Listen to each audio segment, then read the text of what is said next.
others to interfere in your journey.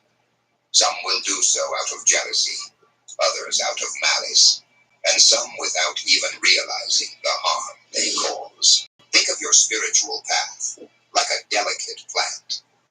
It needs time to grow, to develop roots, and to strengthen before it can withstand the elements. If you expose it too soon, it becomes vulnerable to the wind, the rain, and even those who may step on it unknowingly. Your journey is no different. Until you are fully rooted in your mission, you must be selective about what you share and with whom. This doesn't mean you should never share your experiences. There will be times when sharing your story will inspire others, and there will be moments when the Spirit prompts you to reveal certain aspects of your journey. But those moments must be guided by divine wisdom. The Heisman Trophy. The name alone conjures up memories of heroes past. The Heisman was an underdog who made people believe. Of performances that stand the test of time. Playmates, a game changer. Only the most outstanding of players will join the ranks of this elite fraternity. To be a Heisman Trophy winner, you're going to need more than luck. You must embody the characteristics displayed by those that came before you. He played the game's class. If you can heed their advice, defy the odds, and rise to the challenge, your name will forever be followed by the words Heisman Trophy winner. And the winner of the 2012 Heisman Trophy is... thrives on information. The more they know about your journey, your weaknesses, and your plans, the easier it is for them to disrupt your progress. This is why discretion is essential. Keep your spiritual growth private until it is time for it to be revealed. Move in silence and let your success and spiritual power speak for itself when the time is right. Discretion in relationships. Discretion also extends to your relationships. As a chosen one, you will form connections with others who are on a similar spiritual path, and these relationships will be vital to your growth. However, not every relationship deserves public attention. There are connections that should remain private, sacred, even, because they are divinely orchestrated for a purpose. This is especially true when it comes to romantic relationships. As a chosen one, you may find yourself attracting individuals who are drawn to your life, but not necessarily aligned with your mission. Be discerning about who you allow into your inner circle and who you share your deepest truths with. Discretion in your relationships ensures that the sacredness of your connection remains protected from outside interference and negativity. The power of moving in silence. Finally, let's talk about the power of moving in silence. This means making decisions, working on projects, and making progress in your spiritual journey without announcing your every move. There is immense power in silence because it allows you to build without distraction, interference, or unnecessary scrutiny. When you move in silence, you give yourself the space to grow without the pressure of outside opinions or expectations. You can focus solely on your mission and your connection to the divine. And when the time comes to reveal the fruits of your labor, the impact will be undeniable. Chosen ones, silence and discretion are your spiritual armor. In a world that thrives on noise and oversharing, you must walk a different path. Choose your words carefully, protect your spiritual progress, and be discerning about who you allow into your inner circle. Remember, not everything is meant to be shared, and not every battle requires a response. By embracing the power of silence and discretion, you protect your energy, your presence, and your divine mission. Secret 7. Master your emotions. Emotions are part of the human experience. Even as a chosen one, you will experience the full spectrum of emotions: joy, sorrow, anger, love, frustration. But here's where your path differs from others. You cannot afford to let your emotions control you. To be effective in your mission, you must learn to master them. The key to Mastering your emotions is not to suppress them, but to understand them. You must know where they come from, why they arise, and how to channel them in a way that serves your purpose, rather than disrupts it. Brother against brother, father against son, houses divided, families divided. It's the Iron Bowl, Alabama and Auburn.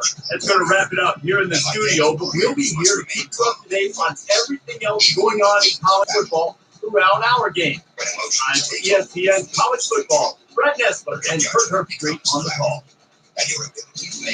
We're coming to you from the proud home of the Auburn Tigers, Jordan-Hare Stadium. Kickoff is next.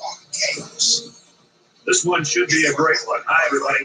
I'm Brad Nessler with Kurt Herbstreit and Aaron Andrews. Nice to have you along with us. Today's college football action is brought to you by Coke Zero. Real Coke taste, 0 calories. Enjoy everything. We've got the Alabama Crimson Tide and the Auburn Tigers. He struck the rock instead of speaking to it as God had instructed. This iron back will contact the James to enter the promised land. Numbers 27 to 12. This shows us that even the most divinely chosen leaders can fall victim to their emotions if they don't learn to master them. How to master your emotions. Mastering your emotions begins with self-awareness. You must become attuned to your inner world. When you feel anger rising, when sadness begins to overwhelm you, or when anxiety creeps in, pause. Ask yourself, This appears to be a heck of a late season matchup. They're playing today in hopes of impressing the Bulls and the ball race. expectations. Understanding the league also addresses the goals, rather than reacting to the surface emotion. Practice. It's time for the toss now. Presented by Coke Zero. Real Coke taste, 0 calories. Enjoy everything. Respond responding rather than reacting. When you feel a strong emotion, don't act on it immediately. Take a moment to breathe, to center yourself and to ask, what is the wisest course of action?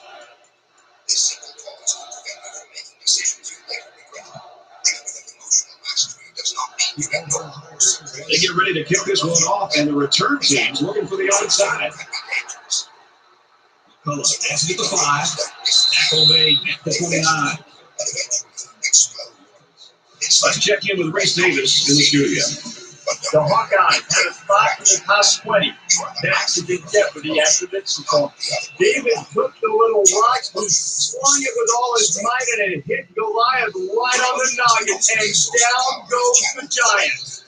Those Cornhuskers grabbed the win, 27-24. In other games, the Bulldogs tried to wreck Tech in the clean, old-fashioned hate crap. Rivalry is the lifeblood of the sport, and cutting the other guy's guts out is very satisfying. And for Howard, he rushed for more than 150 yards.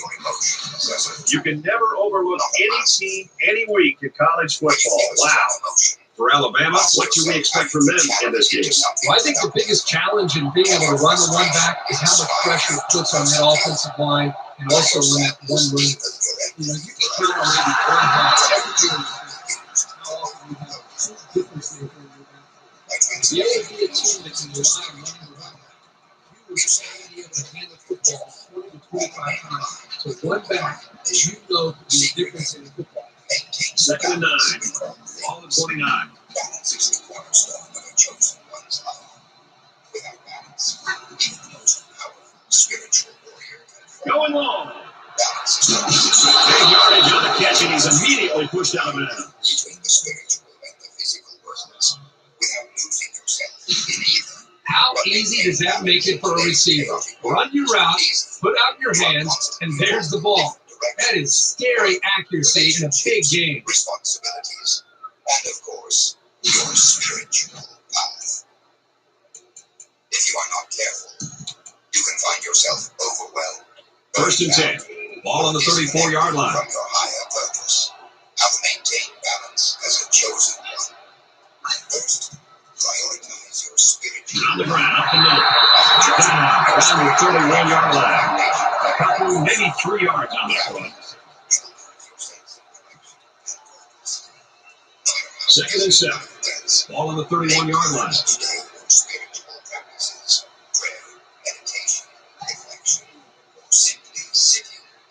He launches one for the end zone.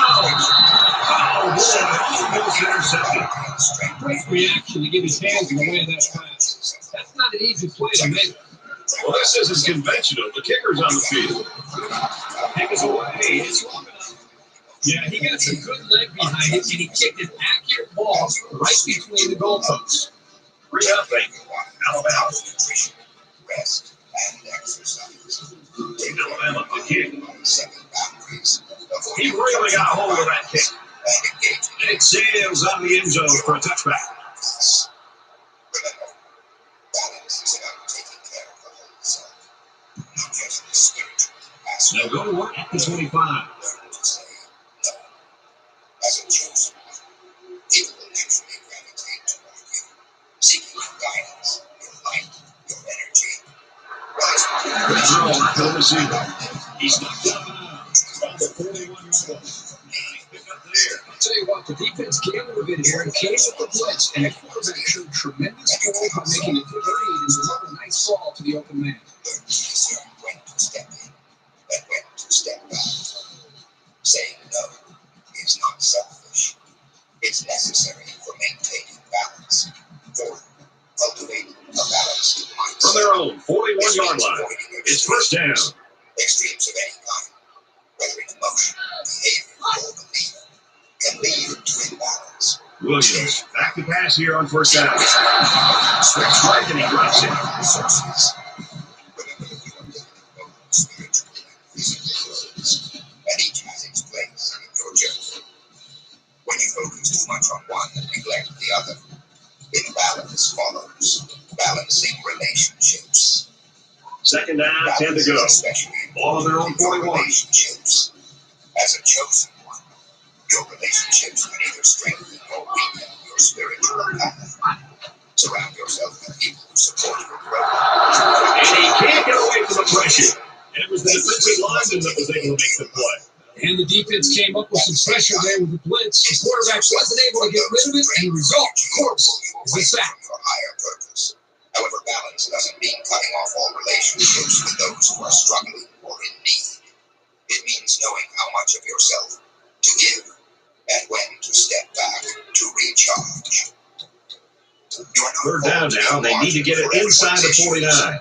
But you are called to be a light. Balance allows you to fulfill that role without losing yourself in the process. Now make the sack. Between solitude You got 2 sacks of the day now. balance your time between solitude and connection. As we discussed earlier, solitude is vital for your spiritual renewal. It is in these quiet moments that you receive guidance, strength, and clarity from the divine. But equally important is your connection with others. As a chosen one, you are here to guide, inspire. The sack makes this a 4th and very long. This requires interaction with the world around you. Lester is waiting for the snap. A rhythm that works for you. Spend enough time alone to recharge your spirit. And he's taken down to 33. I think the defense jumped the gun a little bit on that throw.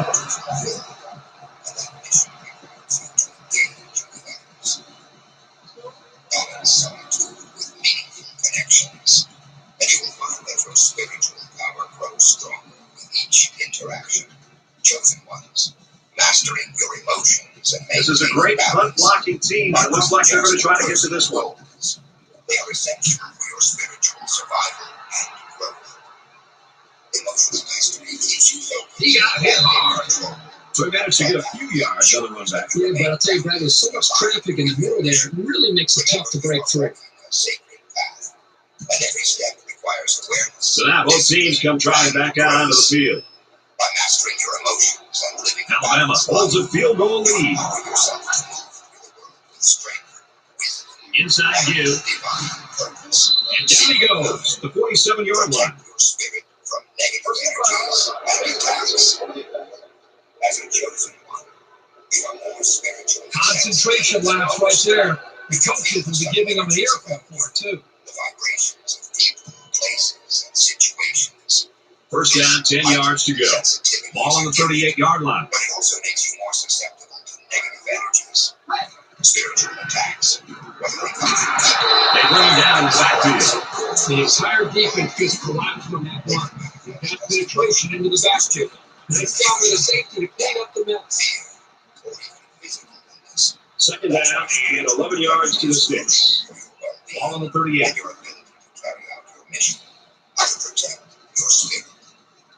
Into the tailback. He gets hit out of bounds at the 28-yard line. Your relationship with the Creator, with God, is your ultimate source of protection. They're giving away 3 yards and only making life easier for the guys on the other side of the ball. Shield of spiritual protection. This connection is like a fortress around your spirit, shielding you from the negativity. From the 14-yard line.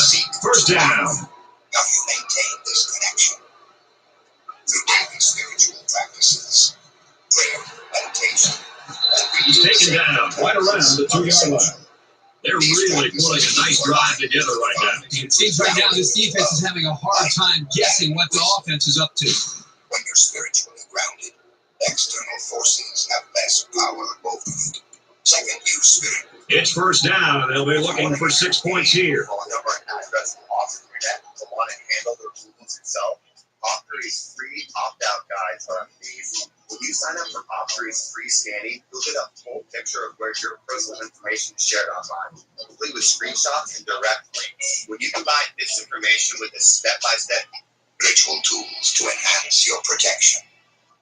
These tools might include prayer, affirmations, crystals, protective symbols.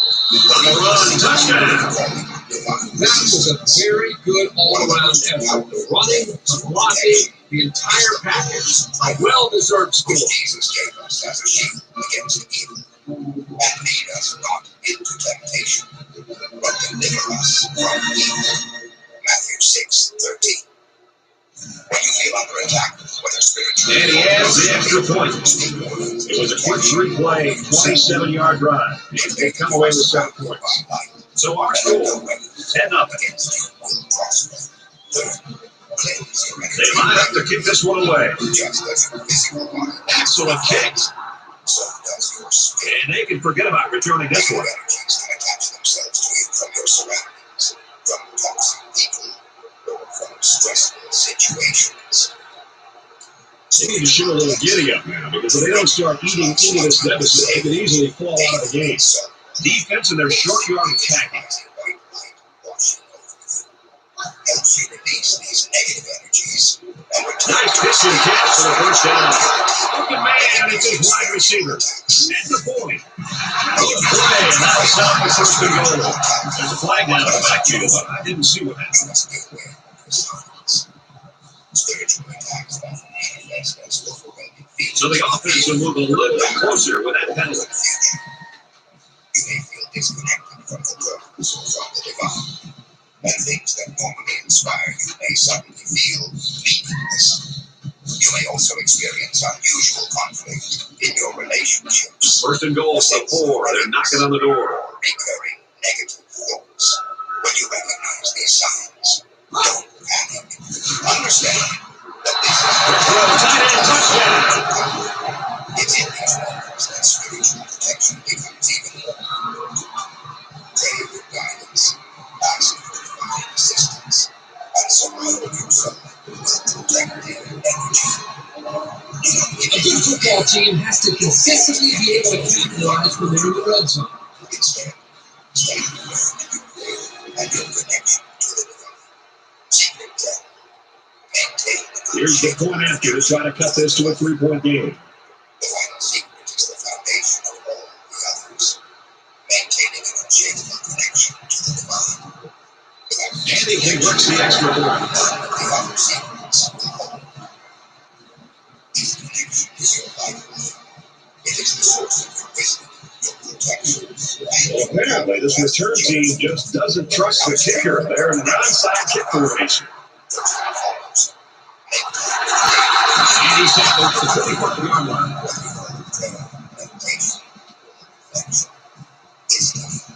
It's safe.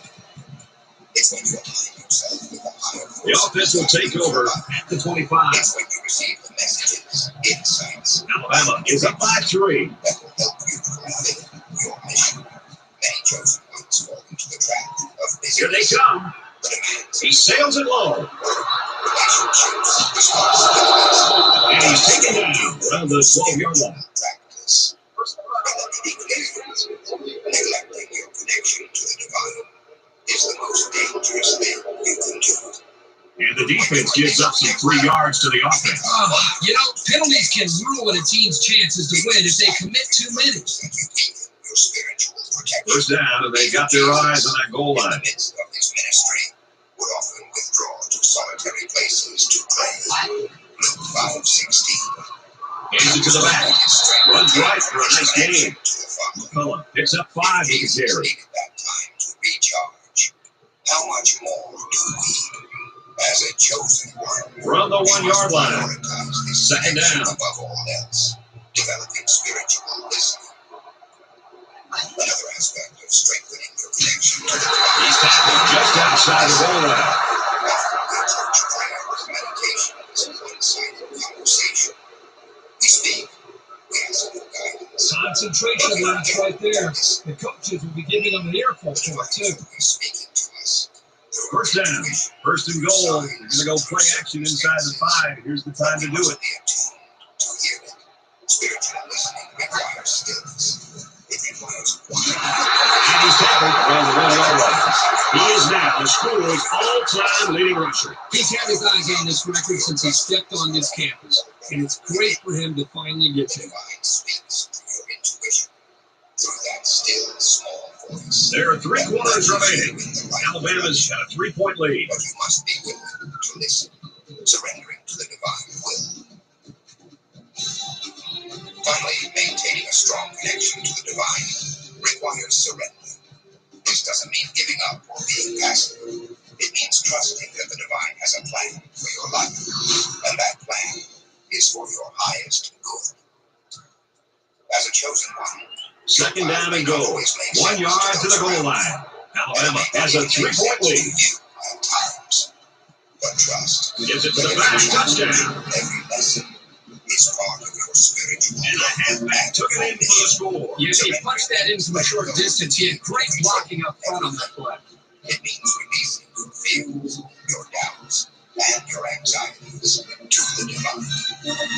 When you surrender, you open yourself up. He makes the PAT. Miracles. You begin to see Reese Davis is standing by for this update. Reese? The slogan is Virginia is for lovers. this is not Not much loving going on between the Cavaliers and the Hokies in the battle for the Commonwealth Cup. And for Virginia's net, they're having all kinds of trouble so far. Virginia has the edge, 13-7. You align yourself with People were predicting some upsets this week, but I'd be shocked if that's what was up. divine. Everyone's all lined up and ready for the kickoff.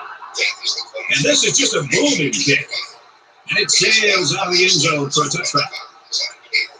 When the challenge will seem insurmountable, and when the world feels heavy, faith reminds you From their own 25-yard line. that you are divine, It's first down. and that your mission is guided by forces greater than you. As a chosen, It's a story that has went viral. And they get him in the backfield for a loss. McDonald's employee was molested by an unsuspected stranger who just so happened to be the franchise. your faith will be tested.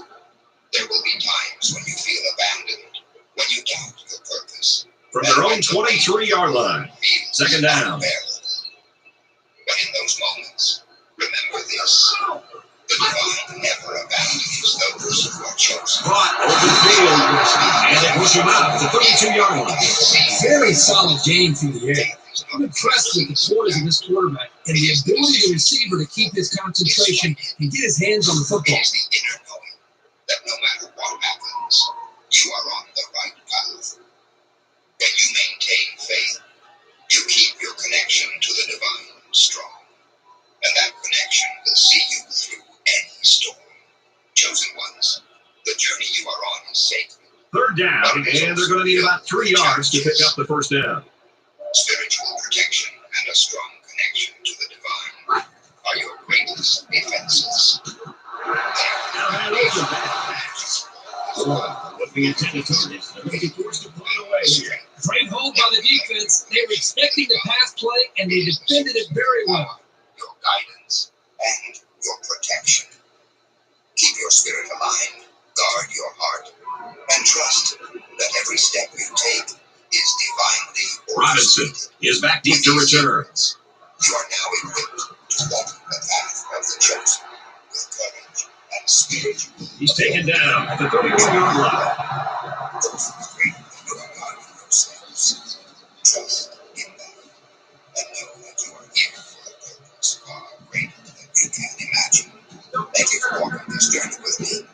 Stay protected, stay connected, and above all, stay faithful. If you found this video insightful, please give it a thumbs up, subscribe to our channel, and hit the notification bell so you never miss an update. Share your thoughts and experiences in the comments below. Hey, if your partner is being secretive with their phone, you need to do this now. Most people are. Not all those who wander are lost, but those who wander without purpose shall never find their way. Lao Tzu. Greetings, dear chosen ones. You are not here by accident. You have been drawn to this message because you are one of the few destined to understand its depth. The words I am about to speak are not for the faint of heart, nor are they for those who walk the path of the ordinary. This message First is down, 10 to go. Seekers. Ball on the 46. Know they were called for something greater.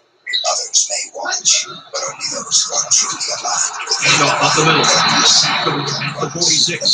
The running back gets a yard, maybe less. You have to like how this linebacker was able to move up quickly and bring down the ball carrier for a short gain. Nice job by the junior. And to guide you through the challenges From you their own face. 46-yard line. It's second down. The path of the chosen ones is not easy. It is a path marked by trials, He's going to try to scramble. spiritual tests. Down at the 45-yard line. So the scramble goes for 9 yards. This sacred calling comes great responsibility. There are actions, behaviors, and energies that you must avoid at all costs. So it's third down, and they're just inches away from picking up the first down. Off course, to dim your light and to block you from fulfilling your destiny. Let's begin by discussing the first. He's into the end zone. A very smart decision by the quarterback. He had no shot at completing. It's fourth down. Looks like they decided to go for it here. Well, I'm not sure I really agree with this call to go for it, but that's why I'm not coaching close. Gets to about the 44-yard line.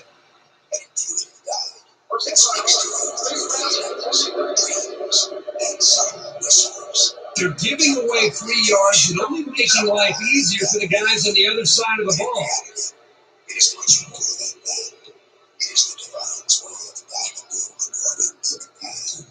Ignoring this, We've got a first and 10. Ball on the 29-yard line. you see, your inner voice is not just a fleeting thought or a random feeling. Gets to about the 27-yard line. A 2-yard run by the Nats. With the defensive line neutralizing the blocks, these linebackers are able to come up and make plays in the holes. Reach your spiritual potential, but too often we From the allow 27-yard line. outside world Second down. this inner guidance. We allow fear, doubt, and external opinions to override what we know deep within. Gives it right side. Gains his way to the 16-yard line. Purpose. That personal power is accomplished that leads you through the wilderness of life. So the offense will move a little bit closer with that penalty. Your light times of confusion. At a good point, you are essentially cutting yourself It's first down, and they'll be looking for 6 points here. protect and lead you. Ignoring your inner voice is not just a mistake. It is a spiritual journey. He scrambled. Tackle made at the 4. And they picked up 4 yards on the scramble. Your journey. But why do so many of the chosen ones struggle with this? Why do we find ourselves doubting the very guidance that is meant to lead us It's to our second and goal. lives of good? Ball on the 4. The answer is simple. The world is loud, and the voice within is often quiet. Yes, a quarter. Values logic, reason, and external validation. The inner voice can't see rational, even impractical. But here's the truth, you chosen ones. The divine doesn't always operate. And that's his second touchdown of the day. That was just an excellent individual effort to find the end zone. That leads you to spiritual growth and fulfillment.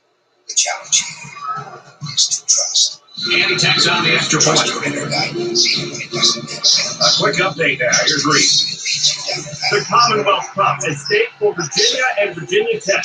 We've been watching this game all day long. The Cavaliers delivered the perfect connection and a touchdown. The Cavaliers lead 20-14. Thanks, Reese. 24-7 is our game here. And it looks like they're ready for the kickoff. Nice kick, plenty of distance. And they can forget about returning this one.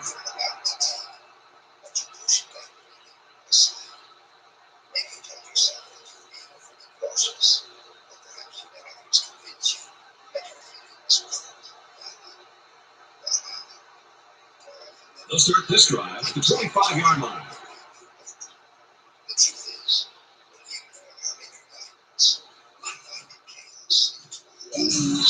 And he can't get away from the pressure. Well, that is a big hit at quarterback. That's one of those as an offensive lineman. If film study starts to come around, you're going to kind of sink in your chair and just hope they don't call you out. You're going to get embarrassed on Monday.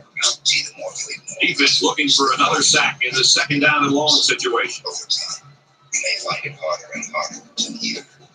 This is because the universe speaks to those who listen. If you continue to silence the inner voice, those will And he hits him hard at the 10. The offensive line has to at least slow the guy down a little bit. He was in there in no time. vibrations, fear, anxiety, doubt, and even negative influences that seek to derail your path. As a chosen one, this is a risk you cannot afford to take. Third and long now after the It's sack. not just your guide, it is your protection. It shields you from energies, people, and situations that are not aligned with your purpose. And a wrestle down the backfield. But you can really mess with an offensive game plan if you can take away their ability to run. And that is where true power lies. So, how do you cultivate this connection with your inner voice? How do you ensure that you are always listening, even when the world around you is loud and distracting? The first step is to create space for stillness. In a world that constantly demands your attention, it's easy to become Lester is waiting for the snap. noise. But your inner voice thrives in silence. It speaks most clearly when you are calm, centered, and open. This is why practices like meditation, prayer, and time spent in nature are so crucial for the chosen ones. These practices help you quiet the mind, tune into the noise, and reconnect with the voice. Secondly, you must learn to trust. Robinson takes it to 47. And down he goes at the 38. Your voice speaks to you in ways that are often subtle, through emotions, sensations, and even bodily reactions. Pay attention to They'll take over at the 38-yard line. or around certain people. If something feels off, trust that feeling. If something feels right, even if it seems off, He airs it out. trust that. Touchdown time. Extension of your So now he's tied at the top of the team's receiving touchdown list. He's caught touchdowns in just about every conceivable way. But I'm sure having the record to himself would be even more important. You must be willing to take action, even when it feels uncomfortable or challenging. The more you act on your inner voice, the stronger it becomes. It's like a muscle. The more you use it, the more powerful it grows. In the journey of the chosen ones, He splits the uprights with the extra point. it is the first and most dangerous forbidden action because it severs your connection with the divine. Alabama gets set to kick this one away. Sends it sailing downfield. And it sails out of the end zone for a touchback.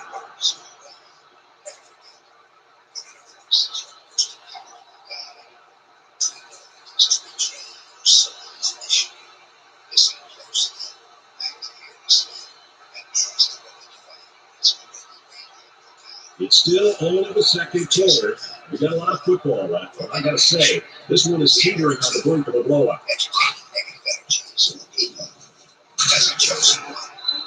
Bring it down at the 34. It was the umpire that threw the flag, and generally, that's the holding penalty. Most troubles like these can kill your offensive progress. Many of you may not realize this, but the energies you surround yourself with directly impact your spiritual alignment. Entertaining negative people, allowing from their own 22-yard line. First down. Engaging with environments that drain you is one of the most dangerous actions you can take. This is the second forbidden. It's the tailback. And they make the stop around the 30-yard line. A nice job by the offensive line, and they pick up a gain of 8. Alabama's going to take their first time out of that. From their own 30-yard line. It's second down. Defense in their short yardage passing. And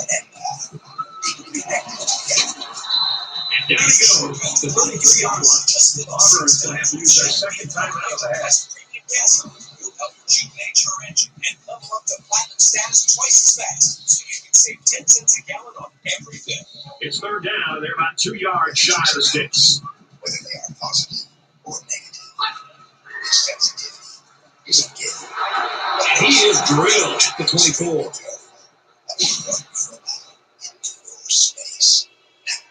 It's easy to overlook how much energy others are taking from you. You may think you can handle it, that you're strong enough to remain unaffected by the negativity of others. But let me tell you, this is a trap. Negative energy is insidious. It slowly seeps into your aura, weakening We played a half of football. The Crimson Tide in front, 31-7. Toxic people are particularly dangerous for chosen ones. These are individuals who drain your energy, belittle your path, or constantly bring chaos and negativity into your life. They may not even be aware of the damage they do, but their energies are incompatible with your higher purpose. These people can show up as friends, family members, co-workers, or even acquaintances. You may feel obligated to keep them in your life because of personal or societal. We are set to start the second half. Both teams are on the field, and we're ready to go. He sends this one deep. And they can forget about returning this one. Time to take a look at the first half's best play.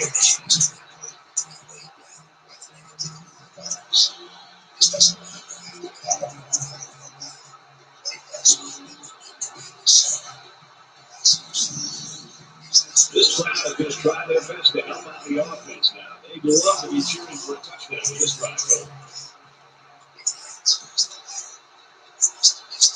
They'll start at the 25.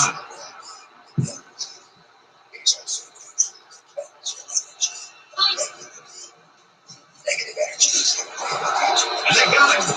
That's a big-time sack by the safety, and the defensive coordinator's got to love to see his willingness to take a chance there and be able to come up with a sack. It did not shock me at all to see this defensive coordinator continue to be aggressive later in the game. To avoid being weighed down by these energies, incorporate spiritual practices like meditation. With an injury update, here's Aaron Andrews. Thanks, guys. He was in a lot of pain as he came over to the sideline, but the coaching staff did tell me it's not a tear. But even with it being a less significant injury, they're saying he'll still see us for the rest of the game. Brad, let's send it back upstairs to you guys. Thanks, Aaron. We're going to have to find someone to step into that role for a while. I wonder who that will be. Others may be envious or even hostile to your purpose. The key here is awareness. Be vigilant about who and what you allow into your life. Protect your life as fiercely as you can. From their own 17-yard line, third down. That is also your responsibility. Negative environments also play a significant role in draining your spiritual energy. He throws it. And it's his play. He's at the 40. Inside the 30. Down the sideline. Good job to pick that ball off. He did a great job at getting in that passing lane and coming away with the ball. You're uneasy in these environments, and that is your body's way of warning you. Heed these warnings. Avoid places where you feel drained. and spend more time. First down, 10 yards to go. Ball on the 24. Nature, for example, is a powerful healer. The energies of trees, the wind, the earth, all of these elements. Hand off inside. He's tackled right around the 16-yard line. A gain of 8 on the carry. Forbidden action. 0-3. Becoming attached to materialism and worldly desires. Now, let us move to the third forbidden action, one that is particularly deceptive for those walking the spiritual path. This is the trap of materialism and worldly desires. The material world. It's second down, and they're about 2 yards away from the sticks. Possessions, status, and power. As a chosen one, it is crucial that you rise above these illusions, for they are temporary. And some daylight. And he's tackled in the open field. When you're running the ball for big chunks of yards like that, you've got something working. The lower vibrations of the physical world. Let me be clear. It is not wrong to have material things. You are allowed to enjoy the fruits of your labor. You are allowed to live comfortably and even abundantly. The problem arises. First down, and they've got their eyes on that goal line.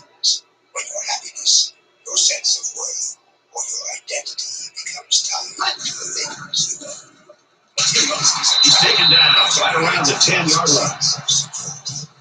The world teaches us that the more we have, the more successful or worthy we are. But here's the truth. The physical world is impermanent. Money can be lost. It's second and goal. Ball on the 10-yard line. Status can disappear overnight. If your sense of self is built on these external things, you will find yourself lost when they are no longer. Tries to get around the corner. As a chosen one, Breaks one and scores. desires. The universe has not called you to chase after material things. He got the handoff and knew exactly what to do with it. They like the fact that they have a halfback who can pick his way so well through defenses. Much deeper. Your soul's mission, your divine calling. When you become attached to materialism, you anchor yourself into the lower vibrations of the earth plane, making it difficult for you to ascend spiritually. Let me give you an example. Think of a person who has everything they could ever want: money, possessions, status. But they are deeply unhappy. This is because they are seeking fulfillment in things that cannot truly satisfy the soul. No matter how much they acquire, there is always a sense of emptiness, a longing for something more. That something more is spiritual fulfillment, which can never. Here's the call from the referee. As a chosen one, your fulfillment comes from your connection to the divine.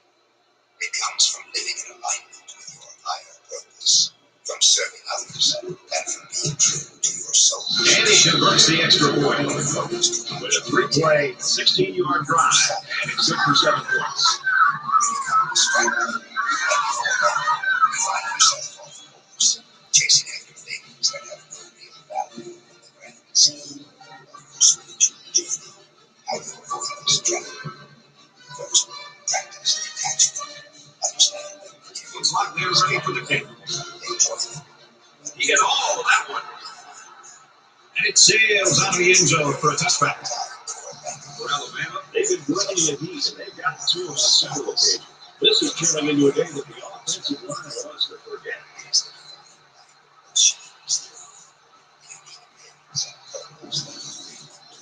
Well, even though this round of the rivalry battle hasn't been close, these guys are still going to try to take this impenetrable defense as much as they can. Gratitude raises your vibration and keeps you grounded in the present moment. It helps you remember that you are already abundant, that the universe is Quarterback couldn't maintain possession on their last drive. Let's see what he does here. I look for the offense to come out with the same game plan as before. You don't make changes after one play. Can't find anyone open. Tackle at the 33. About 8 yards there on the scramble.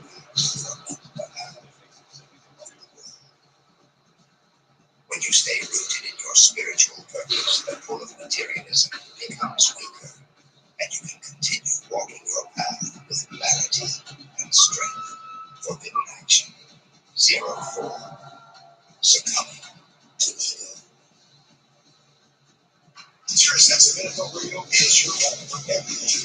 So it's second down and about 2 yards to go.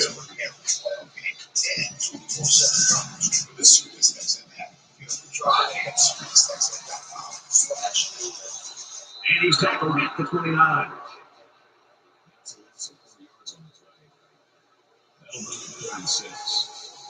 Since 1913, Pennzoil has been providing unbeatable engine protection, formulating motor oil for unsurpassed cleanliness, sludge vents, and wear protection. That's 110 years of playing. Third and 6 on the 29. Adventurous drivers with the most out of their vehicles.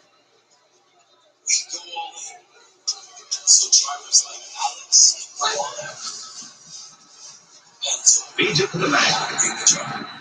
And he's taken down at around the 38-yard line. It's a good job of converting on third down with the running game. The ego is not just about arrogance or pride. It goes much deeper than that. It is the false sense of self that is rooted in separation from the divine, from others, and even First and 10, ball on the 38-yard line. as a chosen one. Your spiritual growth depends on transcending this illusion of separateness and reconnecting with unity. He's got out to his tight end. Down at about the 47-yard line. The flag came out after the ball was thrown. Let's see what this is. Chosen ones. The more you feed the ego, the more Concentration lapse right there. The coaches will be giving them an earful for it, too. barrier between you and your true purpose, because it is focused on external validation rather than inner truth. When you succumb to the ego, you begin to measure your First and worth 10, by how others ball on the see you, 32-yard line. by your achievements, by your status, or by how much control you have over your situations. Throws this one out to the left. You start seeing And he's got the junior. Nicely designed play to the wide receiver, and it got him 6. You said it, Brad, and a good time to call it. I tip my hat to the offensive coordinator. as a chosen one. Your purpose is to do that. To place yourself above others. Your purpose is to serve, to uplift, and to align. When the ego often whisper otherwise, it will tell you that you deserve more, that you are better than others, that your path makes you special. It will try to convince you that your journey is one of superiority rather than one of service. Beware of these thoughts, for they are the ego's way of leading you astray. The spiritual teacher Ram Dass once said, the ego is an He makes the PAT. A fourth play, 60-yard drive. That's good for a touchdown. So the score now, 38-14. You cannot eliminate the ego entirely, for it is a part of the human experience. However, you must not let it become your master. When you allow the ego to lead, you lose sight of your divine mission, and you begin to act from a place of fear, competition, and scarcity. The key is to become aware of the ego's influence. It often shows up in subtle ways, through feelings of jealousy, comparison, or the need for control. The ego loves to compare. It will constantly tell you that you are either better or worse than someone else. But here's the truth. You are incomparable. Your journey, your gifts, and your purpose are unique. There is no one else like you, and there never will be. You are a part of the divine, just as everyone else is, and that alone makes you worthy. The ego also thrives. Well, apparently this return team just doesn't trust the kicker. They're in an onside kick formation. Robinson from the 4. He's taken down at the 18. When you judge others, you are projecting your own insecurities and fears onto them. The ego judges because it feels separate and threatened. But your true The offense will come out again hoping to have similar results as their last drive. unique paths, and that there is no need for comparison or competition. So, And now he's got room to run. Makes it out to about the 26. recognize when the ego is speaking, when you feel the need to prove yourself to be right or to dominate. Pause, take a deep breath, and ask yourself, is this coming from my higher self or from the ego? If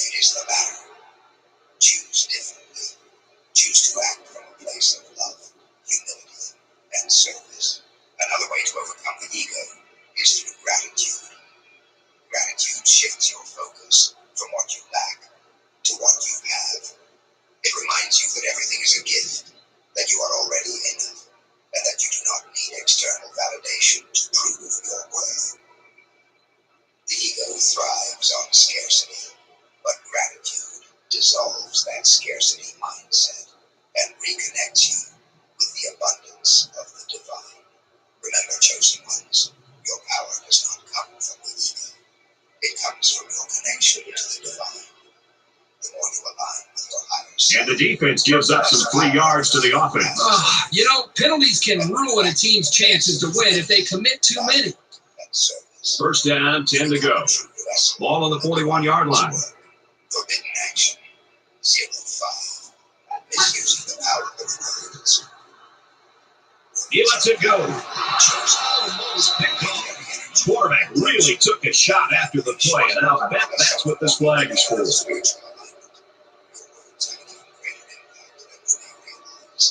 They're giving away 3 yards and only making life easier for the guys on the other side of the ball. From the 44-yard line, first down.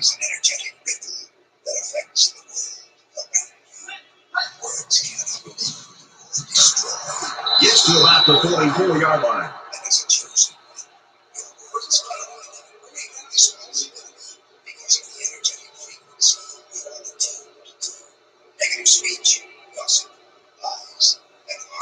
So the offense will move a little bit closer with that penalty.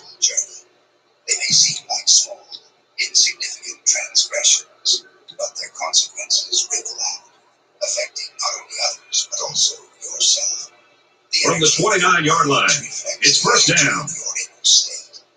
When you speak words of harm, judgment, Tackle made around the 27-yard line. He plows ahead for a 2-yard gain. You have to like how this linebacker was able to move up quickly and bring down the ball carrier for a short gain. Nice stop by the junior. Second down, 8 yards to go. Ball on the 27-yard line. For the chosen ones. Words are a form of manifestation. When you speak words, He gets hit out of bounds at the 25-yard line. in essence, giving those energies power over your life. You're inviting them in, but they begin to shape your reality. Third down, they need to get it to the 19. Speak words of love, affirmation, and truth. You align yourself with the higher vibrations of the universe and your life. And they get him in the backfield for a loss. Give the defense all the credit here. They had that one snuffed out from the start. It could have been an even bigger loss. But it is a form of They're going to try a long field goal here. when you gossip. And it nails the long field goal. Let's get the latest now. Reese Davis. The Commonwealth Cup at stake for Virginia and Virginia Tech. This is a game we've been watching closely today. These two teams hate each other. The Cavaliers lead it by 7 at the start of the fourth quarter. In other action, the Horned Frogs enter today's game ranked 9th in the country. We've got a tight one going on here. And for Harvey, he has 1 touchdown pass. The Horned Frogs are on top, 21-20. I don't expect that score is going to hold, but boy, that would be an upset. And when you speak them, you are reinforcing those limitations in your own life. But as a chosen one, you are not limited. You are a being of infinite potential, capable of manifesting your highest desires. Hill has the ball set, and he looks ready to kick this one deep. He puts it deep downfield. And they can forget about returning this one. These words will elevate your vibration and align you with the truth. Lastly, be mindful of the energy behind your words. Even words spoken in anger, frustration, carry a strong vibration. When you speak from a place of Let's start this drive at the 25. send that energy out into the world, and it will come back to you in smooth form. Practice speaking from a place of It's not quickly to the back, but he can't hold it clear. challenging situations. This doesn't mean you have to suppress your emotions, but it does mean you should be mindful of how you express them. Take a moment to breathe, center yourself, and choose your words carefully. Words are not just So it's 2nd and 10. Ball on their own 25. instruments of creation. As a chosen one, you have the power to create your reality. Now he tries to buy some time. And they make the stop at the 42. He made a real nice play on that one. I'll tell you what, In today's game, you have to have the ability to run the football. Give the quarterback a lot of credit. He made a great play and really gave his team a boost. Fearing your own power. Listen to this 1 minute prayer to manifest wealth and abundance into your life. If you're a spiritual person and highly motivated to better the world and yourself, then this will be the most From their own message 42-yard line. First down. Because once you listen to this divine prayer, you could finally break the curse of poverty and restore your connection with the universe, allowing you to ask, manifest, He's hitting, taking down. He's had a good game, sparing passes for 100 yards. You gotta love this quarterback receiver combo. Talking to these guys before the game, they told me they spent about an hour after every practice perfecting the routes. However, It sure shows. top Stanford neuroscientists confirmed that this programming can be undone using specific frequencies. And not too long ago, an ancient manuscript was discovered in Jerusalem, which contained in it a divine prayer. This 1 minute prayer has no special sounds. Cleanse the pineal gland, detoxifying the soul of the harmful programming, allowing for the creation of the dream life of anyone who listens to it. It's rumored that Leonardo da Vinci himself listened to this while painting the Mona Lisa. But here's It's first and 10. the Ball on the Vatican knew about 46. this prayer and had it kept under lock and key for centuries, and declared that it would only be used by high-ranking church officials and those they deemed worthy. To me, this is a crime He against scrambles. humanity. They're trying to And down he goes around the 42-yard line. just that once. And that's why you can simply tap the link below to hear the divine prayer for yourself while it's still available. The divine prayer is really simple. You don't have to sit for hours every day, meditating until your back starts hurting. You don't have to start journaling. Second and 6 coming up here. Ball on the 42-yard line. To work hard to manifest your dreams. All you have to do is listen to the 1 minute prayer for at least 7 days. Open man, quick strike, and he can't pull it in. So are you ready? Are you ready to experience this divine transformation for yourself? Don't make the mistake I made and spend all those years struggling. Don't wait and watch your life flash by. Join the thousands of others around the world. Third down now. They need to get it down to the 36. Remember, it's your choice. Will you choose to ignore the gift that is in front of you, or accept this message and the blessings that is the divine prayer? 7 days from today, He tackles him hard at midfield. you can manifest your dream. So tap the link below. I think it's 2 minutes.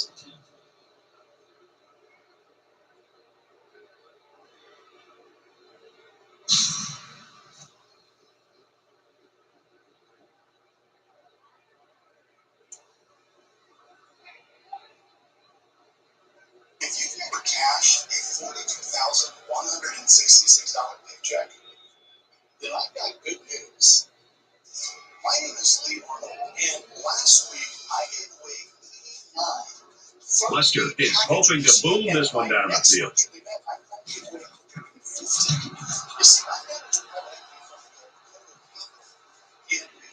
This one goes over the goal line, and this will be a touchdown.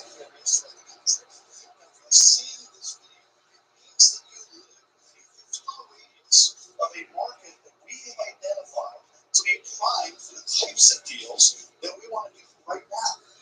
And we want to do these deals with you. Now, my fund is providing a fund me package to fund your next profitable deal.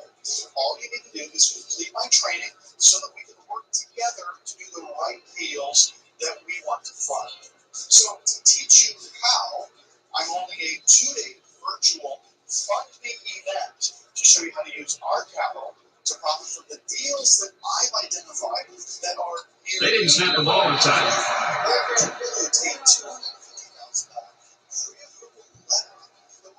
You got to be careful to avoid these. Penalties are a great way to stall out a drive. Includes the Fund Me virtual bus tour, which will also be done live and online. Just follow the link in this video to get your Fund Me package. I'm limiting it to 150 total, so get a spot before it fills out.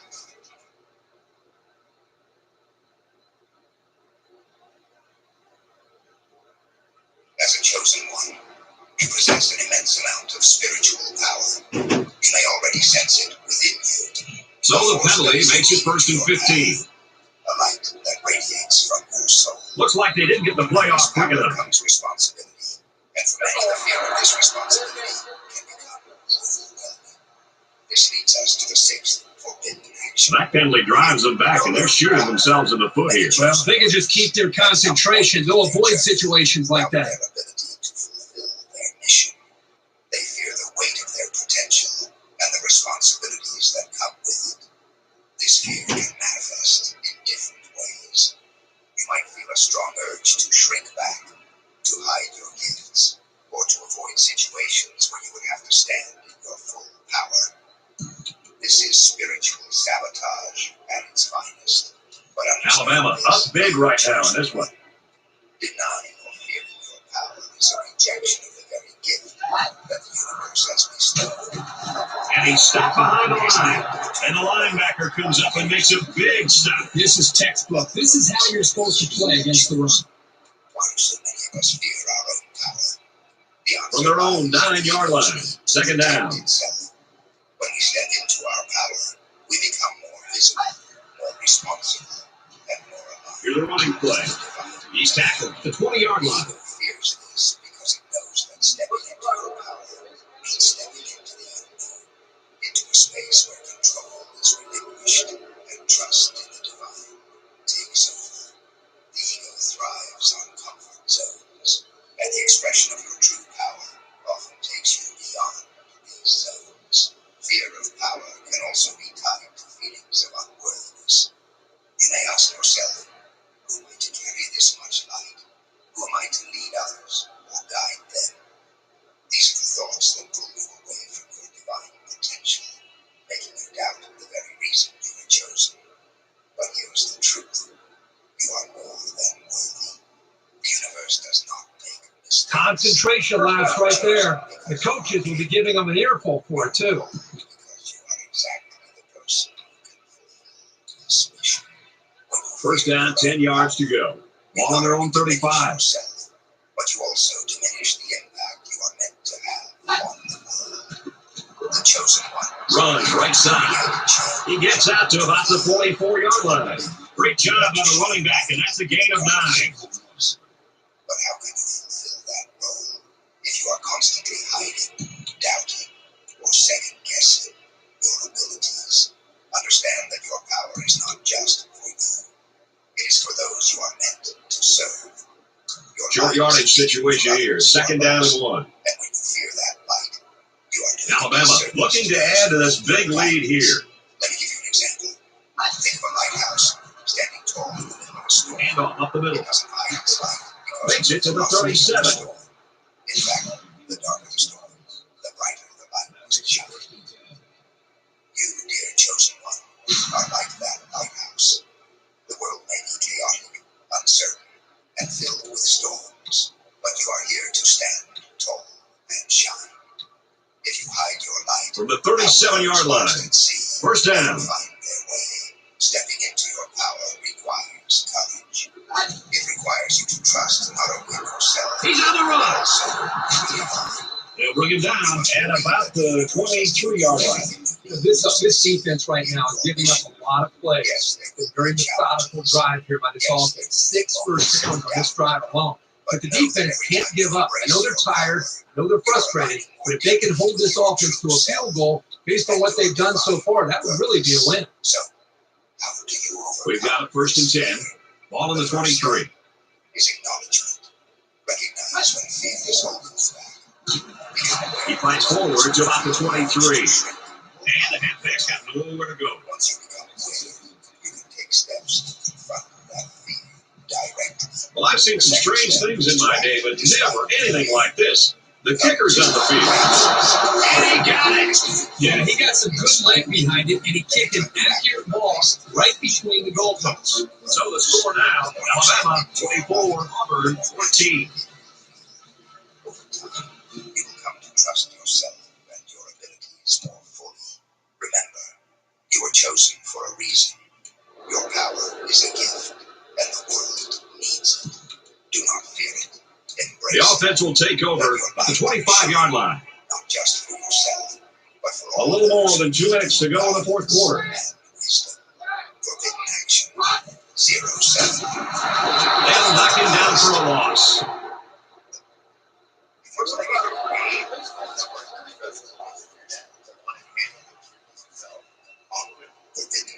And the defense gives up some free yards to the offense. Penalties can ruin. The final forbidden action that the chosen ones must avoid is living in the past. As a spiritual being on a divine journey, your power resides But in a the team's present chances. moment. The past This one's in the books, and our final score, Alabama 24, Auburn 14. When you dwell on the past, you trap yourself in energies that no longer serve you. As we finish up the broadcast, what do you have to say about how this game turned out, Chris? Well, this rivalry game didn't live up to the hype this year. There's pure gratification on one sideline and sheer disappointment on the other. You can bet that the loser in this one will have this date marked in red on their calendar for next year. Present power. But here's the truth. The past is gone. It no longer has any power over you unless you give it power. Living in the past. Take a look at our choice for today's player of the game. He made a big contribution to his team's win. You may catch glimpses of where you've been, but if you focus too much on it, you will crash. For Alabama, they continue their run at a perfect season. And for the Tigers, this loss will hurt them in the rankings. For EA Sports, Kirk Herbstreit and Aaron Andrews, I'm Brad Nessler saying thank you for tuning in, and we'll see you next time. You may find yourself reliving pain, anger, or sadness over and over again. But those emotions are not meant to define you. They are meant to be felt, acknowledged, and then released. Holding on to them only weighs you down, making it difficult to move forward on your spiritual path. Letting go of the past doesn't mean forgetting or denying what happened. It means releasing its hold on you. It means accepting that everything happened as it needed to for your growth. That now it's time to move forward. You cannot change the past, but you can choose how you respond to it in the present. The chosen ones must learn to forgive, not just others, but themselves. Forgiveness is the key to releasing the past. When you forgive, you free yourself from the chains of resentment, guilt, and regret. You open yourself up to the healing power of the present moment, where true transformation takes place. It's important to understand that living in the present is where your true power lies. The present moment is where the divine is always working. It is where your intuition speaks most clearly, where your actions have the most impact, and where your spiritual growth happens. The past is a lesson, but the present is where you apply that lesson to create your future. So how do you release the past? Start by acknowledging the memories that still hold power over you. Bring them to the surface and examine them. What emotions are tied to these memories? What beliefs have you formed because of them? Once you have acknowledged them, it's time to release them. You can do this through meditation, journaling, or even ritual practices where you symbolically let go of the past. After releasing the past, make a conscious decision to live fully in the present. This means being mindful of your thoughts, actions, and feelings in the here and now. It means allowing yourself to experience life as it is, without being weighed down by what once was. The chosen ones are here to lead, to guide, and to uplift. But you cannot fulfill this role if you are trapped in the past.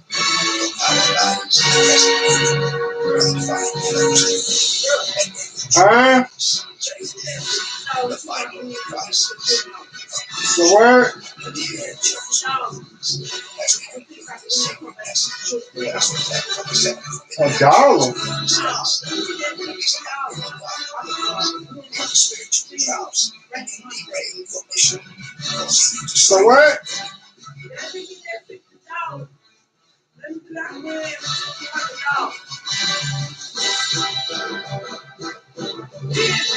I hear you.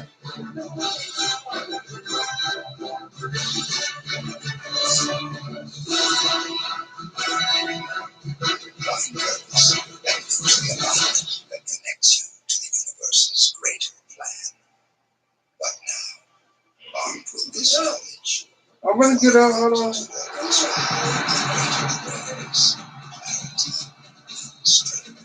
let's remember why these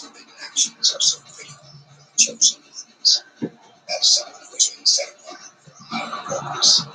Your life is not just about fulfilling the mundane goals that many others pursue. You are here to carry out a divine mission, one that requires you to operate on a higher spiritual frequency. This path is sacred, but it is also fraught with challenges that can test your resolve. The 7 forbidden actions we have explored serve as reminders of where those challenges will arise and how they can suddenly pull you off course. The first of these forbidden actions, ignoring your inner voice, is perhaps the most foundational. Your inner voice is your direct connection to the divine. Your internal compass guides you toward your higher calling. It is the voice of your higher self, the part of you that knows the truth of your soul's purpose. To ignore this voice is to sever your connection with divine guidance. Think of it as a lighthouse in the storm. Without it, you are navigating the turbulent waters of life without any sense of direction. Always trust that inner voice, even when it whispers things that don't immediately make sense to your rational mind. It knows what you Hey, what's up, y'all? Look, this is for everybody. For those of you that know God has been called. He's put something on your heart. He's put a message on you that you gotta share with the world. It's your own pastor. You get your message outside of the walls of the church. Every Christian that wants to be the word of God, you gotta be a child that you do. Share your message. Share how God wants you to live in this. Make sure you're the type of love that puts you in a position to be this. The kingdom of God. My name is Jerry Anderson. For the last 14 years, I've been able to share God's will into the things of people, transform their lives, all our soul, message to the various churches. Share those things that people talk about. You see, I'm a very person. I see trying to figure things out, right? I do blah, blah, blah, blah, blah, blah. My marriage for 6 years. I struggled with years from drug and alcohol abuse. I went to 3 different schools for the 9th grade. Which one of you? Next, we talked about the importance of avoiding negative energies in people. As a chosen one, your energy is highly sensitive and powerful. You are an empath, absorbing the vibrations of the people and environments around you. Negative energies, toxic relationships, and draining environments can deplete your spiritual reserves, cloud your judgment, and lower your vibration. In order to stay aligned with your divine purpose, you must be vigilant about who and what you allow into your space. Set strong boundaries, cleanse your energy regularly, and be mindful of how certain people or places make you feel. Protect your mind as if your soul depends on it, because it does. Then there's the trap of becoming attached to materialism and worldly desires. We live in a world that glorifies material success, where wealth, possessions, and status are often seen as the ultimate markers of achievement. But as a chosen one, we know that these things are illusions. True success is not measured by the material, but by how aligned you are with your soul's purpose. When you become overly attached to material things, you risk losing sight of your higher mission. The material world is temporary, but your spiritual legacy is eternal. Remember that your worth does not come from what you do, but from who you are to your own soul. One of the more subtle, yet deeply harmful traps is succumbing to ego. Ego and mankind often disguising itself as ambition or confidence. But when the ego is in control, it leads you toward division, competition, and judgment, rather than unity and service. The ego tells you that you are better than others, or worse, that you need to prove your worth through external validation. This is a dangerous path for any chosen one. Your journey is not about placing yourself above others, but about walking humbly in your purpose. progress, serving and updating those around you. True power comes from humility, from knowing that you are a part of something much greater than yourself. Closely related to the ego is the misuse of the power of words. Words are energy, and they carry vibrations that ripple out into the world, affecting everything and everyone they touch. As a chosen one, your words have even greater power because of the energy you carry. Negative speech, gossip, lies, or harmful language can lower your vibration and damage not only others but yourself as well. The words you speak create your reality. Use your words wisely. Speak life, speak love, and speak truth. Let your words animate and inspire. That's why you got a mission. The sixth forbidden action is one that holds many chosen ones back. Fear your own reality. This is perhaps one of the most subtle, yet pervasive traps.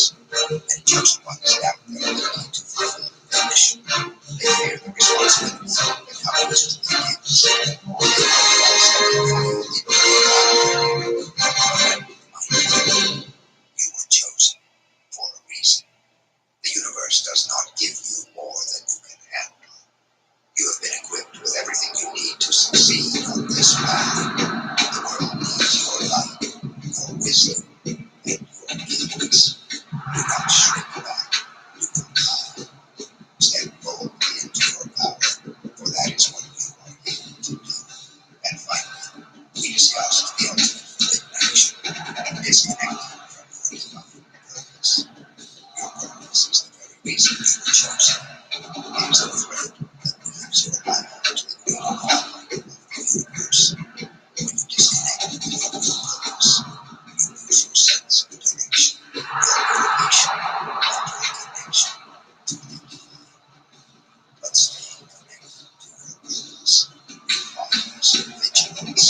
It requires you to create space for spiritual practices, to continuously check in with yourself, and to course correct when you stray. Your purpose is not just a job or a goal. It is who you are at the core of your being. It is the essence of your soul's mission. Stay connected to that purpose, for it will guide you through even the darkest of moments. So, what can we take away from this journey through the seven forbidden actions? First and foremost, understand that you are not just anyone. You are a chosen one. Your life carries weight, meaning, and significance beyond the ordinary. The challenges you face are not consequences. They are spiritual tests designed to strengthen you and bring you closer to your higher purpose. Second, be aware that the path of the chosen ones is not easy. It is filled with distractions, temptations, and traps that seek to pull you away from your mission. But with awareness and discipline, you can avoid these traps and stay firmly aligned with your divine calling. Finally, remember that walking this path alone. The divine is always with you, guiding you, protecting you, and providing you with everything you need to succeed. You are supported by spiritual forces that are always working in your favor. Trust in this. Trust in yourself. Trust in the process. Stay vigilant.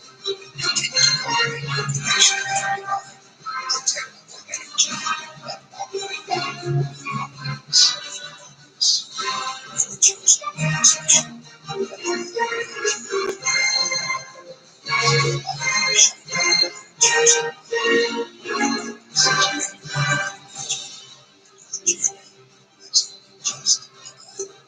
And thanks for watching. If you found this video insightful, please hit the thumbs up, subscribe to our channel, and hit the notification bell so you never miss an update. Share your thoughts and experiences in the comments below, and let's continue to build a community of like-minded souls dedicated to spiritual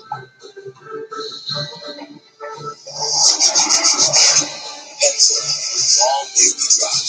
The eyes of the Lord are everywhere, keeping watch on the wicked and the good. Welcome, chosen ones. If you found yourself here today, know that this message is meant for you. This video, this knowledge, is not for everyone. If you clicked on this, perhaps you felt the divine nudge pulling at your spirit. The video being watched of being under a divine gaze is something you've likely experienced. But remember this, not everyone will understand what I'm about to say.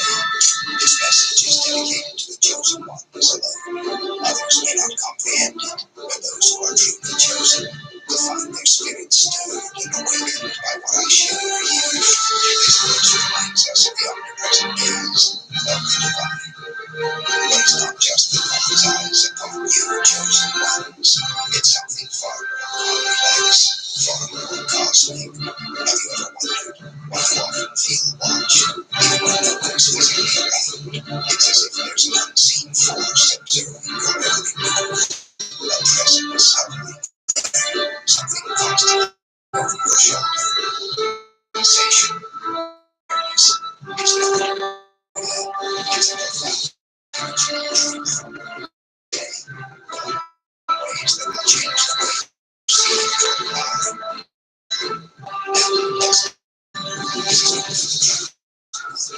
Stay with your spirit will thank you. The reality of spiritual attention, the feeling of being watched, is a deep experience for the chosen. It's something you've likely carried with you from childhood. Moments where you felt eyes on you, where an unseen presence shadowed your every step. It's something you've likely carried with you from childhood. Moments where you felt eyes on you, where an unseen presence shadowed your every step. This sensation is not imagined. It's real. You, as a chosen one, carry a light so strong, so radiant, that it attracts spiritual attention from all realms, both divine and dark forces. Chosen ones often have a heightened sense of spiritual awareness, which allows you to perceive the invisible forces in the world around you. This can manifest as a subtle sensation, like someone standing in the room with you, or a weight on your chest that you can't explain. But make no mistake, this is not a coincidence or a trick of the mind. The spiritual realm takes great interest in the lives of those marked by the divine. Consider for a moment the story of Daniel in the Bible. Daniel, a man of extraordinary faith, was constantly watched by both the forces of heaven and the enemies of God. His every move was scrutinized because his purpose was divinely appointed. Just like Daniel, your life is under surveillance by forces that transcend the material world. But one, why did anyone, angelic or otherwise, care to watch you, to monitor your every step? The chosen ones, even the light of the darkness. The reason chosen one is simple. You are a beacon of light in a world of shadows. When you walk into a room, your presence disrupts the energy. When you realize it all, your very existence creates a noise in the spiritual atmosphere. Darkness flees from you, and forces that operate in the unseen realm take notice. Demons and negative entities who once went about their business unnoticed are drawn to the light that you carry. They sense that you are not like others. They know that you have been touched by the divine, that you carry a greater purpose. Even people, on a subconscious level, can feel this. Have you ever wondered why some people seem intimidated by you for no reason, or why others are inexplicably drawn to you? It's because they can feel the weight of your spiritual calling, even if they don't understand it. Your energy demands attention, good or bad. But this attention isn't just from the dark forces. The divine realm is also ever present. Angels, guardians, and spirit guides watch over you, ensuring that you are protected and guided on your path. You are precious to the divine plan, and as such, there are forces at work to ensure that you are always moving toward your destiny. But this brings with it a responsibility to stay vigilant, to stay pure in heart, and to trust that this feeling of being watched is part of your spiritual journey. The divine test why the watchers are necessary. Here's where it gets deep. The constant feeling of being watched just random spiritual activity. It's also a test. You see, chosen ones are often placed under spiritual observation because you are being prepared for something greater. This observation is not just for protection, but for refinement. It's as though your life is being scrutinized by heaven itself, watching to see how you handle your trials, how you respond to the temptations of the world, how you carry yourself in moments of doubt. And let me tell you, chosen one, these eyes upon you are testing your strength, your resolve, and your faith. Every decision you make, every path you take is watched because your journey is meant to inspire others. You are not ordinary. Your path is narrow, filled with tests designed to make you stronger, more aware, and more aligned with the divine will. Consider the story of Job, whose faith was tested under the watchful eyes of both God and the enemy. Job felt the constant pressure of being scrutinized, of being judged not only by his peers but by forces far beyond his comprehension. And yet, through it all, he remained faithful. Like Job, you too are being observed, not to make you fearful, but to refine your spirit and prepare you for the greatness that lies ahead.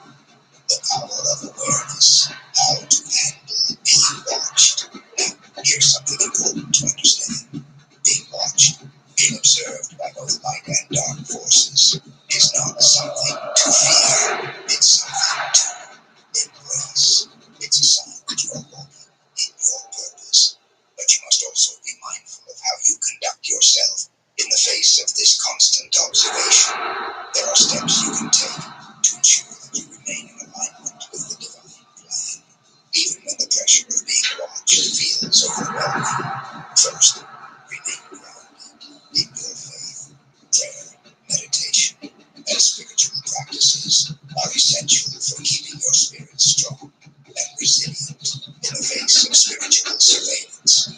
Next, be discerning. Not every presence around you is benevolent. The chosen ones are often tested by deceptive forces that seek to derail them from their purpose. Learn to discern between the presence of light and dark energies, and trust your intuition when something doesn't feel right. Lastly, stay humble. Being a chosen one is a great honor, but it also requires humility. Remember that you are being watched not because you are perfect, but because you are being perfected. Your journey is one of growth, learning, and spiritual evolution. Keep your heart open to the lessons that come your way, even when they are difficult. The forces of light and darkness, a constant tug of war. You felt it, haven't you? That sense of being pulled in multiple directions at once. Some days you feel high, filled with light, clarity, and purpose. Other days, you might feel an almost inexplicable heaviness, as if you're carrying the weight of something unseen. This is not a coincidence, chosen one. You are living in the middle of a spiritual tug of war between the forces of light and darkness. The feeling of being watched is tied directly to this battle. The spiritual realm is always in motion.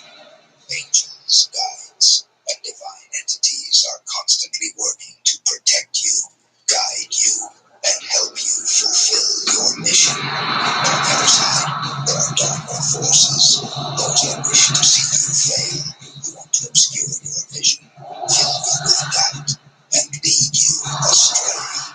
These forces watch you closely, waiting for any sign of weakness, any moment where they can infiltrate your thoughts or disrupt your path. Understanding spiritual surveillance, let me be clear, chosen one. You are under constant spiritual surveillance, not just by divine entities, but also by forces in opposition. The reason you feel watched so intensely is because life carries profound signs in the spiritual realm. The enemy, this dark force, know this, but is on the lookout for opportunity.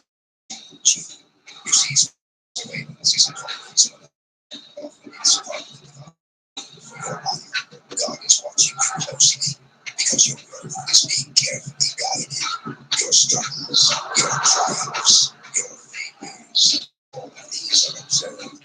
They are part of your divine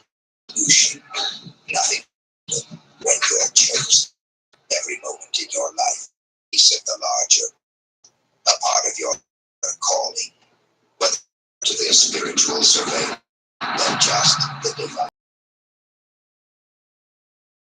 The forces of darkness, so keep a close eye on the ones. Why? They know that you have the potential to change the world marked by the divine. And that mark makes you a target for those who oppose them. This is why, children, you must be vigilant. The eyes upon you are not all friendly.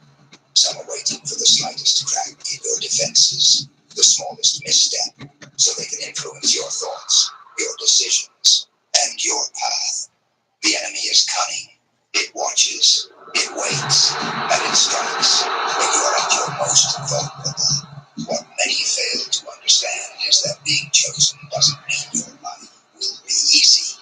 In fact, it often means the opposite. You are a beacon of light, and wherever light exists, shadows will try to encroach upon it. Darkness is drawn to you, not because it wants you, but because it fears the potential within you. This battle is relentless. As you grow stronger in your spiritual journey, so too do the forces that seek to oppose you. The enemy's agenda, why you're a target. Now you might be wondering, why am I such a target? The answer is simple, but profound. Because you are a threat to the kingdom of darkness. You carry a light within you that disrupts the status quo of the spiritual world. The enemy knows that if you fully step into your purpose, if you fully realize the power you hold, you can cause ripples that affect not just your life, but the lives of everyone you encounter. Your light has the potential to awaken others, to inspire change, to break the chains of bondage. And that is something the darkness cannot afford to let happen. You see, the chosen ones are not just here to survive. They are here to transform. You have a mission, a divine purpose that extends far beyond your personal journey. You are here to be a vessel for light, for truth, for spiritual awakening in a world that desperately needs it. The enemy knows this, and that's why you're being watched so closely. The attacks on your life, the feelings of being watched, the spiritual heaviness you sometimes feel. These are all strategies of the enemy to weaken you, to plant seeds of doubt, to make you question your worth, your path, and your purpose. The enemy thrives on fear and confusion. If it can make you doubt yourself, even for a moment, it can delay your progress. But here's the truth, chosen one. You are stronger than you know. The enemy may watch you, but it cannot stop you unless you allow it to. You have the power to resist, to stand firm in your purpose, and to rise above the spiritual attacks that come your way. The role of divine protection. You are never alone. While it may feel overwhelming to know that both light and dark forces are watching you, let me remind you of this. You are never alone. You are divinely protected. Always. Angels, spirit guides, and ancestors stand by your side, watching over you, guiding you, and ensuring that no harm comes to you that you cannot handle. There is a divine hedge of protection around you that cannot be penetrated by darkness unless you open the door to it. This is why maintaining your spiritual practices is so vital.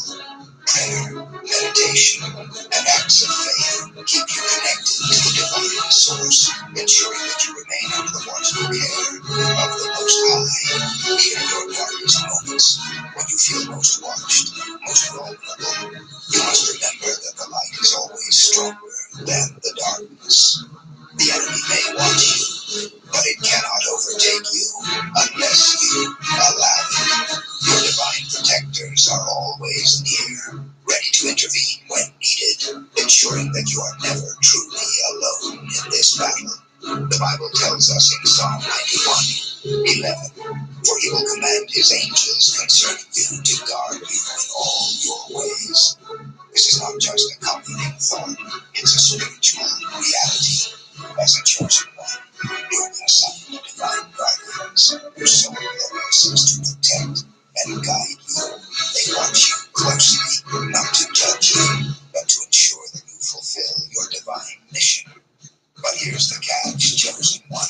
You must trust in that protection.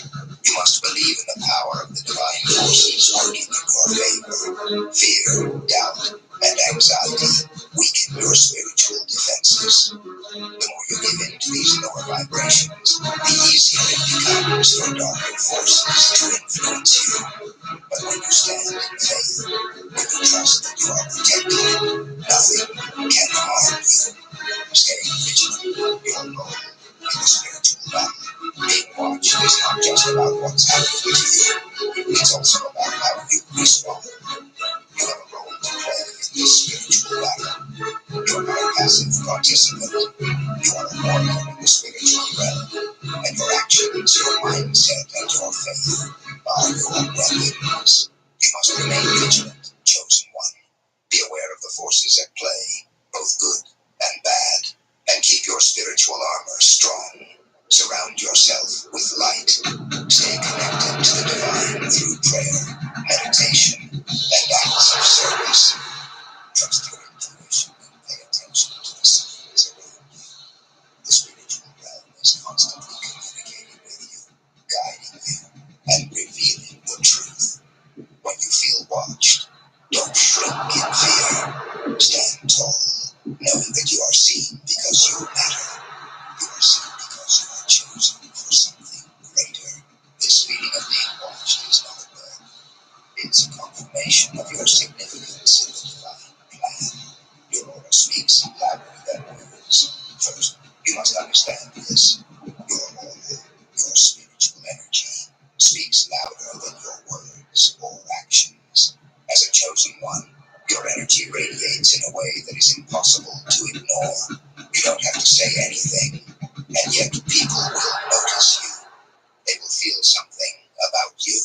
Even if they can't quite put their finger on it, your presence alone shifts the energy in a room. Some will be drawn to you instinctively. They will feel comfort, peace, or even inspiration when they are in your presence. These are often people who are spiritually in tune themselves, even if they don't realize it. They may not know why they feel safe around you, but it's because your light is touching something deep within their spirit. You serve as a reminder to them of something greater, something divine, something they too can aspire to. This is one of the ways that the chosen ones act as vessels of light in the world. However, not everyone will react positively to your energy. In fact, some people will be made deeply uncomfortable by your presence. And this, chosen one, is something you must come to terms with. The uncomfortable truth, not everyone will like you. Let's be real for a moment. You've probably noticed that there are people who, for no apparent reason, seem to dislike you or avoid you. They might act cold, distant, or even hostile, even if you've done nothing to provoke them. You could walk into a room with a smile and a pure heart, and yet there will be those who immediately feel uneasy or even antagonistic toward you. Why? Because your light exposes their darkness. It's not that you've done anything wrong. It's simply that your presence, your energy, brings to the surface the things they've been trying to hide. Whether it's insecurities, unresolved trauma, or their own spiritual disconnect, the chosen ones carry an energy that acts like a mirror, reflecting back to people what they need to see within themselves. This reflection can be uncomfortable, especially for those who are not ready to face their inner shadows. The Bible speaks to this in John 3:20. Everyone who does evil hates the light and will not come into the light for fear that their deeds will be exposed. This doesn't mean these people are inherently evil, but it does mean that your light disrupts their comfort zone. Your presence brings an awareness that they are not living in alignment with their true selves. And this can be unsettling. In a world where so many people live in spiritual slumber, the chosen ones act as a wake-up call. And as you know, not everyone is eager to be woken up. Spiritual jealousy, why some people are threatened by you. Now, let's talk about something that many chosen ones experience, but often don't understand. jealousy. Yes, chosen one. There are those who will be envious of your light, your gifts, and your spiritual power. They may not even know why they feel this way, but their spirits recognize something in you that they wish they had. You see, the chosen ones carry a sense of purpose, a divine calling. And even if you're still discovering what that calling is, others can sense it. People who are not in touch with their own purpose, or who have ignored the divine path laid before them, may feel threatened by your presence. Intensity at a fever pitch, just about set to kick it off in the SEC. Time for ESPN college football, and we are expecting a dandy tonight. Broadcast learning, Kirk Street will be on the call. The Georgia Dome in gorgeous Atlanta, Georgia, the site for this SEC championship game. Hi, everybody. I'm Brad Nessler, joined by Kirk Street in the booth.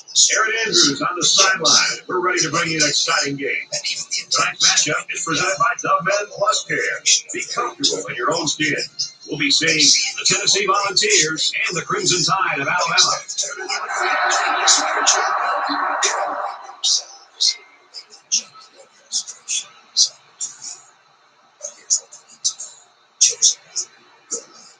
And both teams take some clean.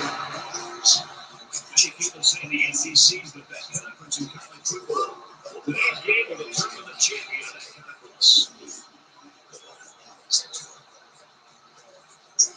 Kickoff just ahead, but first we'll take you down for the coin toss. We'd like to take this moment to let you know this game is brought to you by Dove Men Plus Care. Be comfortable in your own skin. Spiritual activator. There's another reason why people react so strongly to you. And this is something that will empower you as you walk your path. Your energy, as a chosen one, is a spiritual activator. What does this mean?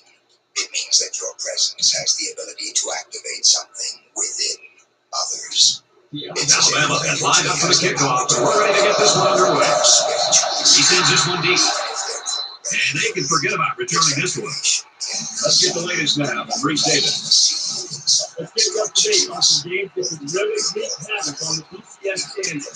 As the Georgia Tech, they won their 11th game of the season. Another game, the Panthers were ranked number 12. They wanted to prove a point today, and they did. And for Pittsburgh, they continued their winning ways. And for Johnson, a very good day. He cracked the 250-yard mark. The Panthers get the victory, 30-10. Thanks, Reese. No score in this one. For Tennessee, Kirk, you and I talked in the team meetings this week with the offensive coordinator. Let's talk about what they hope to achieve in this football game. What they like to do is eat up small chunks of yardage at a time. Mostly with short passes or running between the tackles. It's an offense predicated on clock management and ball control. And for Roach, he eclipses the 1,000-yard mark for rushing. What I've been impressed with all year long is the way this guy's earned those yards, oftentimes breaking 2-3 tackles before someone finally brings him down. From their own 49-yard line. First down. The responsibility of carrying divine energy. They bring him down at the 47-yard line. And the defensive end comes up with a big play. He's quick as a cat, no question. He got tremendous penetration. He was able to wrap him up for long swings. It's 2nd and 12. Ball on the 47.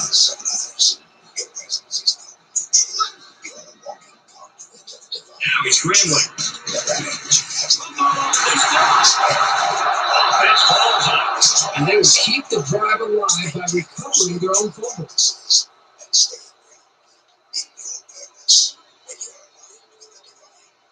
Your energy flows in harmony with your mission. But when you are off balance, when you are not taking care of your spiritual health, your energy can become chaotic or even harmful to others. You've probably noticed that when you're feeling We've got a 1st and 10. Ball on the 41-yard line. the reactions of others to you change as well.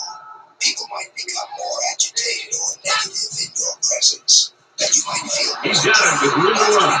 He's at the 30. Touchdown, Tennessee! And as a result, The wideout here truly knows what he has to do to contribute to make his team successful. Where was the coverage there? There wasn't anybody near him at all. but also requires great responsibility. You must be mindful of how you engage with others. Tennessee is up by 6. And how you protect yourself from spiritual Anti-tax now the extra point. I think the defense jumped the gun a little bit on that play. meditation. Unraveling rituals are so essential for the chosen ones. They keep your energy pure, strong, and aligned with the divine purpose. How to protect your energy and stay aligned. So, how do you protect your energy? Especially when you are constantly being watched, scrutinized, and sometimes attacked by others. Whether spiritually They get ready to kick this one off, and the return team's looking for the onside. is your connection to the divine. Cullen from the 10. Makes it out to maybe the 29-yard line. Practices strengthen your spiritual shield and keep you connected to the source of your power. When you are aligned with the divine, the negativity of others cannot penetrate your spirit. Second, be discerning about the people and environments you expose yourself to. Not everyone deserves They'll take over to the 44-yard line. And as a chosen one, you must learn to set boundaries. Some people will try to drain you, either consciously or unconsciously. They go with the run. That's an open field. He's tackled at about the 43-yard line.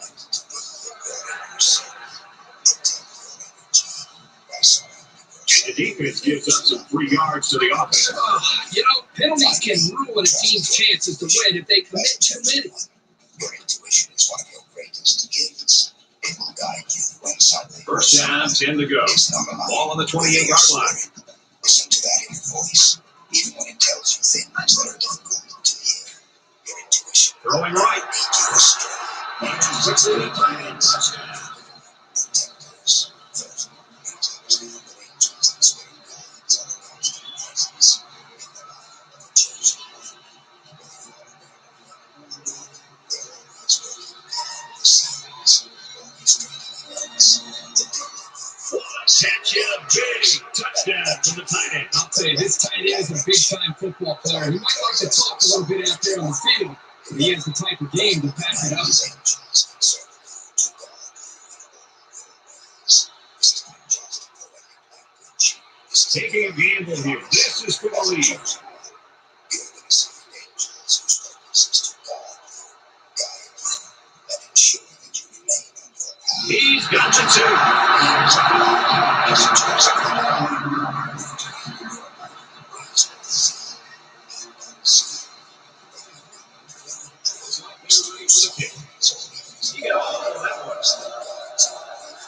And it sails on the end zone for a touchback.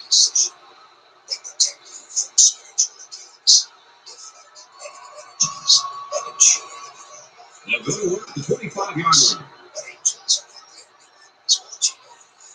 Spirit guides, whether ancestors or wise spiritual. He's going to try and scramble. And he's going to be sacked for a loss. And for Holly, he just recorded his 10th sack of the year. What a season this kid's had. A play like this really exemplifies how dominant he's been all year. He shows a brilliant knack for bringing down the quarterback. They are assigned to help you navigate the challenges and complexities of your path. As a chosen one, how spiritual guardians communicate with you. One of the most profound They find themselves in a hole here after that sack. It's 2nd and long. is the way they communicate with you. You might not always hear a voice or see a figure, but your guardians are always sending you messages. Here's the thing, chosen one. It's on the ground. Defense says they got it. And they do. He's taken down at the 9. That's exactly what this defense was looking for. Yeah, this one will give these guys some added run. Now let's see if they can capitalize on it. To pay attention to. Have you ever had a moment where you suddenly felt compelled to change your route, avoid a certain situation, or make a quick decision that saved you from harm? That was not a coincidence. That was your guardians intervening on your behalf. They don't need to scream to be Good heard. field position here. They'll start this drive inside their opponent's territory. In the right direction. Alabama is up 1. Spiritual guardians communicate with you. 1. Dreams. Sometimes your guardians He gets out to about the 6-yard line. of your wisdom, guidance.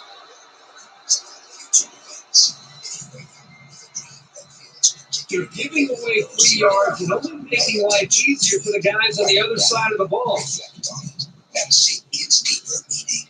2 signs and symbols. First down, and they've got their eyes on that goal line. Through signs and symbols, you might notice repeating numbers, certain animals crossing your path, or recurring symbols in your day. Hands it to the back.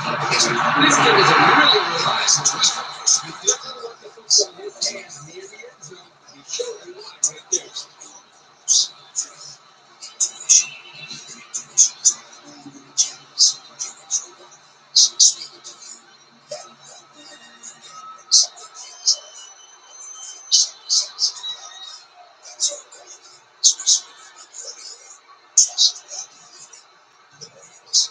And he converts the extra point.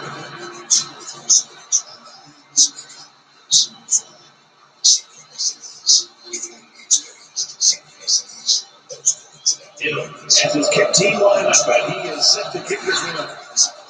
Nice kick, plenty of distance. And they can forget about returning this one.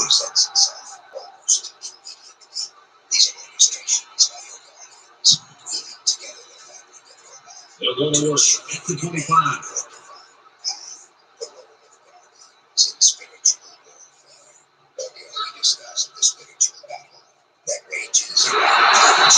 And they make the stop at the 26. So it's complete, but they didn't get much there. That's because the defense was just waiting on it and they attacked. The quarterback should have found somebody else downfield. Second down and 9 to go. Ball on their own 26. So an empty backfield with 5 wide receivers.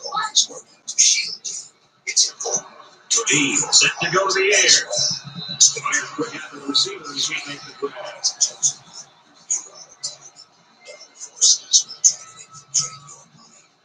Emotions and even your physical surroundings to throw you off course. Your guardians know this. It's 3rd and 9 on the 26.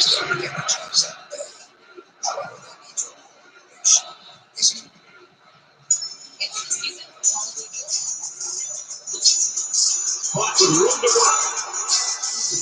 Tackle made at midfield. A little laundry on the field, and we'll find out whose it is. They'll give this one another try after the flag. And on 3rd down, too, that's when you don't want those kind of things to happen. And keep your spiritual defenses strong. When you neglect your spiritual health, you create openings for negative. 3rd and even longer now after the penalty. Think of your spiritual guardians as the generals in your army. They strategize, they protect, and they guide you. And you, as the Lord, must also be equipped. The toughness here by this quarterback, sitting in for the last second, trying to make a play downfield, only to have this defense get to. Got to do a better job maybe feeling things out a little bit, but at least he has the awareness and the toughness to sit in that pocket. Here's the punter. We've spoken a lot about the positive spiritual being. It's a short kick. But there's also a shadow. He makes it out to maybe the 36-yard line.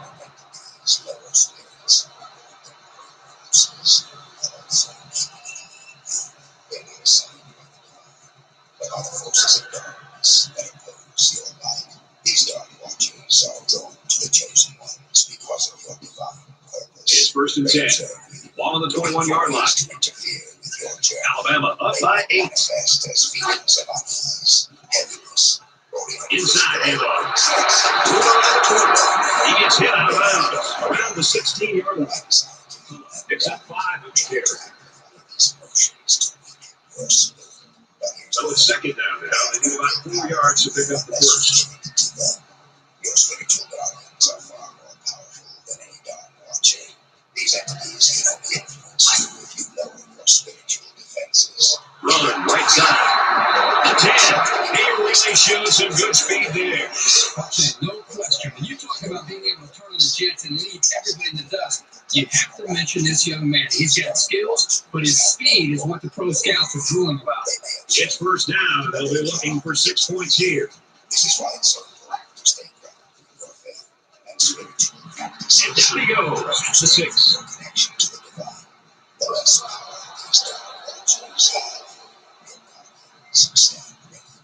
So the offense will move a little bit closer with that penalty. To allow them to do their work effectively. How to strengthen your relationship with your spiritual guardians. Now that you It's first understand down. the importance Chance of for your 3 or spiritual 7 here. First and goal inside the 5. How can I build a stronger relationship with them? The truth is, your guardian Option here. Tackle for a loss. The thing about the option is you're going to have some negative plays. But if you keep running it, it'll create some big play opportunity. Second down and goal. Ball on the 3-yard line.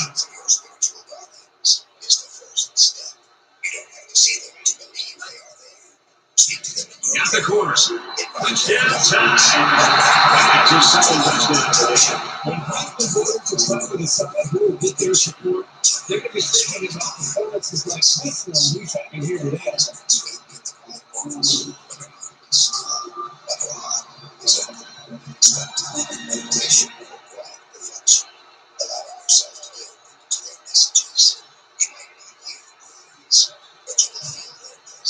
And he adds the extra point. It was a good 3-play, 14-yard drive and a touchdown to the Dolphins.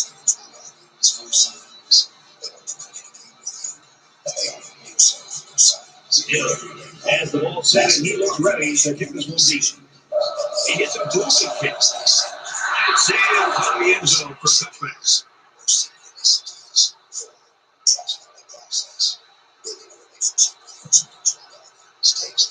They'll set up shot at the 25-yard line.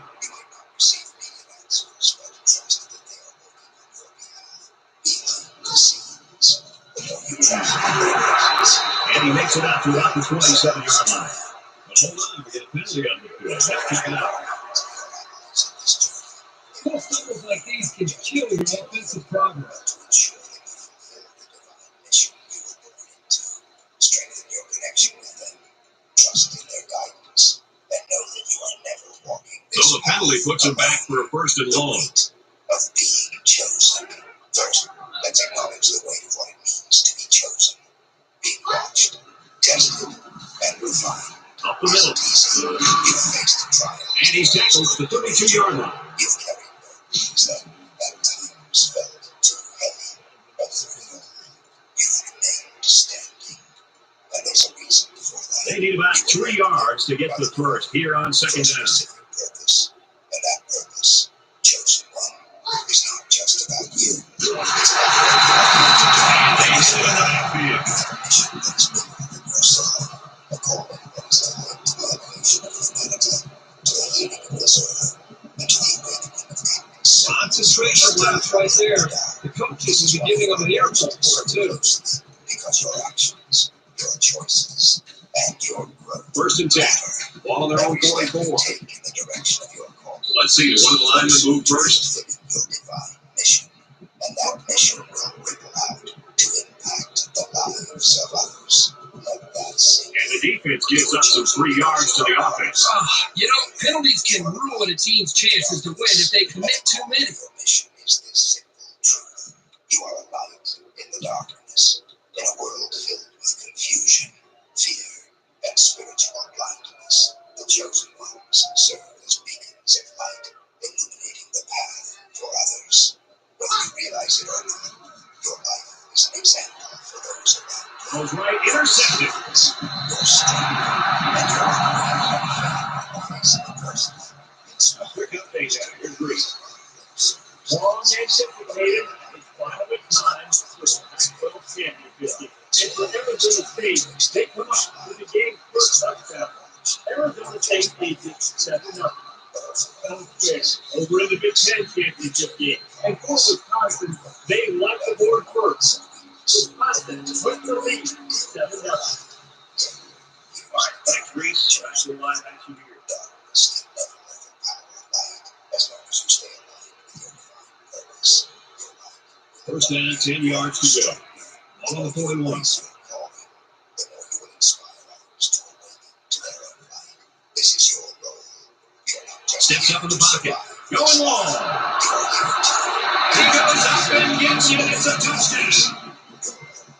as a spiritual Kirk, that was a beautiful pass Nice catch. And this is one of those plays you just sit back and admire the quarterback moving perfectly. And again, the speed of the receiver is the difference in this play.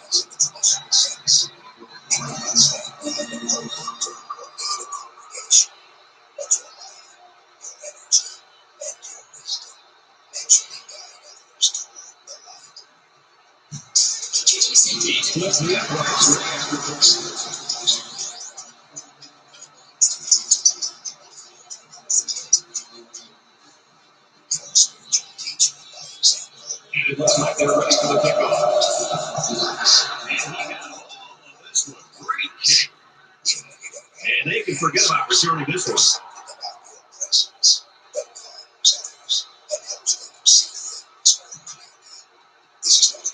They'll start at the 25. But here's the thing.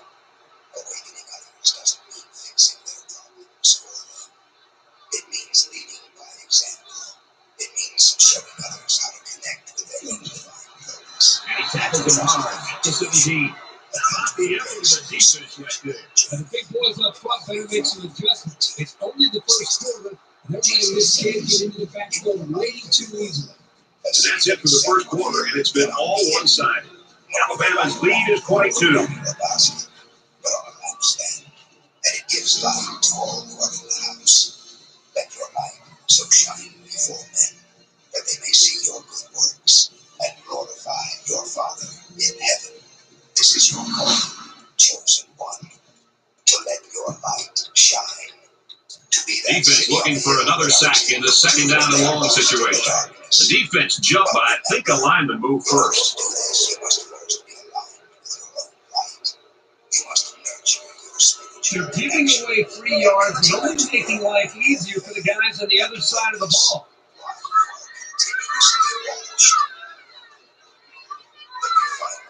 Process. Now, let's return to the central theme of why you feel continuously watched. The reason you are under such close spiritual observation is because you are being refined. Just as precious metals must go through fire to be purified, so too must And they bring him down for a sack on the play. The protection broke down. The defense was in the backfield in a hurry. They brought the quarterback down. Nice play. every challenge, every trial, every moment where you feel tested is part of this refinement process. Third and long now after the sack. It's about preparation. Around the line. It's preparing you for something greater, something you may not even fully understand yet. You are being molded into the spiritual. The senior makes the catch. Down the sideline. The 10. This process of refinement is why you often feel And for Russell, he scores his second catch for 6. You know, this guy is such a difficult target to cover the pass again. It usually doesn't matter who's covering. He always seems to find a way to get open and make a catch. your transformation matters. Every step you take toward fulfilling your mission is carefully monitored. So the kicker's going to stay on the sideline. These guys will try for a 2-point conversion. Just as a master craftsman carefully watches over his work, ensuring every detail is perfect, so too are you being carefully shaped into the person He scrambles. And they will get the 2. With a 3-play, 69-yard run. And they'll come away with 6 points after failing a 2-point conversion. That is scoring. This offense will be more and more explosive. Tennessee lines up for the kickoff. He's to the 20. He makes it to the 28-yard line. You've been chosen for this. Every experience you've gone through, every hardship you've endured. They'll start this drive at the 28-yard line. Here are a few key steps to help you move forward with confidence in your calling. 1. Accept your birthright. And off up the middle. They bring it down to the 21-yard line. Anytime this guy carries the ball and gets a little space, we can be talking about 6. You're chosen for a reason. And it's time to step into that truth with From their own 41-yard line. First down. Your connection to the divine is so great as that. Nurturing through daily prayer, meditation. He's going to go for the home run. And it's tackles at the 11-yard line. We've seen a lot of Heisman quarterback hopefuls over the years, but he might have one of the strongest arms of any quarterback I've seen. When the ball leaves his hand, it's it's like a rocket taking off. To have that skill, along with all the other intangibles, it's so impressive. Approach each day with the intention of fulfilling your divine purpose. Hands it off. Tackle left side. Runs away with 5 yards of the carry. Inspire others. Remember that your life is not just for you. You are here to inspire. They're at the 6. Others. It's second down. Whether through your words, your actions, or simply your presence, you have the power to lead others toward their own spiritual growth. He lost the ball. He may choke up enough rushing scores this year to break the record. He just knows how to run the ball into the end zone. And if you don't think that's a special skill, ask all the defenders he's run through to get there. You're being prepared for something greater. And that preparation requires patience, faith, and trust in the divine. You are ready, chosen one. As we bring this journey to a close, I want you to take a moment to reflect on everything we've He makes the PAT. The guidance of your guardians and the purpose behind it all. These are not random experiences. They are all part of your divine calling. You were chosen for this time, for this moment in history, to be a light in a world that is desperately in need of spiritual awakening. The feeling of being born from Looks like they're ready for the kick. He sends this one deep. And it sails out of the end zone for a touchback. but your growth matters. So now, chosen one, go forward with confidence. Embrace your role. Shine your light. And trust that you are exactly where you need to be on this journey. So if you're the offense here, what's your mindset right now? I think they're anxious to get back out in the field. Last time out, they drove right down the field, so they know they can move it. Growth and divine guidance. Walk it with courage and remember. And that was incomplete. Always watch, always protective, and always love. Thanks for watching till the end. If you've been getting spam texts like these, you need to doubt it was probably linked online somewhere. Most of you can probably. For many are called, but few are chosen. So it's second and 10. Ball on the 25. Welcome, my dear chosen ones. This video is not for the masses. This is not for those who struggle. On the run. Down around the 23-yard line. The chosen ones are the ones who are divinely separated for a greater purpose. So the offense will move a little bit closer with that penalty. It's a sign, a confirmation of your path. If you feel the pull, the unmistakable energy flowing through your spirit, then I urge you to stay till the very end. This video will resonate From their own 38-yard line. and First will make down. your journey like never before. For those who do not understand, for those who are not been chosen, Which is a tight end incomplete. you might as well turn back now. Here's an update from the studio in Reesdale. They're ready to tee it up in the Pac-12 championship game. Let's take yet another peek at this game. And for Stanford, they reached the end zone with a scintillating run. And for Ron, he stuck it in the end zone twice. The Cardinal lead 14-7. And for the Volunteers, they're going to really want to win this one, especially if that score holds up. Set apart. In this video, we will explore 7 reasons why chosen ones are the most elite. Second down and 10 to go. Ball on their own 38. It's not what most people think. It's not because of any material success, fame, or status. It's because of the very essence of who you are. Levine drops back to pass. And he's taken down around the 25-yard line. The quarterback was just lucky to get that pass off. He was under a lot of pressure in the pocket. Hey, they picked up a nice gain of 7 yards on that play. Great pass. Third down, and they're going to need about 3 yards to pick up the first down. This defense not wanting to give an inch here. The unshakable confidence of the chosen ones. One of the most striking reasons. They may not catch it. Catches it. Is their For the 10. Touchdown, Tennessee. Achievements or validation from others. Now this is a divine confidence, deeply rooted in the knowing that you are And they're looking to get 2 points here. This confidence radiates from you and those around you. score on a 2-point conversion. So a fourth play, 77-yard drive. And they get 6 points on the board after failing the 2-point conversion.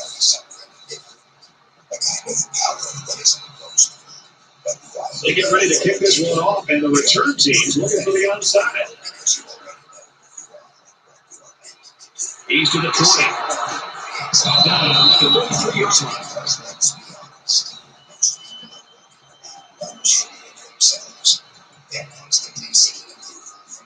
The offense will take over at the 33.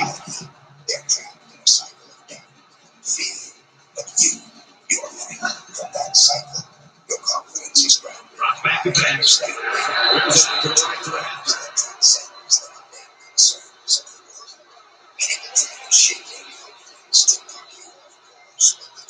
Concentration lapse right there.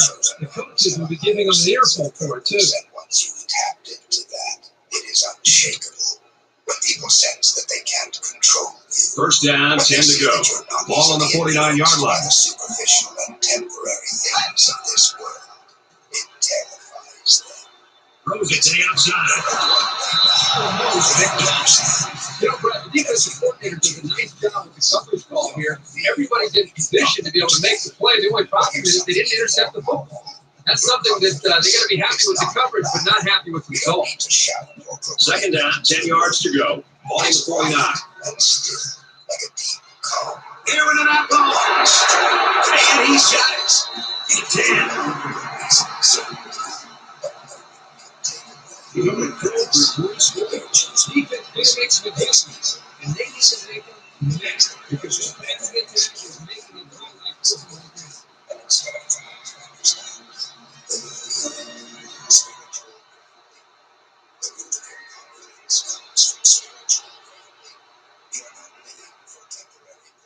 Or fleeting accomplishments. You are not driven by the material desires that often enslave others. Instead, you are grounded in your higher purpose, your divine calling. You understand that your worth is not tied to external factors. Your worth comes from a place beyond. That's going to do it for this one. Final score in Alabama, 71, Tennessee, 25. I have an important message to tell you. I wanted to say that I love you very much, but you are in danger. Today I sent 2 angels. Let's get Kirk Herbstreit's final thoughts on this one. Herbie, what do you got for us? Alabama seemed to want it more as the game went on, and that's because they have such a great head coach. He's kept them focused all year, and it's paid off as they are now the champs of the SEC. You will have great power in your hands where everything you want will become real. Cars, money, a good job, love, anything. The choice is yours. Ignore the video and miss the divine blessing or continue. Here's another look at our selection for the EA Sports Player of the Game. For the Crimson Tide, they remain undefeated. And for Tennessee, this loss will hurt them in the rankings. To external factors, your worth comes from a place beyond the physical world. It comes from your connection to the divine, your alignment with the universe, and your ability to walk. That's going to do it for this edition of NCAA Football 13. I'm Brett Nessler saying so long to my partners Kirk Herbstreit and Aaron Andrews. We'll see you next time. Over spiritual alignment. Those who are grounded in the spirit stand out. And standing out, my friends, often means being feared. People are uncomfortable when they are faced with someone who has transcended the rat race, someone who isn't swayed by money, fame, or social status. Think about it. Most people spend their entire lives chasing after things that ultimately do not satisfy the soul. But you, as a chosen one, know better. You understand that real fulfillment comes from walking in your purpose, from serving your higher mission. And because of that, you move differently in the world. You aren't easily tempted or distracted, and this too creates fear in others. People fear what they cannot control. When they see someone who is spiritually grounded, they realize that their usual tricks and manipulations won't work. They can't use the promise of wealth, status, or even relationships to sway you because you are rooted in something far greater. They can't control you, and that makes them uncomfortable.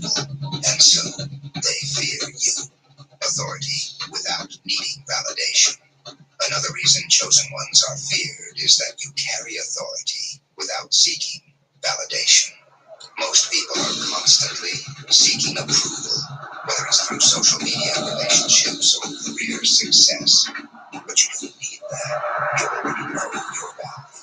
You've been validated by the Creator, by the universe itself, and that's more than enough. Because of this, you move through life with a sense of authority. You don't need to ask permission to be yourself. You don't need anyone to validate your decisions, your worth, or your purpose. This makes you powerful beyond measure. And it makes others uneasy because they are constantly seeking outside validation to feel good about themselves. But you need it. You are all complete. This authority is not boastful. It's quiet and steady. It's the kind of authority that all humans without saying. When you enter a space, energy speaks for you. People can sense that you're not like anyone else. You don't need to be this person in the room because your spirit speaks louder than words ever could. And so, to the expectations of the world, spiritual vision. Welcome back. Now that we've covered the first reason why you are here, your unshakable confidence and spiritual growth, let's go deeper. The second reason why you, as a chosen one, strike fear in the hearts of many is because of your powerful spiritual vision. You don't just see the world as it is, you see beyond the surface. You possess a vision that penetrates the illusions of this material world and taps into the deeper, unseen truths that guide the universe. This vision is a gift, but it is also the very thing that makes people fear you. Why? Because those who are spiritually blind cannot comprehend what you see, or what they cannot understand, they often fear. See beyond the illusions of the world. The chosen ones are not fooled by the illusions of this world. You see beyond the superficial, beyond the distractions, and beyond the lies that keep others trapped in a cycle of ignorance, while most people are caught up in the chase for material wealth, status, and recognition. You see those things for what they truly are: fleeting, temporary, and ultimately meaningless. Your vision allows you to discern the true nature of people, situations, and events. You see their spiritual essence, while the masses are distracted by the noise of the world, social media, politics, superficial trends. You are tuned into a higher frequency. You listen to your spirit. You listen to the voice of the divine, and you follow your inner guidance. This makes you dangerous to those who rely on deception to maintain their power. People who build their lives on lies fear the ones who Serious, that's kind of what we're is your own remember. You can help one get 5 10, 24, 7, you serious things that happen. You got the drop late and serious things that got loud, splash,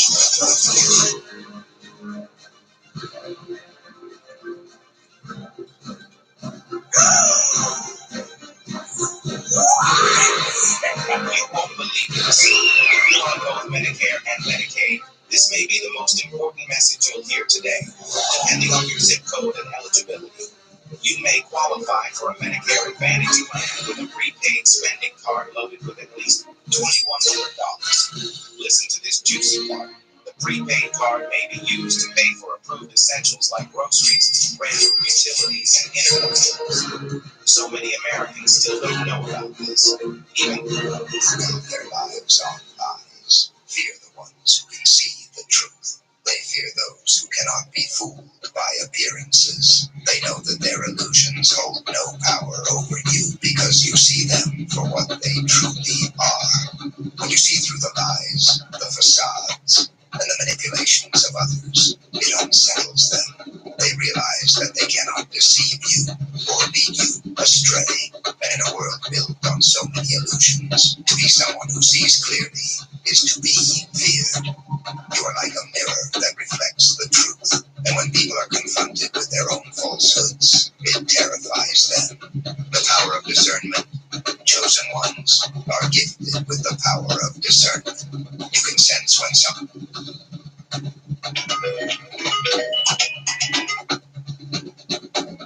one's energy is wrong or when you are being led away. It's an often heard refrain across college football. You'll hear players say, "We want to win this one for our seniors."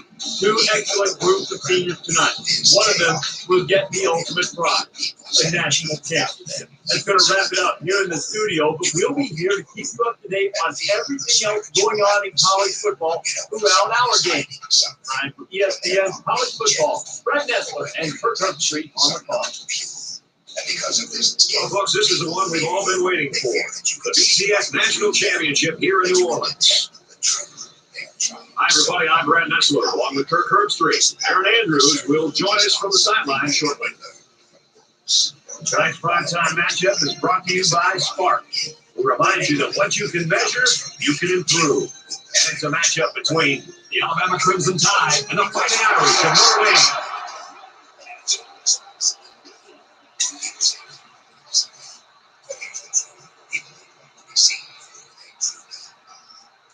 And both teams take the field. Welcome to the game of the year, everybody. This one features the top two teams in college football. And when the final gun sounds, we'll crown the national champion. It's back to point off, presented by Spark. We remind you that what you can measure, you can improve. Prophetic vision.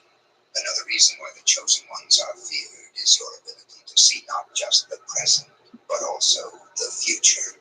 You may have visions, dreams, or gut feelings about things that are going to happen. And more often than not, you're right.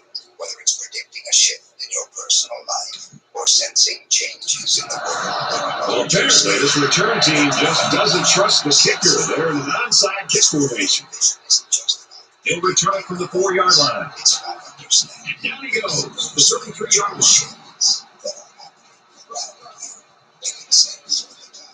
Changing when new energies are emerging, and when something's about to disrupt the status quo, you're not surprised by sudden changes because you already saw them coming. People fear this. So here comes the offense taking the field for the first time today. Control. They fear what they cannot predict or manipulate. When you can sense things before they happen, it gives you an edge. He's looking to pass. Launch it on! Got it! You never know what will happen when the ball ricochets like that. Right after the ball defender. Steer the future in their favor. There is someone who already knows what's coming next. From their own 48-yard line. Second down. Threat to the powers of this world. This spiritual vision makes you a threat to the established They hand it powers off. of this world. And he's tackled at the 41-yard line. Or individuals in positions of influence. They rely on keeping people in the dark to maintain their control. And the defense gives up some free yards to the offense. Penalties can ruin a team's chances to win if they commit too many. And the hidden agendas. First and 10. Ball on the 26-yard line. Controlled or swayed. In a world where the powerful thrive on secrecy and deception, the chosen ones are like a bright light that exposes And he is drilled at the 2-yard line. false promises or manipulated by fear tactics. A part of any quarterback's arsenal should be the ability to sell the run with a good fake. He does a really good job here on the fake, and then they pick up some nice yards. High places, you're not part of their system, and you cannot be made to follow their rules. First down, and they've got their eyes on that goal line. And your allegiance is not to the rulers of this world, but to the divine. This makes you unpredictable, uncontrollable. He's broken the all-time single-season rushing touchdown record. This is an honor that reflects how hard he works on each run. He's taken a lot of punishment on the way to the end zone, so this should make it all right. And he takes on the extra point. A short three-play, 41-yard drive. They put up 7 points.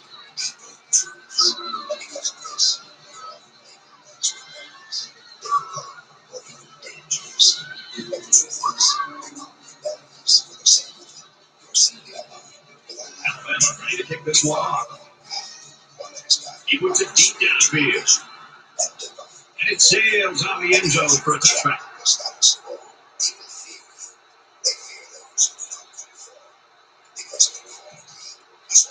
This drive will start at the 25. When you refuse to conform, you challenge the system. And challenging the system always brings fear. It's not easy to walk this path as a chosen one. He gets out to about the 25-yard line. You will be misunderstood, judged, and even ostracized for your beliefs and the truths you speak. But take heart, because this is part of your divine mission. He's changing things up. You're here to usher in change, to awaken others. He's got a man. He's taken down around the 42-yard line. Nice pick up there. I'll tell you what, the defense came a little bit here and came with the blitz, and the quarterback showed tremendous poise by making a good read and delivering a nice ball to the open man. The throw is complete by his receiver.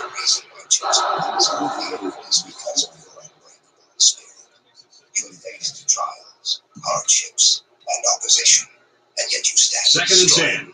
Ball on their own 42. You are resilient in a way that baffles those who try to bring you down. And this resilience makes you a force. Back to pass. Fires out to his right. He's tackled at about the 33-yard line. That one goes for good yardage and a first down. Yeah, that's just a nice game on 2nd down. In fact, being chosen often means that your path has been difficulties. They're changing the play. That will bring most people, but you, through it all, remain standing. He's at the 30. Bring him down. That's the 25-yard line. Yeah, this is why you need to know where the ball is at all times. They give up when the yoke gets tough, and they retreat when life becomes too painful. But not you. You have faced battles, both external and internal, that most people will never even begin to understand. And yet here you are, still standing, still pressing forward. This unbreakable First down, 10 yards to go. Ball on the 25. It's not just a matter of willpower. It is something much deeper. It is your divine purpose that keeps you. Introducing pickup. And that reason gives you the strength to endure even the hardest of times. This is what people fear. They fear the fact that no matter what they throw at you, Trying to change the play. they try to break you. Harris steps back to pass. Here comes the pressure. He takes off. So the offense turns over the pigskin. The ball carrier here was just careless in handling the ball. Great awareness by the defense to jump on. Purpose is divinely ordained. When you are aligned with a higher calling, They'll set up shot at the 11. you understand that the trials you face are not Alabama is up by a touchdown. to refine you. Every hardship, every struggle is a part of your Tackle made at the 24. Your spirit cannot be broken. People fear what they cannot destroy.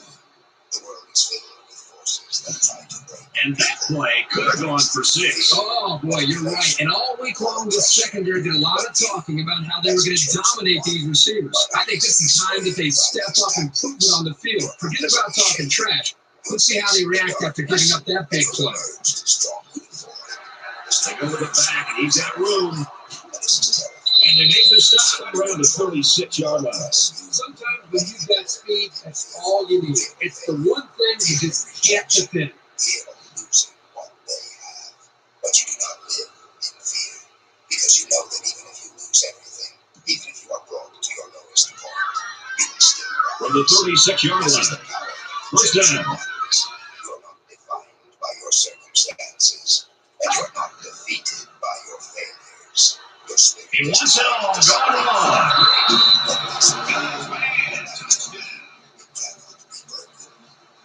Wow. Almost impossible pass to the man, and it goes for 6. Yep, the defense would have needed 12 guys on the field that time.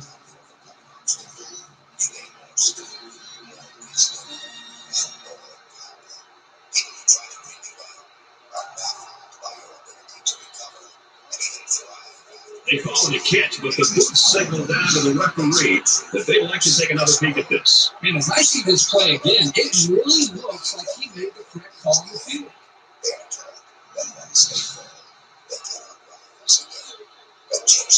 understand that failure is So after some discussion, the call on the field stands. every challenge you face is an opportunity for growth, for learning, and for becoming stronger.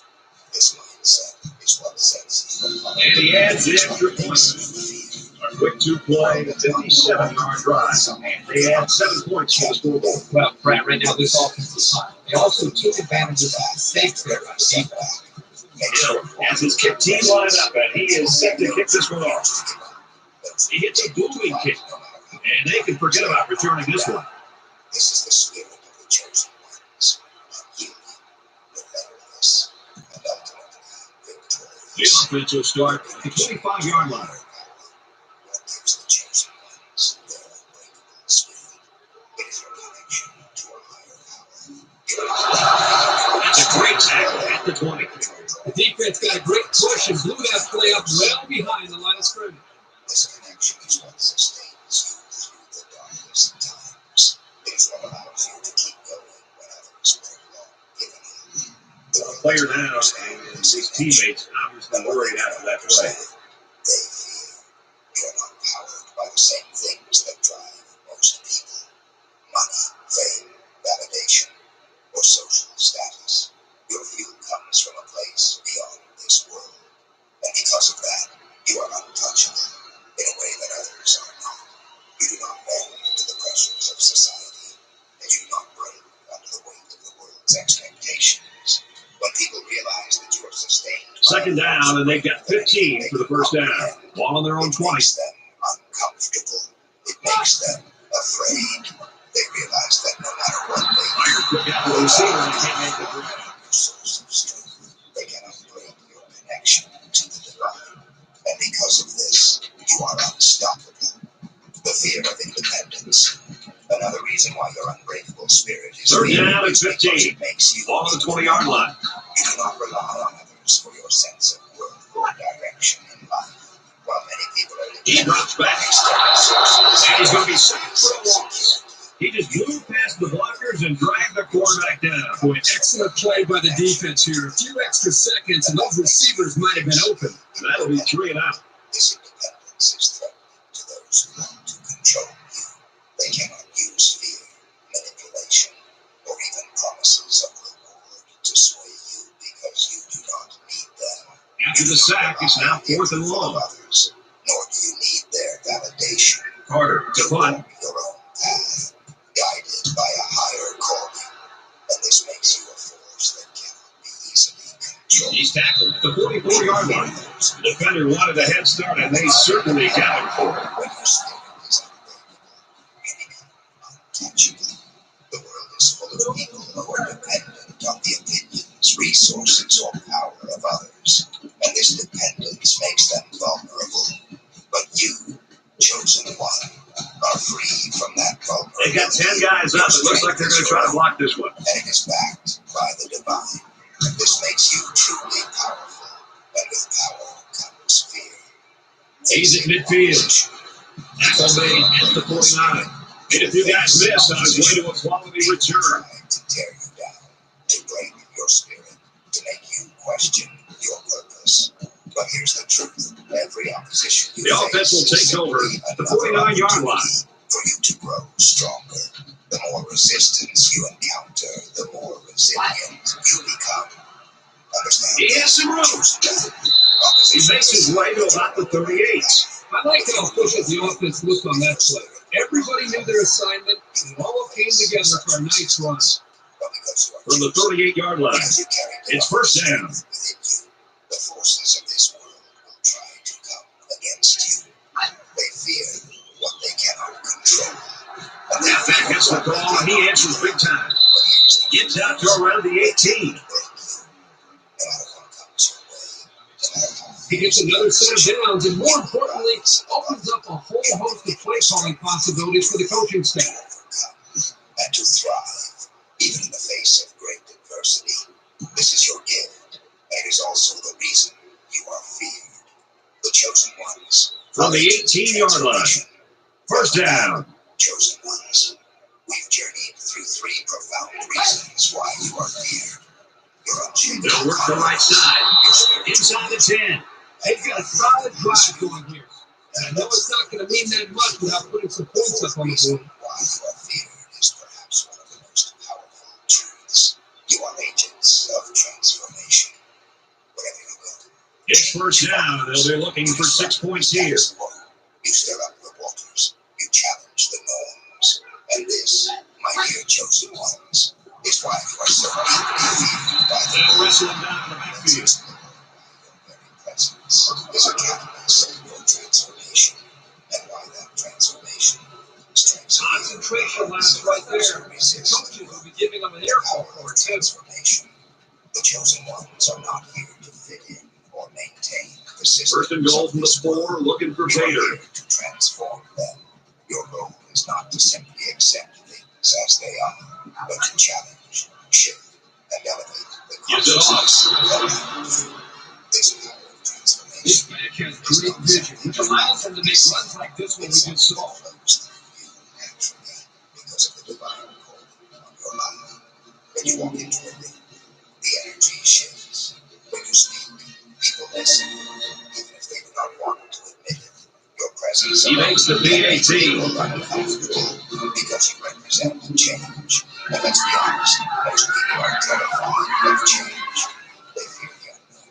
They fear growth. And they fear the disruption of their comfortable but stagnant lives.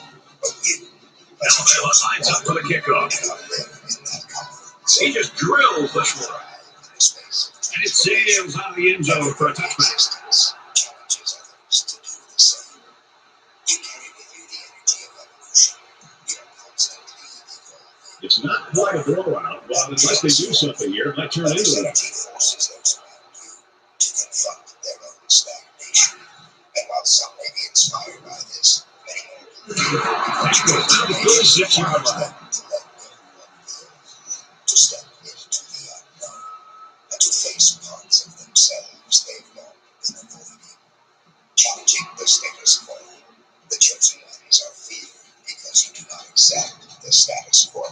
You are not content with mediocrity or the limitations imposed by society. You see beyond First down, 10 to go. Ball on 36. systems, ideas, and beliefs that keep others trapped.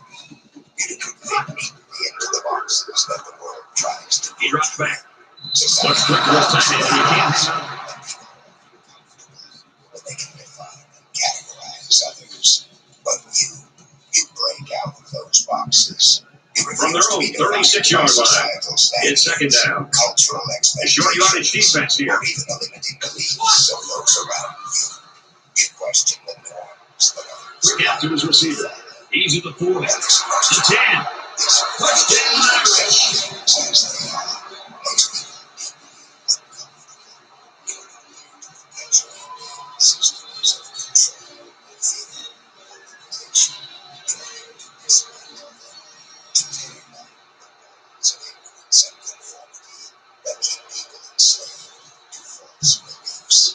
And he converts the extra point.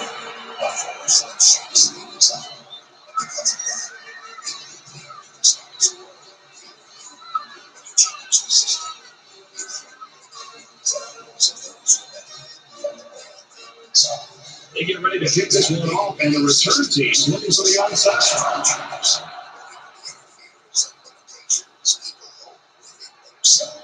And he makes it out to about the 24-yard line. But make no mistake, people often fear what is brought into their life because it requires them to confront uncomfortable truths, shed light on the darkness.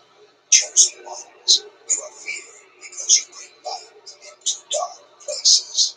There are many who are comfortable living in the shadows. And offense is back on the field after running the ball very well on their last drive. This offensive line really opened up some big gaps for the running back last time. On the lies, the manipulation, He heaves it deep. the darkness. Right around the 2-yard line. Certain spaces or come into contact with certain people, there's only resistance. It's not just about you as a Now let's go down to our sideline reporter, Aaron Andrews. She's got an injury update. Right? The training staff over here looking at him right now. They think he's not he won't be returning to the game, being told. Thanks for for the report, Danny. It'll be interesting now to see how this team adjusts with him out the rest of the year. And he got all of this one. Great kick.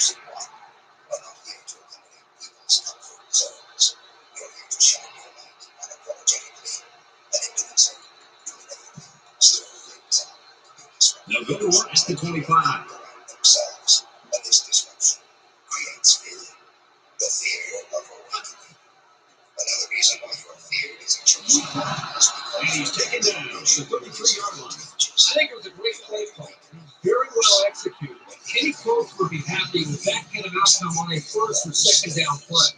Both teams getting closer to the championship as we wrap up the first quarter.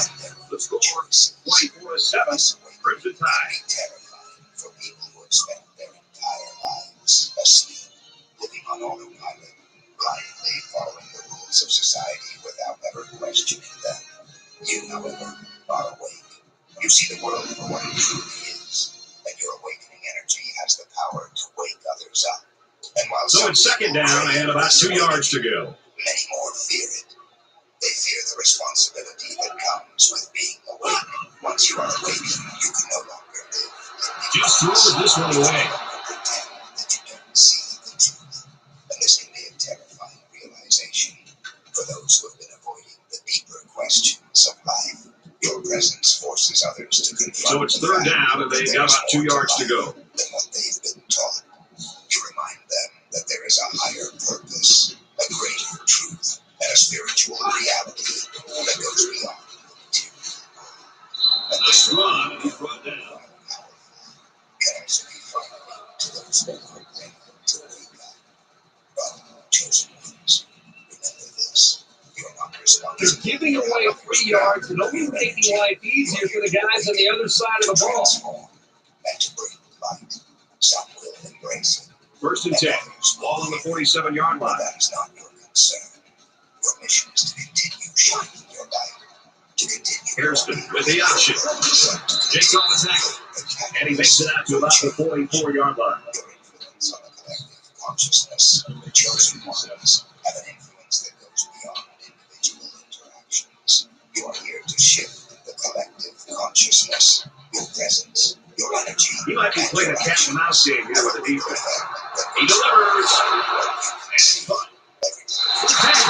Great effort by the wide receiver. And not to take anything away from the quarterback, but the wide receiver made this play. Boy, that was an easy throw to a quarterback. That could be a mistake of some kind, or miscommunication by the defense in that secondary. And the quarterback finds his receiver wide open for the touchdown. Across the world, and those who want to keep the world asleep, those who thrive on control and manipulation, fear this collective awakening. You represent the new energy that is rising in the world. You are part of the shift from darkness to light, from ignorance to wisdom, and from fear. And he takes out the extra point. First play, 70-yard run. They come away with 7 points.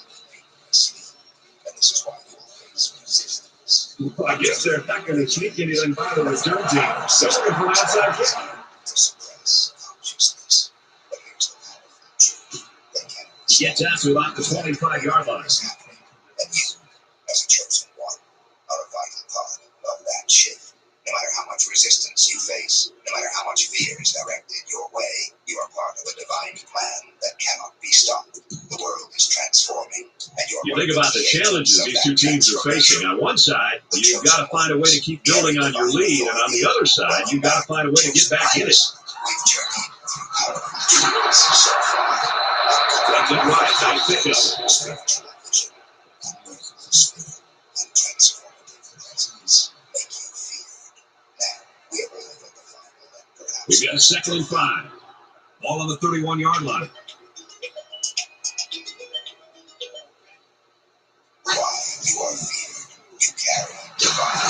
He makes it to the 32-yard line. Are not just walking in their own path. They are walking in alignment with a higher power, with the Creator's will. This divine authority is the ultimate. They're about 4 yards away here on 3rd down.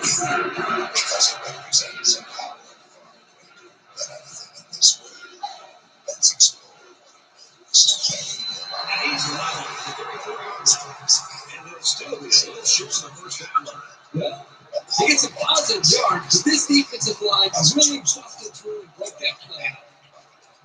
So they're going to go for it here. This is kind of a surprising call right here by the coach. This is an obvious punting situation. They go with the run. He's taken down at around the 44-yard line.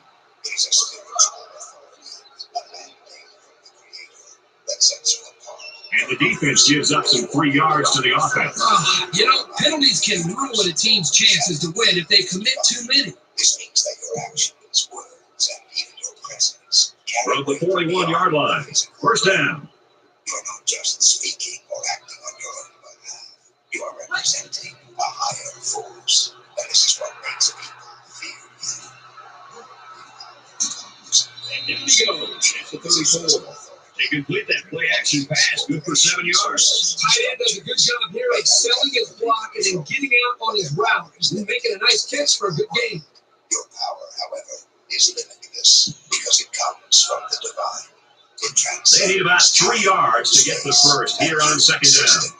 This makes you a threat to anyone who operates solely within the boundaries of worldly power. He's on the run. He takes it right side for a good game. Great job here converting and keeping this defense on the field. They're getting very tired. Striking aspects of divine authority is that you do not need to demand respect. It is given from the 28-yard line. It's first down. People sense that there is something different about you, even if they cannot explain it. Option. They bring it down around the 28-yard line. A yard, if that, on the quarterback keeper. It's not about domination or control. It's about alignment. Here's the 8th play of the series. You carry a calm, quiet power that is undeniable. People may not always understand it, but they can feel it. And this feeling of power takes the ball right. Makes it out to about the 19. Is what unsettles others. It's power that comes from within, from the divine. So the offense will move a little bit closer with that penalty. By external forces, people are used to power that is loud, aggressive, and forceful. They are used to seeing authority in the form of domination or control. But you, first down, and they've got their eyes on that goal line. Authority, one that flows from spiritual alignment. And this authority is far more powerful because it is not rooted in ego or personal gain. Nice run there. Gain of about 4 yards on the draw. Because it cannot be controlled or manipulated. Speaking truth with authority. Another reason why the chosen ones from the 5-yard line.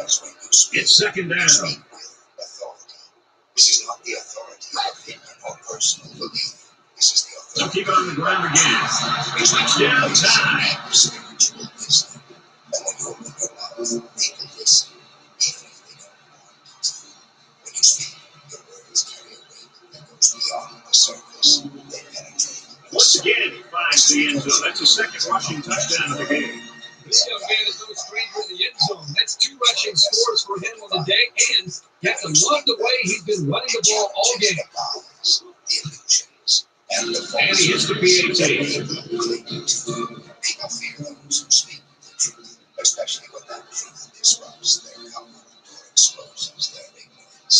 Your words have the power to awaken people from their spiritual Alabama, the king. to open their eyes to realities. He puts it deep downfield. And because of this, And they can forget about returning this one. not because of what you say, but because of the truth that your words represent. There's a spiritual authority. It's still only the second quarter. We've got a lot of football left, but I've got to say, this one is teetering on the verge of a blow-up. They put everyone up on the line. It's nailed and it's intercepted. On the 20, the 10. Touchdown, Crimson Tide. So a great play by the defender to give his team 6 points. That was a very good play, and that will certainly help build his team's momentum. And this is what makes people fear you. The knowledge that once you spoken, the world will never be the same. The fear of what you represent, the chosen ones, are feared not just for what you do, but for what you represent. You are a walking embodiment of divine will, your life, your actions, and your choices. He flips the uprights for the extra point. People uncomfortable. When others look at you, they are confronted with the reality of their own lives. kicker looks like he's ready to kick this one off. He kicks it off, and he got all of that one. And it sails out of the end zone for a touchback.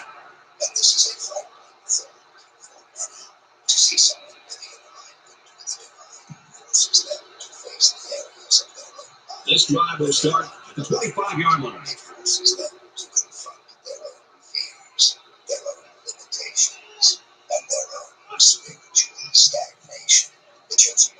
Looks left, interception. Got an opening to the 20.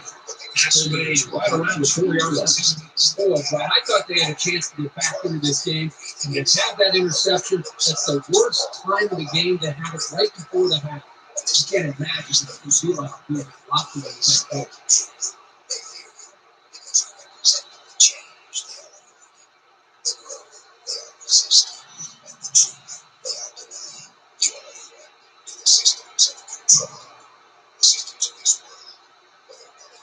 First and goal from the 3. Let's see if they can muscle this one in. To keep people in a state of spiritual sleep. These systems thrive on fear, control, and manipulation. And they are deeply thrown around the corner. Touchdown! He made a great move to get into the end zone. There's a perfect play call. They look like they practiced that one a few times. Because you cannot play by rules. You are not motivated by fear. And you cannot be manipulated by material gain or worldly promises. You answer to a higher power. And that makes you a dangerous force in the eyes of those who seek to make and he adds the extra point for the masses. The very existence of the chosen ones challenges the foundations of these systems. You are living proof that there is a higher They line up to kick this one away. purpose and a higher truth than anything the He hits a booming kick. And this is And they can forget about returning this one.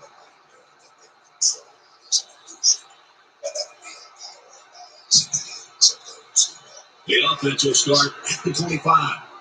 Chosen ones cannot be enslaved by fear, greed, or manipulation, because you know that your authority comes from a source beyond this world. You are not swayed by the temptations that keep others bound. Here's the tie and opener as he drops the ball. Those who rely on fear and control to maintain their power. They fear you because they cannot contain you, and they cannot Second and 10. influence. Ball on their own 25. You are unstoppable. The ultimate reason why chosen ones are feared is because you are unstoppable. When you carry divine authority. And he's tackled right around the 28-yard line. That play was going nowhere. You give a lot of credit to the defense here, recognizing pass and swarming to the receiver. From their own 28-yard line. It's third down. Let's see, do one of the linemen move first? People fear you because they know deep down that they cannot Concentration laps right there. The coaches will be giving them an earful for it, too. than anything they can control or manipulate. You are a Watch out for a pass play when you're in a goal line D. and your mission will be completed, no matter what opposition comes your way. This is the most powerful. Harris on the run. You are unstoppable because He's at midfield. Oh, there's Bob. And they make the stop at the 45-yard line. They work hard and they got the turnover. This is what it's all about. Defense taking advantage of an opportunity. They're pouncing on the loose ball. this is your destiny as a chosen one. Chosen ones, you carry divine authority, and this is the ultimate reason why you are feared. Your power, your presence, and your purpose are not of this world. They are divinely ordained. You command respect without demanding it. You speak truth with authority, and you represent a force that transcends the systems of this world. People fear you because they cannot control you, they cannot silence you, and they cannot stop you. Alabama is the national champion. There is a divine power that governs all things, and this truth makes you a force to be reckoned with. So continue to walk in your authority. Continue to speak. As we wrap this game up, Kurt, what final thoughts do you want to share? Alabama made the journey and finished it off with the national championship. It really couldn't have happened to a better bunch of kids in a classier school than this. They battled all year. Whenever it got tough, they came together and came out on top. And now they're on top of the polls, the world, everything. Congratulations to our national champion. Please give it a thumbs up, subscribe to our channel, and hit the notification bell so you never miss Here's a look at our player of the game. EA Sports will donate $10,000 in his name to his school's General Scholarship Fund. For the Fighting Irish, a heartbreaking loss ends their quest for a perfect season. If you're here, it's probably not by accident. And I'm going to say something that might make some people click away, and that's okay. This message is only for those who feel a deep call. That brings this one to a close. For EA Sports, Aaron Andrews, and Kirk Herbstreit, I'm Brad Nessler. We'll see you soon for another edition of NCAA Football 13. That sense that you're here to do something meaningful, then stay with me, because what I'm about to share is for you. When you're aligned with your higher purpose, your angels step in. They're not sitting on the sidelines. They're working actively with you. They want to guide you, to nudge you along, and to make sure you have the support and insights you need to fulfill your divine mission. This video isn't for the casual viewer, the mildly curious, or the faint of heart. This message is for those who know, who feel it in their bones, that they're here for something higher. You might already sense the presence of angels around you, but sometimes we miss their signs or second guess what we're feeling. Today, let's set that doubt aside. We're going to uncover 10 ways angels signal their guidance so that you can recognize and trust these signs when they show up in your life. The importance of recognizing angelic signs. Now, why does it even matter to recognize these signs? Well, think about it. Every one of us who's on a spiritual path, who's here to make a difference, receives guidance from the divine. But if we're not tuned in, if we're too busy, distracted, or doubtful, these messages can slip right by us. Recognizing these signs brings clarity and reassurance. It helps you move forward with confidence, knowing you're not alone, knowing that every step you take is guided. These signs from your angels are there to help you align with your purpose, especially when you get off track. And let's be honest, on a journey like this, you're bound to have moments of doubt. That's normal. But these signs bring you back. They keep you centered, and they remind you why you're here. So let's start with the very first sign that angels are guiding you. Sign 1, repeated synchronicities. So the first sign we're going to talk about today is something a lot of people have heard of. Synchronicities. Now, let's get one thing straight. Synchronicities are not just coincidences. They're not random events. Synchronicities are those moments when things align so perfectly, they're almost eerie. It's like the universe is giving you a little nudge, a wink, saying you're on the right track. When angels are guiding you, they use synchronicities as a kind of language.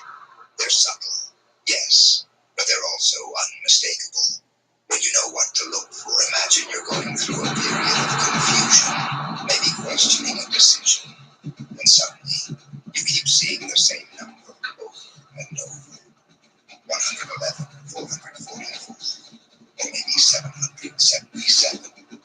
Or you start finding feathers in unexpected places. And it's not just once or twice. It keeps happening to the point that you can't ignore it. Let's break down a couple of examples. If you're seeing the number 111 repeatedly, that often signals a new beginning. Your angels might be saying, get ready. Something fresh is coming your way. Embrace it. Or if you're seeing 444, it's a reminder that your angels are close by, offering you stability and protection when you need it most. Each number, each repeated experience is a message meant for you specifically. These aren't random. They're intentional, carefully placed by your angels to help you stay aligned with your purpose. How to respond to synchronicities. So when you start noticing these synchronicities, don't brush them off. Instead, take a moment to pause. Ask yourself, what was I thinking about when this showed up? What's been on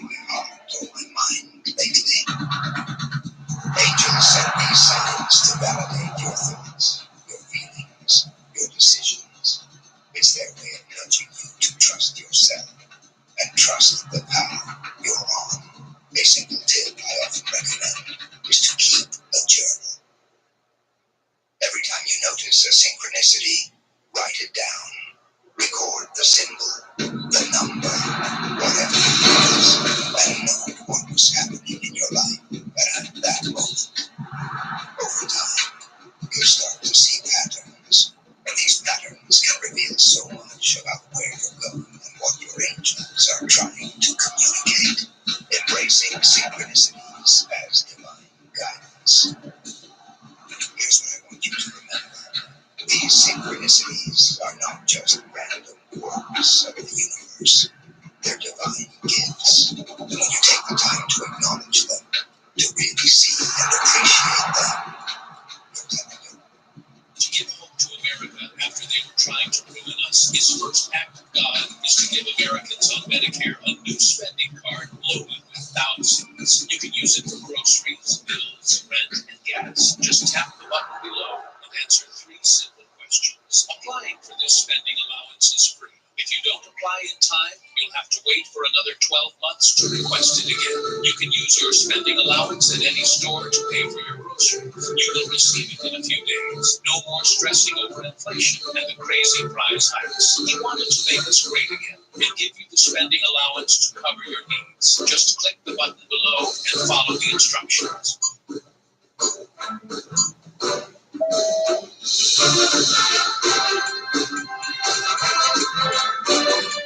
Listen, it's crazy to think all these times telling you guys that there's a stimulus going on. But there's not. There's no stimulus. $6,200 is not happening. You're not getting that money.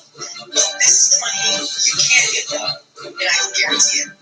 It's an incentive. So if you want to those people below, you can get a stage or whatever. Yeah. your angels. I'm listening. I see you. Thank you. And when you do that, you're opening the door for even more guidance, for a deeper, stronger connection. Each time you acknowledge these signs, you're strengthening your relationship with the divine. And believe me, your angels notice this. They see you noticing. So embrace these signs, let them in, and let them guide you. Trust that these synchronicities are lighting the way, showing you the steps you need to take. Some too, drawn to new knowledge or spiritual teachings. Let's talk about something that happens to a lot of people who are on a spiritual path. Suddenly, you're drawn to new knowledge or teachings in a way you can't quite explain. This isn't just a curiosity, it's a deep pull, almost like you're being guided to uncover something specific. When angels are working with you, they often create this strong attraction to certain ideas, philosophies, or practices that are meant to help you grow and align with your purpose. Think about it. Maybe you felt a sudden urge to pick up a book on ancient wisdom, or felt an unexplainable pull to study something like meditation, healing, or mysticism, or perhaps certain spiritual teachers or teachings keep showing up in your life in surprising ways.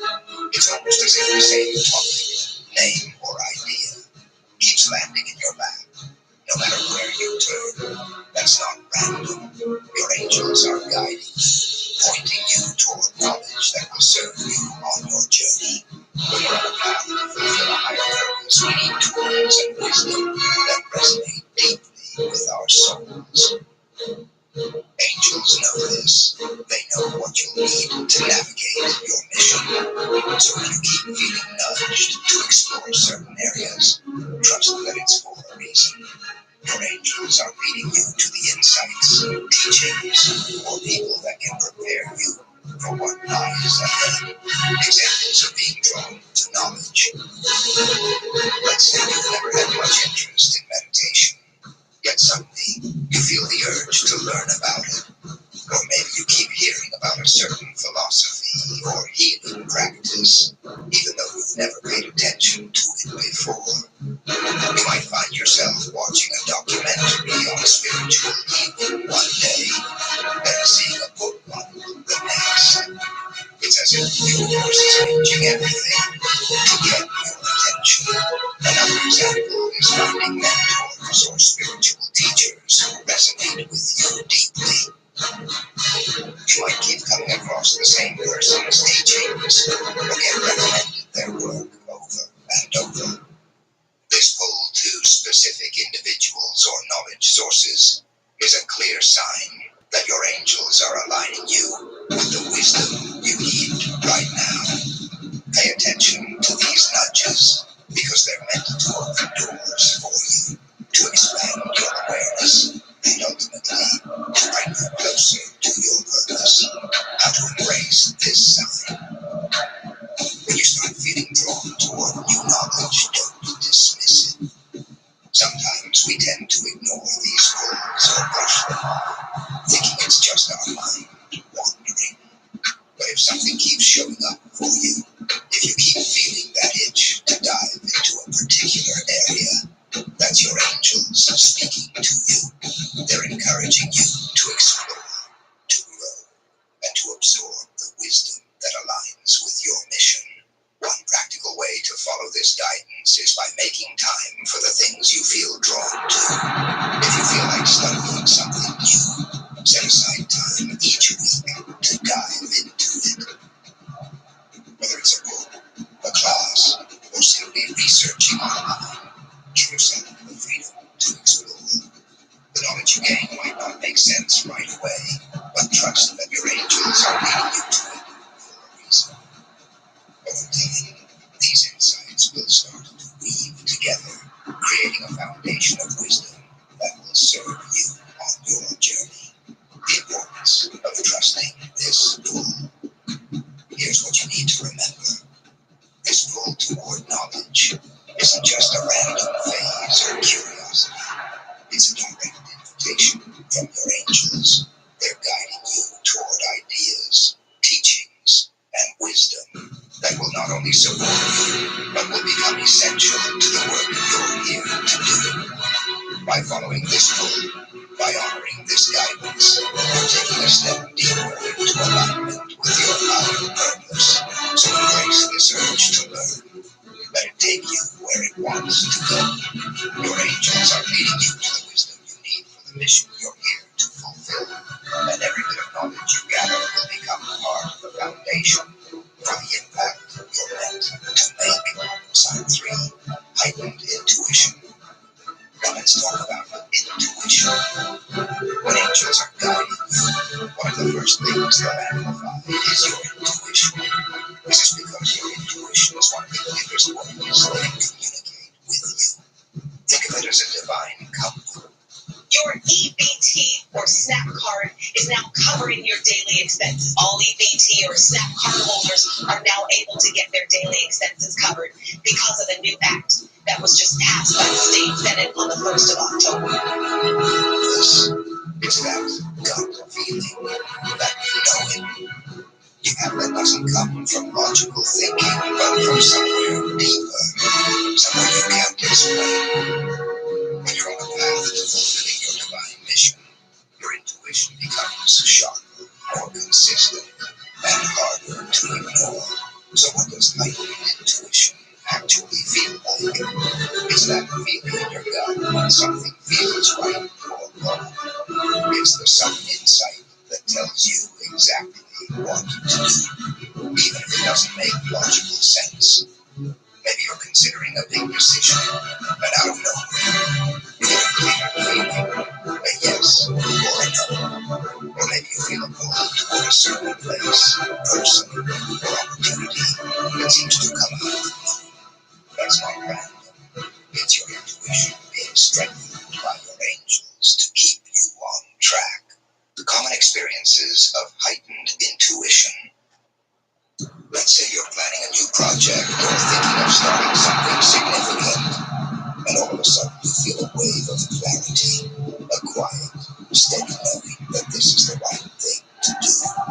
Or maybe you're meeting someone new, and even though everything on the surface seems fine, something in you feels off, telling you to take a step back. This is your angels giving you a nudge, a reminder that they're guiding you through through your intuition. Another example is feeling a strong sense to say no to something, even if, logically, it seems like a good opportunity. Maybe you're offered a job, invited somewhere, or asked to commit to something. But inside, something is saying, don't do it. That's your intuition, warning you that this isn't the right move, that it's not aligned with your path. And when your angels are involved, they'll make that inner voice louder, clearer, so you're less likely to miss it. How to strengthen and trust your intuition. Here's the thing. Your angels can enhance your intuition all they want.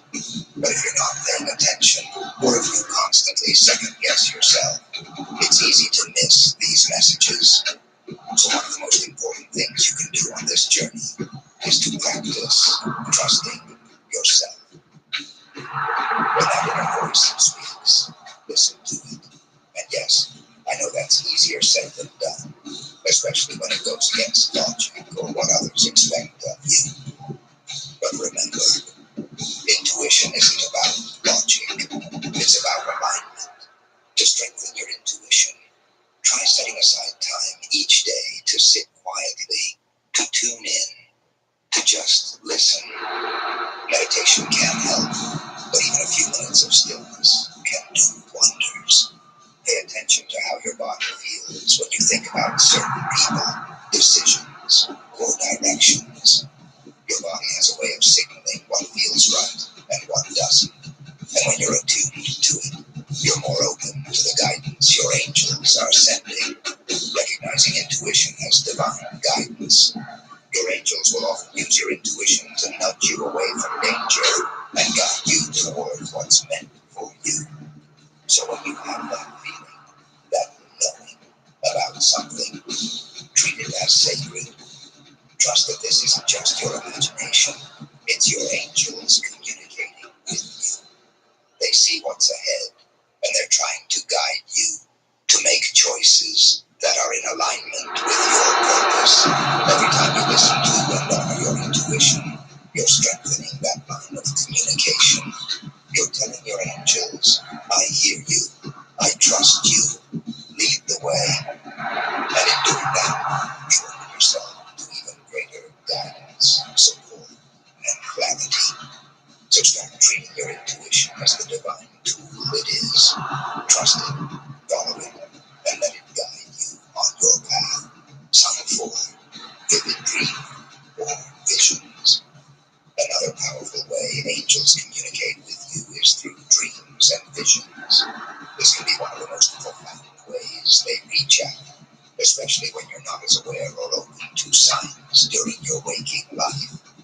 When angels are guiding you, they use the dream state as a gateway to send you messages, to show you symbols, or to give you insights that are important for your journey. So if you're experiencing vivid dreams, ones that feel meaningful, memorable, even a little surreal, pay close attention. Your angels might be speaking to you directly through these dreams. Sometimes these dreams aren't just random or fleeting. They stay with you long after you wake up. You can see particular symbols, people, or places that seem to hold a deeper meaning. Or maybe you even feel the presence of a figure in your dream, someone watching over you or guiding you through a particular scenario. This is often an angelic visitation, a way for your angels to connect with you on a level that bypasses logic and goes straight to your soul, recognizing patterns and symbols in dreams. Let's say you keep seeing a specific symbol in your dreams, like a feather, a particular animal, or a type of light. Or maybe you're dreaming about a place that feels oddly familiar, even if you've never been there. Angels love to use symbolism in dreams because symbols speak directly to our subconscious, and they often carry messages that words can't fully convey. For example, dreaming of light or wings might be your angel's way of showing you their presence. Or if you see repeated numbers in your dreams, like 711 or 777. It can be a way for them to emphasize their guidance. And if a dream comes with a strong emotion, like peace, joy, or even a sense of urgency, that emotion itself is often part of the message. Your angels use these feelings to make sure you don't overlook what they're trying to show you. How to interpret and use dream guidance. Now here's the tricky part. When you wake up from one of these dreams, don't just brush it off. Write it down as soon as you can. Keep a journal by your bed.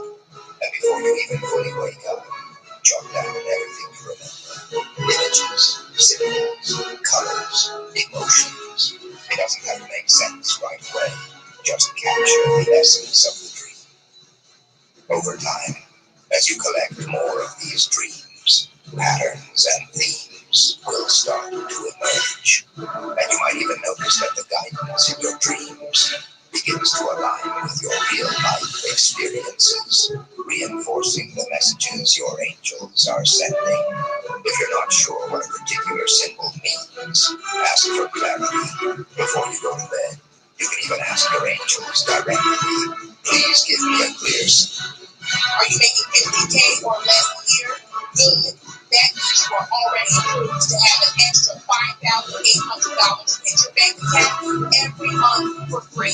But I bet most of y'all aren't willing to do it because y'all are too lazy. See if you just click the Learn More button below, answer 2 simple questions, and get on a free 2-minute call. Time about whatever's on your heart. Then let go and let them work. Trust that they'll bring you the messages you need in the way you're meant to receive them. Acknowledging dream messages as divine guidance. It's easy to write our dreams as random, but when angels are involved, these dreams are far from random. They're intentional, and they're crafted to reach you on a soul level. Recognize them as the sacred messages they are. Even if a dream doesn't make sense to you at first, trust that it's meaningful. The very act of paying attention to these dreams tells your angels, I'm listening. I'm open to your guidance. By honoring these dreams, by actively engaging with them, you're opening yourself up to deeper and clearer messages. Your angels see you paying attention, and they'll continue to use this powerful channel to guide you.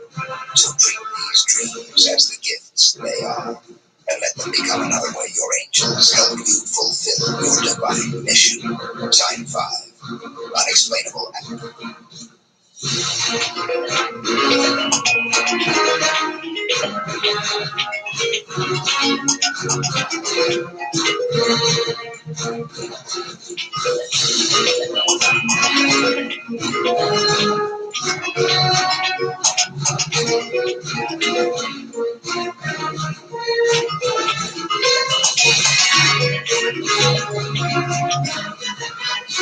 Surround you. When angels are guiding you, one of the most beautiful signs they'll send is through the kindness of others. Now, this isn't just any random act of kindness. It's the kind of help or support that seems almost too perfectly timed, too specific to your needs, and it often comes in moments when you need it the most. Angels have this amazing way of working through other people, using them as messengers or helpers to reach you when words or symbols might not be enough. Maybe you're going through a tough time, feeling stuck or discouraged, and out of nowhere, a friend reaches out to check on you. Or perhaps you're at a point where you need guidance, and suddenly, a stranger offers you advice that feels like it was meant just for you.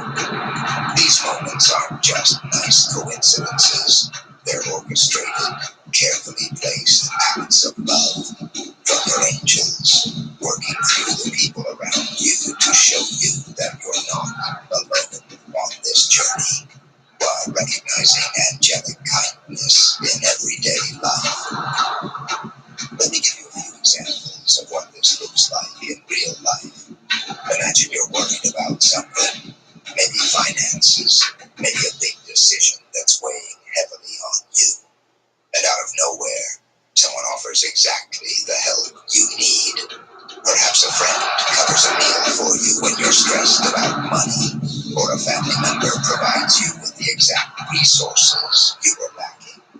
These are moments when your angels are reaching out, showing their support in very real, practical ways. Another example is when someone says something that resonates with you on a deep level, even though they had no idea what you were going through.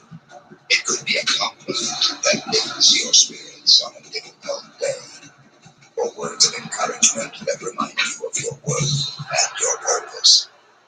These acts of kindness, big or small, are ways your angels show up, making sure you receive exactly what you need when you need it most. How to embrace and respond to these acts of kindness. Now here's what's really important. When you experience these moments of unexpected kindness, acknowledge them. Take a moment to really appreciate what's happening. Say a silent thank you to your angels for sending you this support. When you recognize these acts as angelic messages, you're not only honoring the person who helped you, but you're also strengthening your connection with your angels. It's like telling them, I see you, and I'm grateful for your guidance. This gratitude creates a powerful feedback loop, inviting even more support and guidance into your life. One thing you can do to keep this energy flowing is to pay it forward. When you receive an act of kindness, try to pass it along in some way, whether it's through a compliment, a small gift, or simply offering your time to someone in need. By doing this, you're participating in the flow of divine love, becoming a channel for angelic support, just as others have been for you. Why acts of kindness matter on your spiritual path. Remember, these moments of kindness are more than just random blessings. They're evidence of divine orchestration in your life. Your angels know that fulfilling a divine mission can be challenging. They know you'll have moments of doubt or struggle, and these acts of kindness are their way of making sure you feel loved, supported, and encouraged. Each one of these moments is a reminder that you're not alone, that there's a network of love and support surrounding you, even when things feel tough. So the next time you experience an act of kindness that feels almost too perfect, don't brush it off as coincidence. Take it as a sign that your angels are with you, using every means they can to support you on your path. And let that kindness inspire you, remind you of your purpose, and give you the strength to keep going. Sign 6. Enhancing sensitivity to energy and emotions. When angels are actively guiding you, one of the signs you'll notice is a heightened sensitivity to energy and emotions. It's like the volume gets turned up on everything around you. You start to pick up on things that other people might not notice. Energies, moods, even subtle shifts in the atmosphere. And it's not just about becoming more emotional. It's about sensing what's underneath the surface. You're tuning into vibrations and energies at a deeper level. This sensitivity often shows up in a couple of ways. You might find yourself feeling deeply affected by other people's emotions, even when they haven't said a word. You can walk into a room and instantly feel the mood, whether it's light and welcoming or heavy and tense.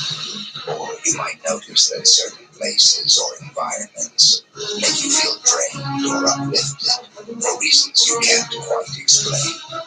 This isn't just sensitivity, it's your angels helping you tune in, teaching you to recognize energies that align with your path and those that don't. Experiences of enhanced sensitivity. Imagine you're talking to someone, and even though they're smiling, you can feel that they're actually going through something difficult. Or maybe you're spending time in nature, and you suddenly feel this profound profound sense of peace, as if the world is whispering to you, calming your spirit. You might even find yourself more affected by music, art, or beauty in general. Things that stir your soul and bring it. Are you an American who's making $50,000 or less a year with no Medicare or Medicaid? Good. That means you're already approved to receive an extra $5,800 every month from Uncle Sam. This is a new assistance program that was passed on the 15th of August called the Inflation Reduction Act. The state has taken $10 billion in taxes from the migrant funding project and are putting this money back in the pockets of all of us Americans, especially those who are struggling and behind on bills. These funds come in the form of a spending card, which if you watch the news is basically like a debit card that they automatically refill every first of the month. That's right, it looks like they have finally heard our complaints, meaning you don't have to be a migrant to receive a spending card and have enough funds to put food on the table for you and your family as the price of pretty much everything in America skyrockets. Every single one of us can claim this card right now. But here's the important part. Even though you are qualified and already approved for this money, you still need to call in and claim it yourself. The state is not just sending this out. Only those who actually pick up the phone and dial in will receive it. This card takes only 2 days to arrive at your house, and it comes fully loaded and ready to spend. And I'm not just talking about going to your local bodega or supermarket and buying a couple groceries. You can swipe this literally anywhere. Cover your rent, gas, car payment, medical expenses, online shopping, doctor visits, and any other bills you got laying around. There are no limits. Just imagine how much money you can save when all those bills eating up your paycheck are covered for you every single month. And the best part, this is all covered by the gov. You don't gotta pay a dime back and nothing comes out of your pocket ever. Now, y'all, if you think this is too good to be true, or you think you don't qualify, I'm urging you to call in and check anyway. Almost $6,000 a month is not a small amount of money for normal people like us. It's life-changing funds. And they don't care if you're unemployed, broke, homeless. They don't check your criminal record. It don't matter what other benefits you are collecting, and they don't even care what your age, race, or gender is. If you're watching right now, you are guaranteed to be approved, and there's even a rep on the other side of that number waiting for you to call in. So y'all don't wait. When this goes viral and handout like this always do, all available spots will be taken up. After that happens, the state will make y'all wait months on those waiting lists before receiving a dime, while also lowering the amount new applicants will receive. So while y'all still can, take 3 minutes out of your day to click the link below, answer no to being on Medicare or Medicaid, then hop on a line with a rep and tell them you need that subsidy card yesterday. The rep will get y'all approved right on the line, answer any questions you have, and have this card in your mailbox in 2 business days. Y'all don't just sit there struggling. If you ever stressed about your bills, take advantage of this information. Get to that link below, secure the money to provide for you and your family, and thank me later.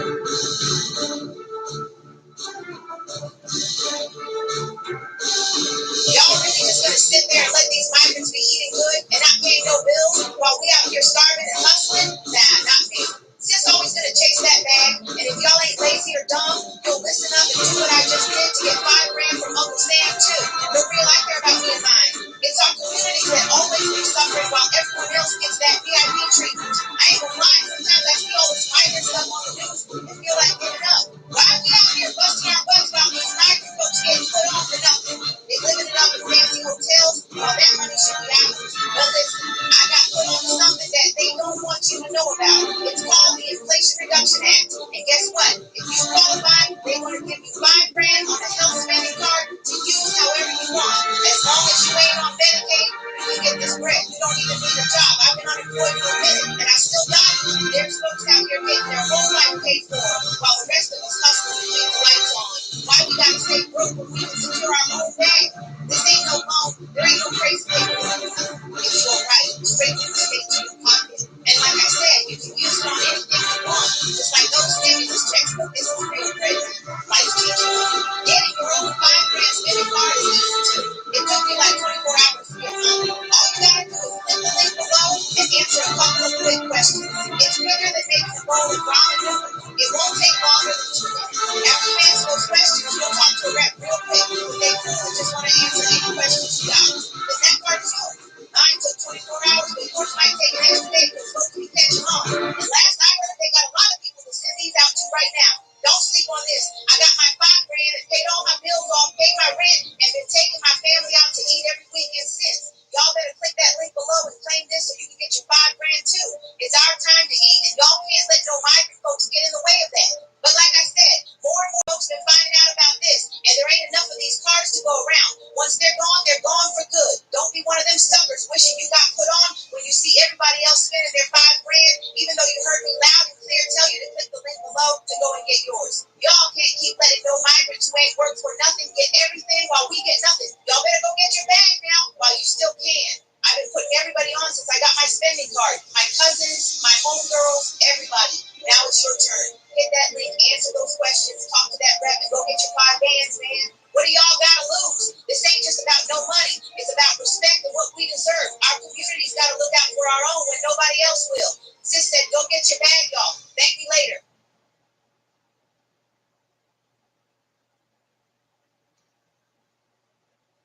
Bring up emotions you can't always explain. Another common experience is physical sensitivity. You might feel chills or warmth, get goosebumps, or feel a strong emotional wave for no apparent reason. These physical sensations often happen when you're in the presence of truth or divine energy. It's like your body is reacting to the vibration of something deeply aligned with your soul. This heightened sensitivity is your angel's way of fine-tuning your awareness so that you can make choices that are energetically aligned with your mission. How to manage and embrace this sensitivity. This level of sensitivity can be both a gift and a challenge. When you're feeling everything so deeply, it can be overwhelming, especially in situations where there's a lot of tension or negativity. The key to managing it is to recognize that this sensitivity is a tool, not a burden.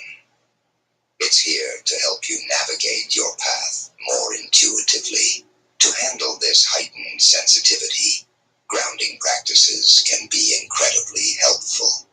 Spend time in nature, meditate, or even just take a few deep breaths when things feel intense. These practices help you center yourself and clear away energies that don't belong to you. You don't have to carry every feeling you pick up on. Instead, let these sensations be like signals or clues that guide you without weighing you down. Why enhanced sensitivity matters on your path. This sensitivity to energy and emotion isn't a coincidence. It's part of your preparation. Your angels are enhancing your awareness so that you can discern what's true, what's aligned, and what's worth your energy. They're helping you tune into the subtle, divine language of the world, teaching you to recognize truth and love amidst the noise.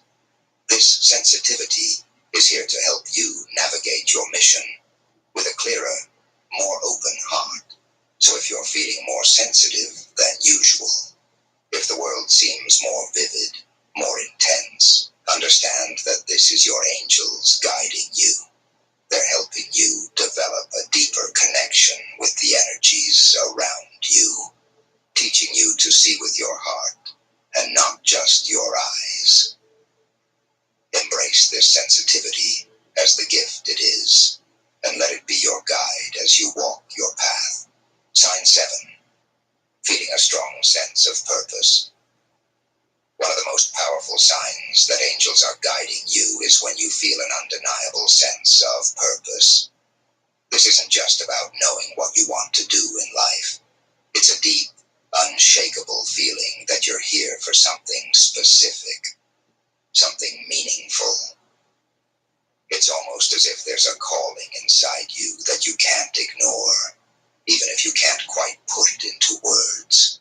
When angels are working with you, they amplify this sense of purpose, making it more clear and pressing. They want you to understand that you're here for a reason, that your life has meaning beyond the ordinary. Now, this feeling of purpose might not always come with a clear roadmap. In fact, it rarely does. You might feel drawn to toward a certain path, cause, or area of study, without knowing exactly how it will unfold. But that inner pull is strong, almost magnetic. It keeps nudging you forward, reminding you that there's something here for you to do, something only you can accomplish. This is your angels stirring your heart, urging you to trust that calling even when the path isn't completely clear, recognizing the signs of purpose. You might notice that certain activities, ideas, or causes bring you alive in a way that nothing else does. Or perhaps you feel a deep sense of joy or peace when you're helping others, creating something meaningful, or following a path that aligns with your values. This is your soul responding to its true calling. It's like your angels are lighting up these moments, showing you where your energy and focus are meant to go. Another sign is when you feel a sense of restlessness or dissatisfaction with anything that doesn't align with this purpose.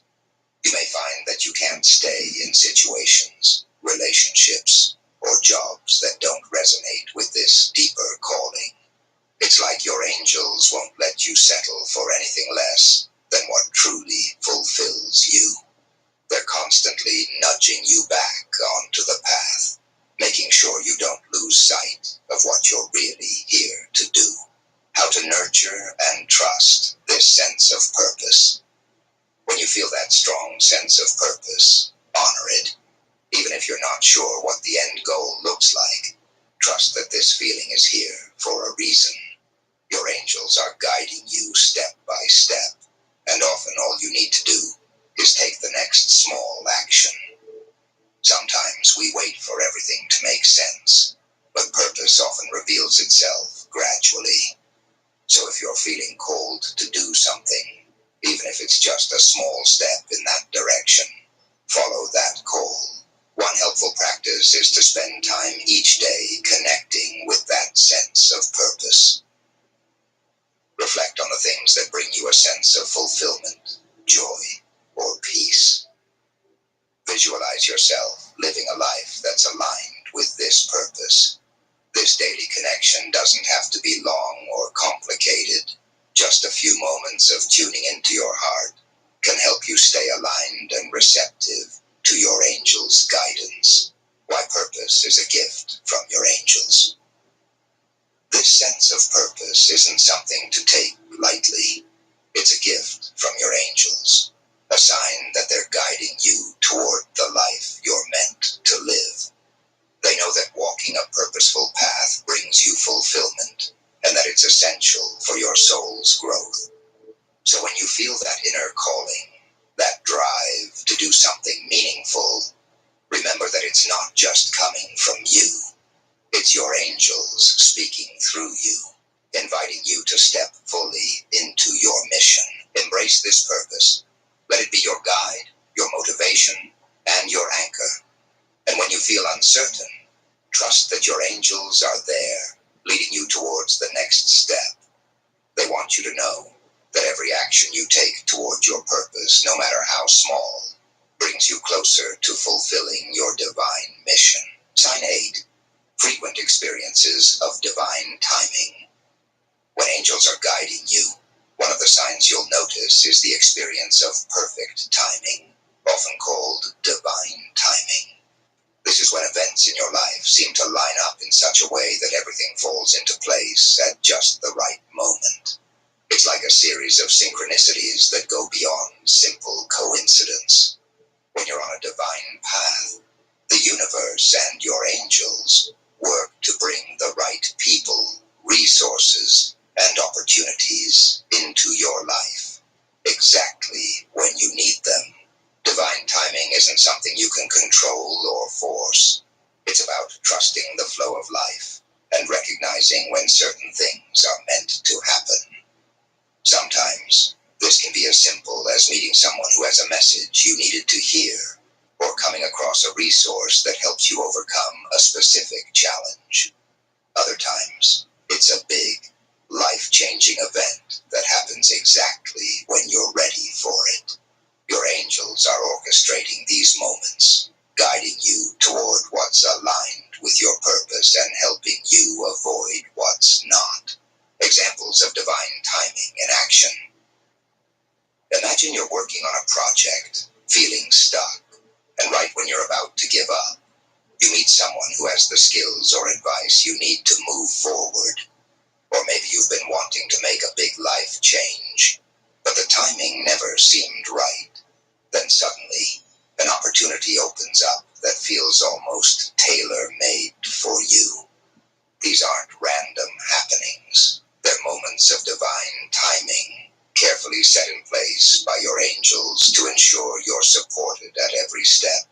Another example could be when things you thought you needed are delayed or fall through, only for something better to appear in their place later on. It can be frustrating when things don't happen on our schedule, but your angels are often protecting you from premature actions or guiding you to something more aligned. Divine timing ensures that everything unfolds exactly as it should, even if it doesn't always align with your immediate plans. How to recognize and embrace divine timing. When you experience these perfectly timed moments, take a step back and recognize them as signs of guidance. Divine timing has a flow, a sense of ease and alignment, even when it involves challenges or delays. So if you're feeling frustrated or impatient, try to take a deep breath and trust that your angels are managing the timing. They're aligning things for you, preparing circumstances and opportunities so that when you do take action, it will be the right action. One way to stay aligned with divine timing is to practice patience, mindfulness. Instead of constantly pushing for things to happen, try tuning into the present moment and asking your angels for guidance. You might say, I trust in divine timing. Show me when the time is right.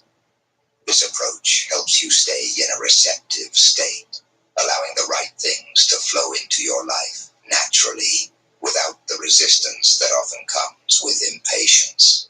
Why divine timing is a powerful form of guidance. Divine timing is one of the most powerful forms of guidance because it reminds us that we're part of something bigger. Your angels are working behind the scenes to align everything with your highest good, making sure you're in the right place at the right time. They see the big picture, even when you can't. So when things happen in that perfect flow, remember that it's your angels guiding you, showing you that life doesn't have to be a struggle to be meaningful.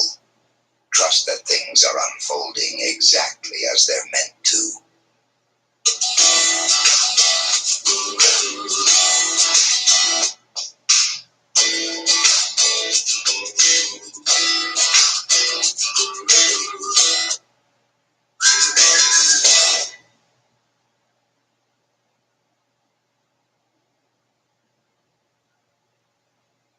And embrace these moments as gifts from your angels. This sense of timing helps you let go of control and lean into faith, knowing that you're fully supported. Embrace the moments when things fall into place and remember, even in delays or changes, your angels are guiding you, setting the stage for you to move forward in a way that aligns perfectly with your purpose. Sign 9. Inner peace amidst challenges. When angels are guiding you, one of the most profound signs you'll experience is a deep sense of inner peace, especially during challenging times. This isn't the kind of peace that comes when everything's going smoothly. It's a quiet, unshakable calm that stays with you even when life feels chaotic or uncertain. It's as if, no matter what's happening on the outside, there's a part of you that knows things are going to be okay. That's your angel's presence, comforting you, reminding you that you're not alone. This inner peace is a gift from your angels, a way of helping you stay grounded and resilient when life tests you. They're there to offer support, to help you face challenges with courage and clarity, knowing knowing that everything you're going through has a purpose. When you're feeling overwhelmed, and yet somehow you find a sense of calm rising within you, that's a sure sign. Your angels are with you, wrapping you in a sense of divine reassurance, recognizing inner peace as a sign of guidance. You might notice that during difficult moments, there's a voice within that tells you to hold on, to keep going. Or maybe you feel a sudden wave of calm when you're in a stressful situation, as if someone just took a weight off your shoulders. This isn't wishful thinking, it's real guidance. Your angels are reminding you that this challenge is temporary, that there's a reason for it, and that they're by your side through it all. Another way this inner peace shows up is as a sense of acceptance, even if you don't fully understand why certain things are happening. You might feel a deep knowing that whatever's unfolding has meaning, that it's leading you somewhere important. This is your angels reassuring you that everything has a purpose, even if that purpose isn't clear just yet. They're helping you see beyond the immediate struggle, anchoring you in faith and trust. How to cultivate and embrace this inner peace.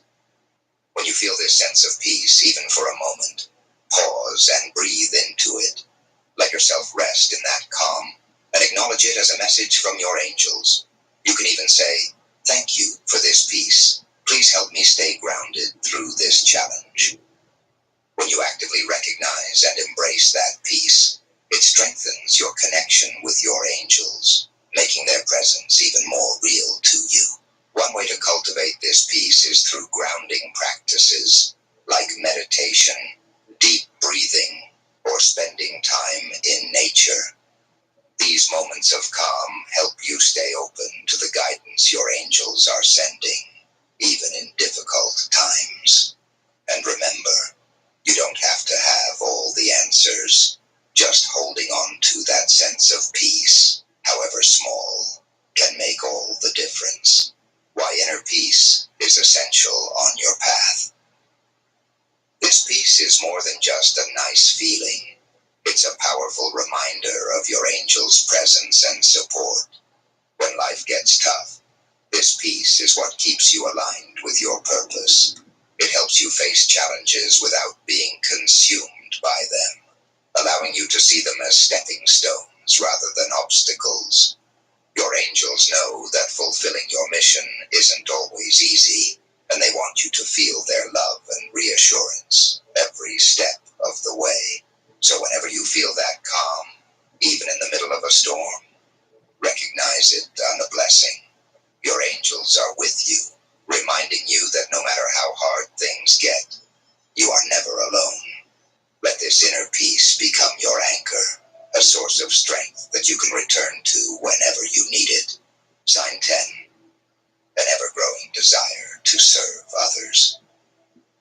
One of the most beautiful and unmistakable signs that angels are guiding you is when you feel an increasing desire to help and serve others. This isn't about being nice or polite. It's a deep, authentic pull to make a positive difference, to uplift those around you, and to bring light into the lives of others. When you're on a spiritual path, your angels are constantly nudging you toward your highest potential. And part of that potential often involves sharing your gifts and kindness with others. This desire to serve others might feel like a calling you can't ignore. You might find yourself going out of your way to help someone, even if there's nothing in it for you personally. Or you might feel drawn to certain causes, volunteering, or simply being there for friends and family in a new, more meaningful way. This pull to serve isn't just a good intention. It's your angels inspiring you to bring more love and compassion into the world. They know that by helping others, you're also fulfilling your divine purpose and deepening your own spiritual journey, recognizing the desire to serve as a sign. You may notice that certain situations or people inspire a strong response in you, a sense that you're meant to be involved or to lend a helping hand. This is your angels guiding you, pointing out the places where your love, kindness, and wisdom can make a difference. It doesn't have to be grand or dramatic. Even small acts of kindness are incredibly powerful when they come from the heart. Another way this desire might show up is as a vision or dream about making a positive impact, even if you're not yet sure how. You might feel inspired to create something, start a project, or support a cause that aligns with your values. This isn't just a passing thought. It's a nudge from your angels, reminding you of the impact you're here to make. They're showing you that every act of service brings you closer to your purpose, aligning you with the divine flow of love and compassion. How to act on this desire to serve. When you feel that pull to serve, listen to it. Trust that it's part of your journey, part of what you're here to do. Sometimes the desire to help others can feel overwhelming, especially if you're not sure where to start. Just remember, you don't have to do it all at once. Start with what's right in front of you. Look for opportunities in your everyday life to make someone's day a little brighter, a little easier. And don't underestimate the power of a kind word, a listening ear, or a small gesture. Your angels aren't asking you to save the world single-handedly. They're guiding you to do what you can, when you can, trusting that even the smallest acts of service carry immense spiritual value. By embracing this desire to serve, you're opening yourself to even more guidance, more love, and more connection with your angels. Why serving others is key to your divine mission. Serving others isn't just something you do on the side. It's a vital part of your divine mission. Your angels know that living a purposeful life means sharing your light, your love, and your gifts with the world. They want you to understand that every act of kindness, every moment of service, is like a ripple that extends far beyond what you can see. Through these acts, you're not only helping others, you're also fulfilling your own soul's calling, creating a life that's aligned with love, purpose, and meaning. So let this desire to serve become a guiding force in your life. Trust that every time you offer kindness or compassion, you're answering a call from your angels. They're cheering you on, supporting you, and helping you make a difference, no matter how big or small. Embrace this calling with an open heart, and know that through your service, you're not only transforming the lives of others, but also fulfilling the purpose your soul was always meant to embrace. So there you have it, 10 powerful signs that your angels are guiding you to fulfill your divine mission. Remember, these signs are more than just coincidences or passing feelings. They're intentional, loving messages from your angels, guiding, protecting, and encouraging you every step of the way. When you notice these signs, take them to heart. Trust that you're not alone on this journey, and that you're supported by a divine presence that believes in your purpose. Keep your heart open, follow these signs, and let them guide you toward the life you're meant to live. Your angels are with you, always. Thanks for watching till the end. If you found this video insightful, please give it a thumbs up, subscribe to our channel, and hit the notification bell so you never miss an update. Share your thoughts and experiences in the comments below. And let's continue to build a community of like-minded souls dedicated to spiritual growth and personal development. Stay blessed and continue shining your light. Until next time, thank you for being a part of Spirit Guide. Shop for the gamer on your list without breaking the bank. With Lenovo.com's holiday sale, you can expect great tech at unexpectedly great deals.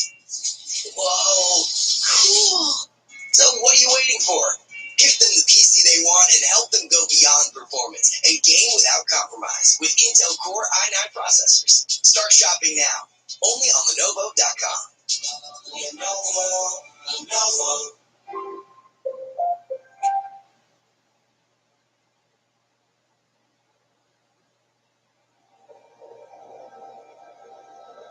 They look at you, eyes wide, a blend of awe and disbelief etched across their faces as if seeing you for the first time. It is a moment frozen in time, a realization that cuts through their assumptions like lightning illuminating a darkened sky. They had only seen glimpses of who you were, snapshots painted with your gentle smile and the warmth that surrounded you. To them, you were a haven, a steady light in a turbulent world. But they missed what lay beneath, the fierce, unyielding storm woven into your very being. They saw kindness and mistook it for submission, the calmness in your gaze for compliance. Yet now, as the truth begins to unfurl before them, they see the power that was always there, pulsing quietly beneath the surface. This power was not the kind that clamored for attention or reveled in its own strength. It was subtle, profound, a strength born not from showmanship but from survival, forged through trials that few could fathom. This revelation shakes them. They are confronted by the truth they never expected, that beneath the serenity, you are more than a source of comfort. You are the embodiment of resilience itself. You are an earth angel, the very breath of cosmic force in human form, an enigma whose light holds both healing warmth and purifying fire. The light you carry is not fragile. It is forged from realms unknown, steeped in the wisdom of worlds beyond this one. It has faced shadows and emerged intact, demanding more than superficial kindness. It demands justice, unwavering and absolute. Every time you feed your pet pills, you help feed a shelter pet, which helps make them healthy, happy, and more adoptable. Changing.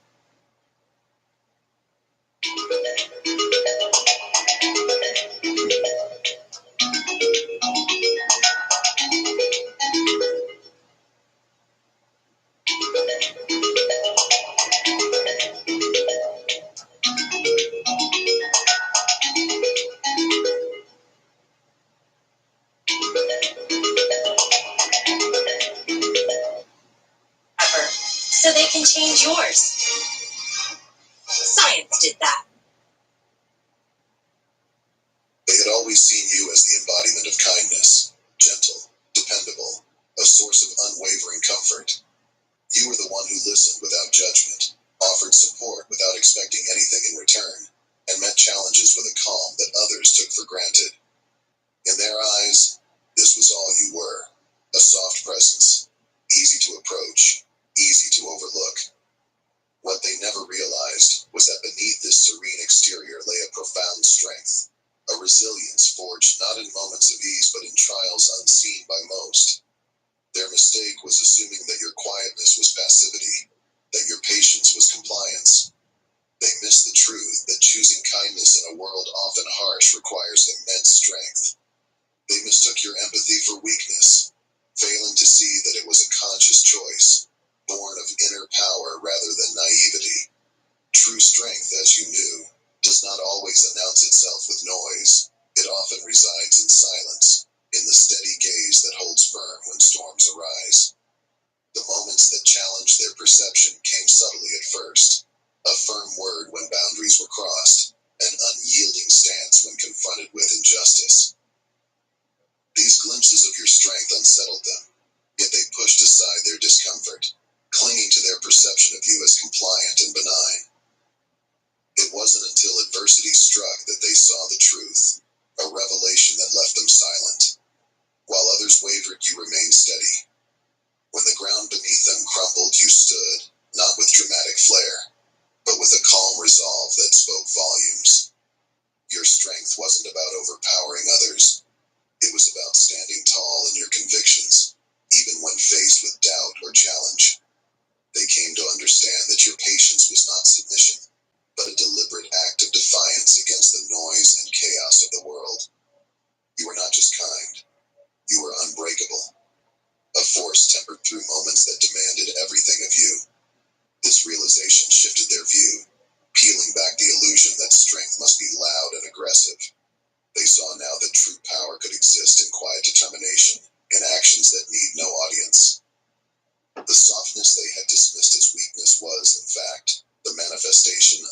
flame that chose peace, but was prepared to stand as an unmovable force when necessary. It was humbling for them, this new understanding. The kindness they had once taken as a sign of docility now stood as proof of resilience. The quiet you embodied was no longer seen as mere gentleness, but as strength in its purest form. They finally realized that the most formidable power wasn't the one that shouted for attention, but the one that remained steady, anchored in truth. You were not just a comfort, you were a force of nature, one they could no longer overlook. Your strength was not born in the comfort of easy days or the lull of smooth paths. It was forged in the fires of trials, moments when the world seemed determined to test the very fabric of your being. Your journey was marked by trials both personal and profound, challenges that exposed not just your vulnerabilities, but also the unyielding resilience within you. It was in the silences of your deepest struggles, away from the eyes of others, that your true nature revealed itself. There were times when life weighed so heavily that the air itself felt like an unmovable wall pressing against you. Moments when you stood at the precipice of despair, forced to choose between surrender and survival. These were not mere tests of will. They were cosmic trials that shaped you into something more. You emerged from them not hardened by bitterness, but fortified by understanding, carrying the wisdom that comes only from standing face to face with the abyss and choosing to rise. These experiences became the bedrock of your strength, a quiet and enduring power that didn't need to announce itself. When others saw only your calm exterior, they missed the storms you had weathered, the inner fire that had kept you warm and unwavering in the coldest moments. This fire wasn't kindled by anger or driven by the desire for vengeance. It was nurtured by something far deeper, a connection to realms beyond what the eyes can see, an unbreakable tie to a divine truth. This divine connection was not a sudden revelation, but a knowing that grew within you over time, like roots reaching into sacred soil. It was in moments of stillness, when the noise of the world receded, and you were left with nothing but your own heartbeat, that you felt it most profoundly. A pulse of light, ancient and endless, guiding you through the dark. It was not a power for show or dominion, but a presence that held the weight of justice, demanding.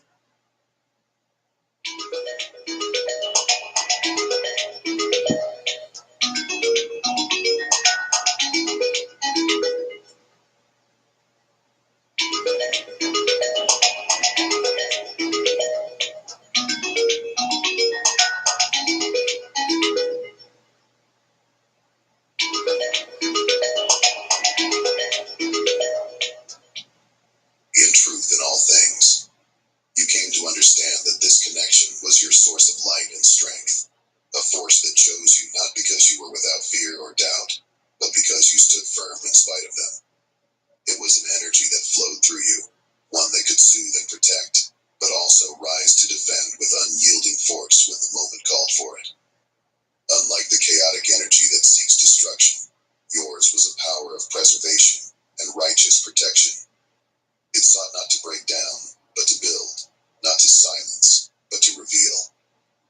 When tested, this power within you did not erupt in fits of fury, but rose with a steady and unassailable might. It was justice not for the sake of retribution, but for the sake of balance, a force that righted what was wrong not through vengeance, but through unwavering truth. You were not here to wield this strength recklessly. It was a gift meant to guard and to uplift, a light that exposed deception and cast away shadows without hesitation. You understood that true power was not in overpowering others or seeking glory, but in standing rooted, aligned with a purpose beyond the small confines of the everyday. This power was sacred, drawn from a realm where justice is not a word but a living force, ever present and unbending. It guided you, whispering truths that only the soul could hear, truths that compelled you to act with both mercy and resolve. People often mistake such strength for pride or a desire for control, but those who looked deeper saw the purity of your purpose. You were a vessel for a force greater than yourself, tasked not with conquering, but with protecting the balance of things. Your trials were not just tests, They were lessons, each one adding to the light that now shone so brightly within you.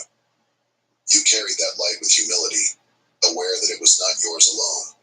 It was a beacon for others, a reminder that strength is not just found in moments of battle, but in moments of silent conviction.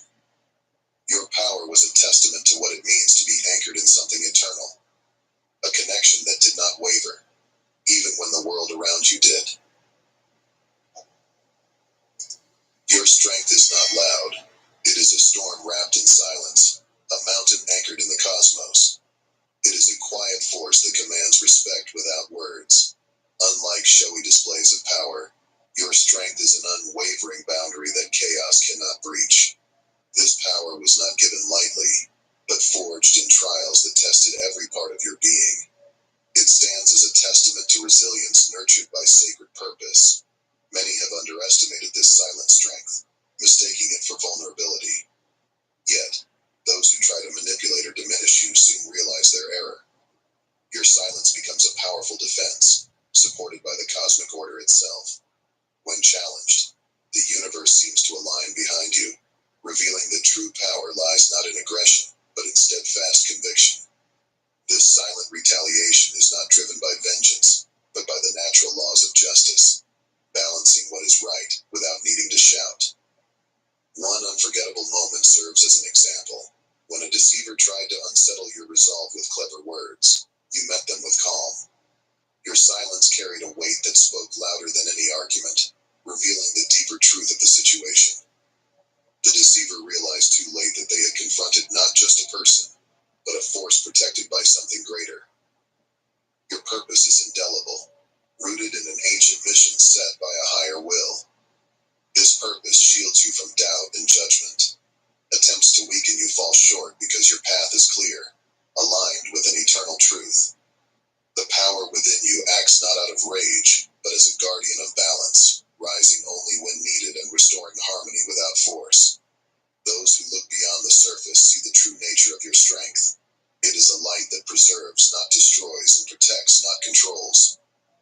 You carry this strength with humility, aware that it is not yours alone. It is a gift to guide and shield others, anchored in an unshakable connection to a higher order. In the end, your strength is a reminder that true power is silent, unwavering, and rooted in justice. It is the force of a mountain, a beacon that teaches others that to stand firm in what is right is to embody the essence of divine truth. This strength is not about dominating others but protecting the balance, ensuring that no deception or chaos crosses your sacred boundary.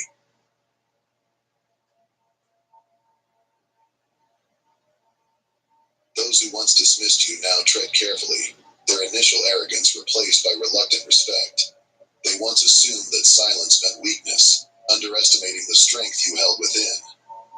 Yet, as they watched you endure trials that would break others, their perception shifted. What they had mistaken for passivity was revealed to be quiet resilience, rooted in something deeper than they could grasp. The carefree confidence they once had when confronting you turned into cautious awareness. This change was not due to displays of power, but because they saw that your strength was not momentary but enduring. It was a boundary they couldn't cross.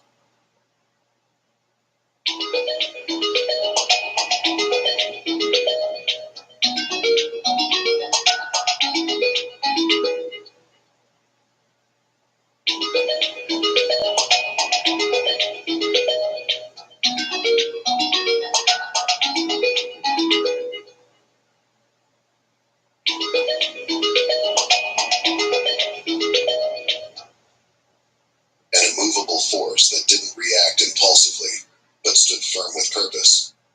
Their respect grew, mingled with a touch of fear. Now, they remember moments when they ignored or belittled you, realizing with regret that they misunderstood the power of true integrity. Your presence stirs a mix of awe and discomfort. They begin to see that true strength isn't about domination, but standing firm in truth. This realization forces them to examine their own actions. Some are humbled, seeing that their attempts at force or manipulation pale compared to the steadiness of your conviction. Others feel uneasy, realizing that your example exposes their own lack of integrity.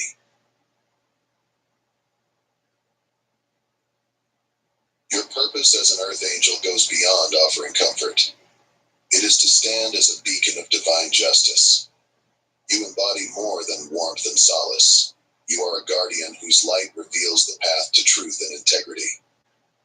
Are you an American who's making $50,000 or less a year with no Medicare or Medicaid? Good. That means you are already approved to receive an extra $5,800 every month from Uncle Sam. This is a new assistance program that was passed on the 15th of August called the Inflation Reduction Act. The state has taken $10 billion in taxes from the Migrant Funding Project and are putting this money back in the pockets of all of us Americans, especially those who are struggling and behind on bills. These funds come in the form of a spending card, which if you watch the news is basically like a debit card that they automatically refill every first of the month. That's right. It looks like they have finally heard our complaints, meaning you don't have to be a migrant to receive a spending card and have enough funds to put food on the table for you and your family as the price of pretty much everything in America skyrockets. Every single one of us can claim this card right now. But here's the important part. Even though you are qualified and already approved for this money, you still need to call in and claim it yourself. The state is not just sending this out. Only those who actually pick up the phone and dial in will receive one. This card takes only 2 days to arrive at your house, and it comes fully loaded and ready to spend. And I'm not just talking about going to your local bodega or supermarket and buying a couple groceries. You can swipe this literally anywhere. Cover your rent, gas, car payment, medical expenses, online shopping, doctor visits, and any other bills you got laying around. There are no limits. Just imagine how much money you could save when all those bills eating up your paycheck are covered for you every single month. And the best part, this is all covered by the gov. You don't got to pay a dime back and nothing comes out of your pocket ever. Now, y'all, if you think this is too good to be true or you think you don't qualify, I'm urging you to call in and check anyway. Almost $6,000 a month is not a small amount of money for normal people like us. It's life-changing funds. And they don't care if you're unemployed, broke, homeless. They don't check your criminal record. It don't matter what other benefits you are collecting, and they don't even care what your age, race, or gender is. If you're watching right now, you are guaranteed to be approved, and there's even a rep on the other side of that number waiting for you to call in. So y'all don't wait. When this goes viral, and handout like this always do, all available spots will be taken up. After that happens, the state will make y'all wait months on those waiting lists before receiving a dime, while also lowering the amount new applicants will receive. So while y'all still can, take 3 minutes out of your day to click the link below, answer no to being on Medicare or Medicaid, then hop on a line with a rep and tell them you need that subsidy card yesterday. The rep will get y'all approved right on the line, answer any questions you have, and have this card in your mailbox in 2 business days. Y'all don't just sit there struggling. If you ever stressed about your bills, take advantage of this information. Get to that link below, secure the money to provide for you and your family, and thank me later.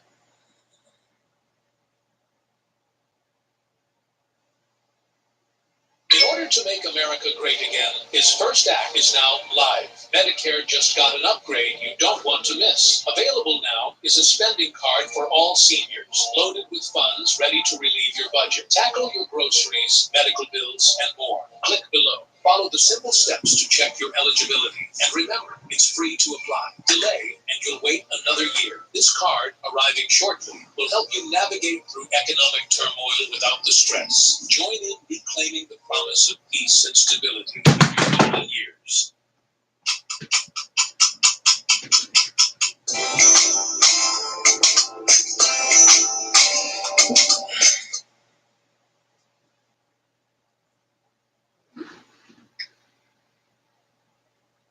This role is not always easy or understood, but it is rooted in ancient sacred principles where justice is a living force that you channel into the world. From a theological perspective, your mission aligns with divine will. You are a vessel chosen to carry out a purpose that transcends human understanding. This calling is not about simply easing pain. It is about illuminating what is hidden, urging those around you to confront their truths and make choices aligned with higher principles. Your presence, therefore, is not just comforting, it is transformative. You inspire change, even when it challenges others to look deeper and face what they may fear. Philosophically, you are the embodiment of the cosmic guardian, a symbol of resilience and unwavering commitment to what is right. Your strength lies in holding to these virtues even when it means standing alone. You are not merely present to soothe, but to guide and awaken. The comfort we provide is not passive. It comes with the understanding that real growth sometimes requires the courage to face difficult truths. By being a steadfast force for justice, you remind others that true hope is active and powerful. Your presence becomes a source of inspiration for those struggling. People who encounter you feel both awe and motivation as they see that true strength is not in dominating others, but in standing firm in your beliefs, even in the face of resistance. This resilience invites those around you to confront their fears and rise above their limitations. When others witness you holding to your path without wavering, they begin to believe that they too can find strength within themselves to face their challenges. You show that hope is more than a comforting word. It is an invitation to transformation. Your role encourages people to step beyond complacency and strive for their best selves. By embodying justice and light, you push them to reflect and act with integrity. Your example proves that true power does not lie in shielding others from our truths, but in helping them find the strength to embrace and grow from them. Ultimately, your journey as an individual is not about seeking recognition or comfort. You are here to uphold a balance that both protects and uplifts. Your presence is a guiding light, reminding others that true strength is found in the quiet determination to stand for what is right. Through your steadfastness, people learn that facing the truth is not just brave, it is essential. By embodying this unwavering commitment, you fulfill your higher purpose and inspire those around you to walk their paths with clarity and courage. As you continue your journey, remember that your strength and resilience are more powerful than you realize. They ripple out, encouraging others to rise above challenges and hold fast to their own truths. Your light has the power to spark hope and transformation in ways you may not always see, but will be felt by many. Thank you for being here and sharing in this story. If this message resonated with you, please like this video and share your thoughts in the comments. Don't forget to subscribe to the channel for more stories that inspire, uplift, and remind you of the power within. Your journey and support mean everything. Together, we can keep spreading light and courage. Thank you, and until next time, stay true to yourself.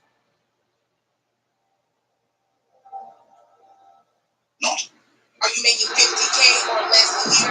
Good. That means you are already approved to have an extra $5,800 hit your bank account every month for free. But I bet most of y'all aren't going to do it because y'all are too lazy. See if you just click the Learn More button below, answer 2 simple questions, and get on a quick 2-minute call. You will be sent this official $5,800 spending card. This baby is like a state-issued debit card that they automatically reload with that $5,800 in straight cash every first of the month, no strings attached. Y'all, this is a new assistance program that was passed on the 15th of August called the Inflation Reduction Act. The states must have finally heard our complaints about being put last because they took $10 billion out of the migrant funding projects and are putting this money back into the pockets of all Americans across all 50 states. The only thing y'all need to do is make sure you pick up the phone and claim it because the state ain't sending these cards out like those stimulus checks. Only those who call in will receive this money. They want to make sure this monthly funding goes to those who need it most. And Lord knows we all need it right now. Have you seen how bad the cost of daily expenses are? And y'all, it's only getting worse. And that's why they ain't put a limit on these cards. You can swipe this literally anywhere. I've used this to cover my rent, pay for my groceries, y'all. I'm even using it to order my kids their holiday presents. And it don't stop there. You can use this to pay for doctor's visits, medical bills, prescription costs, online shopping, car payments, and whatever else you need. Essentially, if you got bills that need to be paid, this card got you covered. The only thing you need to worry about is figuring out how to spend all that monthly cash flow because the state wants us to use it so it boosts the economy. And don't worry, these funds are completely on the house, meaning we never have to pay back a dime and nothing ever comes out of our pockets. Now, before y'all start asking what the catch is, I can personally tell you there ain't one. I called in myself and secured this card not only for me, but for crazy personal questions. It don't matter if you're broke. It don't matter if you're homeless or got no job. It don't matter if y'all collect other benefits or on food stamps. They don't even care what your age, race, or gender is. This money is for every single one of us, so don't be one of those people that are too lazy to make 1 2-minute call to secure over $5 grand every single month. Now, y'all, here's the most important part. The state cannot afford to keep a program like this open if too many people apply. That's why there's already word about this being the last month they are allowing new people to enroll. So you need to get your hands on this now. Once this card is yours, you won't have to worry about your cash flow getting cut off or reapplying. These cards don't expire, meaning it's yours forever. Guys, even if you're skeptical, I'm urging you to call in. There is a rep on the other side of that number that will answer any questions y'all have and approve you right on the line. 2 minutes out of your day, and you'll be waking up to this money hitting your bank account literally this week. No need to thank me, y'all. Just take advantage of this information by hitting that learn more button below and pay it through.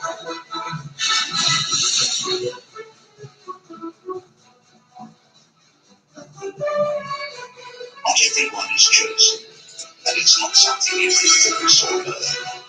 It's a calling, a sacred invitation from the universe that resonates with your soul from the moment you enter this world. Perhaps you've always felt different, as if you don't quite belong within the boundaries society sets for you. You've probably questioned the meaning of your existence, or wondered why you seem to sense and feel things that others overlook. If you've experienced this, then it's possible that you are one of the few who have been called for a higher purpose. This video is not for everyone. If you're reading this and feel a pull deep within your spirit, I encourage you to stay with me until the end. If you're meant to hear this, you'll find yourself drawn in, unable to turn away. However, if you are not, you'll naturally feel disinterest, wrong. But for those who remain, there is something significant I must share. An understanding that can transform your journey. Being chosen doesn't mean living an easy life. Quite the opposite. It means carrying a profound spiritual responsibility, one that will often challenge you to your very core. Yet with these challenges come remarkable gifts, spiritual abilities that set you apart from the rest of the world. These gifts are not just ordinary talents, but sacred tools granted to you by the universe to fulfill your divine mission. The journey of the chosen one is marked by an unwavering connection to something greater, something beyond the material world. In this exploration, we'll dive deep into the 7 spiritual gifts that only the chosen ones possess. Each gift is a marker, a clue that reveals your true nature and purpose in this lifetime. You may already sense these gifts within you, even if you haven't fully understood their significance. As we go through each one, reflect on your own experiences and ask yourself, is this me? By the end, you will have clarity, a deep understanding of the path laid before you. Before we delve into these spiritual gifts, it's important to acknowledge something fundamental. Being chosen is not about ego or feeling superior to others. It's about recognizing that your life, your journey, is in service to a greater cause. Ralph Waldo Emerson once said, "To be yourself in a world that is constantly trying to make you something else is the greatest accomplishment." This sentiment rings especially true for those who are chosen. Chosen ones are not made in comfort. They are forged through hardship. The challenges you faced, the moments of doubt and confusion, are not random. They are all part of a larger spiritual awakening, a process that brings you closer to your true self.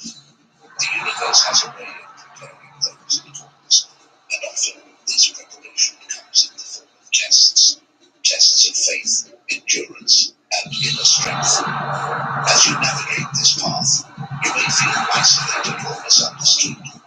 You might wonder why others can't see the things you see or feel the energies you feel. But know this, you are not alone. Every obstacle, every challenge is pushing you toward the discovery of your spiritual gifts. These gifts are unique and powerful, meant to guide guide not only your journey, but also the journeys of those around you. Your life is not just about your own growth. It is about being a beacon of light, a guide for others who are lost or in need of spiritual awakening. So, without further delay, let us begin our exploration of the 7 spiritual gifts that distinguish the chosen ones from the rest of the world. The first and foundational gift of the chosen ones is awareness. This isn't just ordinary awareness of your surroundings or basic perception of life.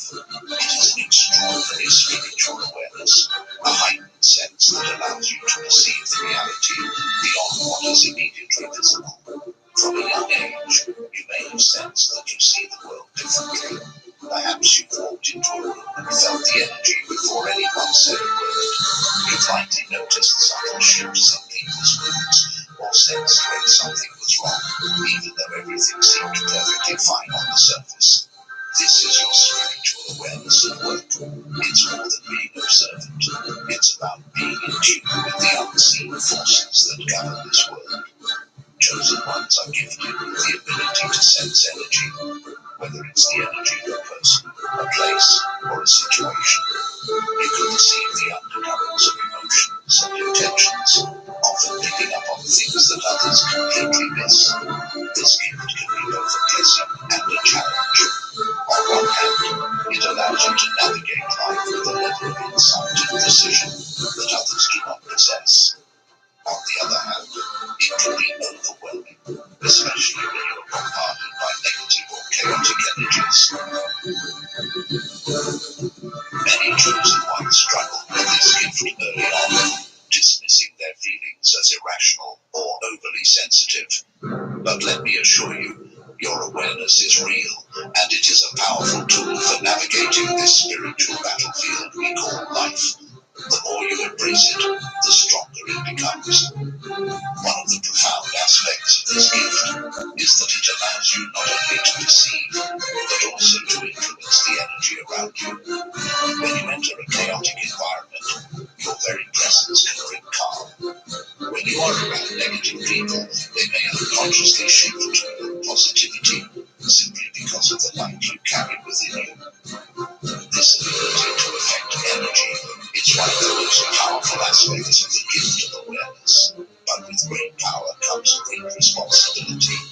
Being aware means you cannot turn a blind eye to what you perceive. If you sense negativity, dishonesty, or danger, you are called to act. Whether that means protecting yourself, guiding others, or simply removing yourself from a harmful situation. This gift is not meant to be passive. It is a tool for action, for navigating the complexities of both the physical and spiritual worlds. The second spiritual gift that distinguishes the chosen ones is intuition. While intuition is something everyone experiences to some degree, the intuition of a chosen one is far more profound. It's not just a basic gut feeling. It's a deep, unwavering knowing, a sense that consistently guides you, even when logic and reason cannot explain it. This inner knowing is often referred to as the voice of the soul, and it is a direct connection to the divine. From a young age, you may have noticed that you simply knew things without any logical explanation. You might have predicted events before they happened, or sensed the outcome of a situation long before it unfolded. This gift does not rely on external validation or evidence. It is a deep, spiritual insight that comes from within. Chosen ones often find themselves in situations where their intuition clashes with what seems rational or logical. You might feel a strong pull toward a certain path, even though it makes no sense to those around you. Or you may have a deep sense that you should avoid a certain person or situation, even though everything appears fine on the surface.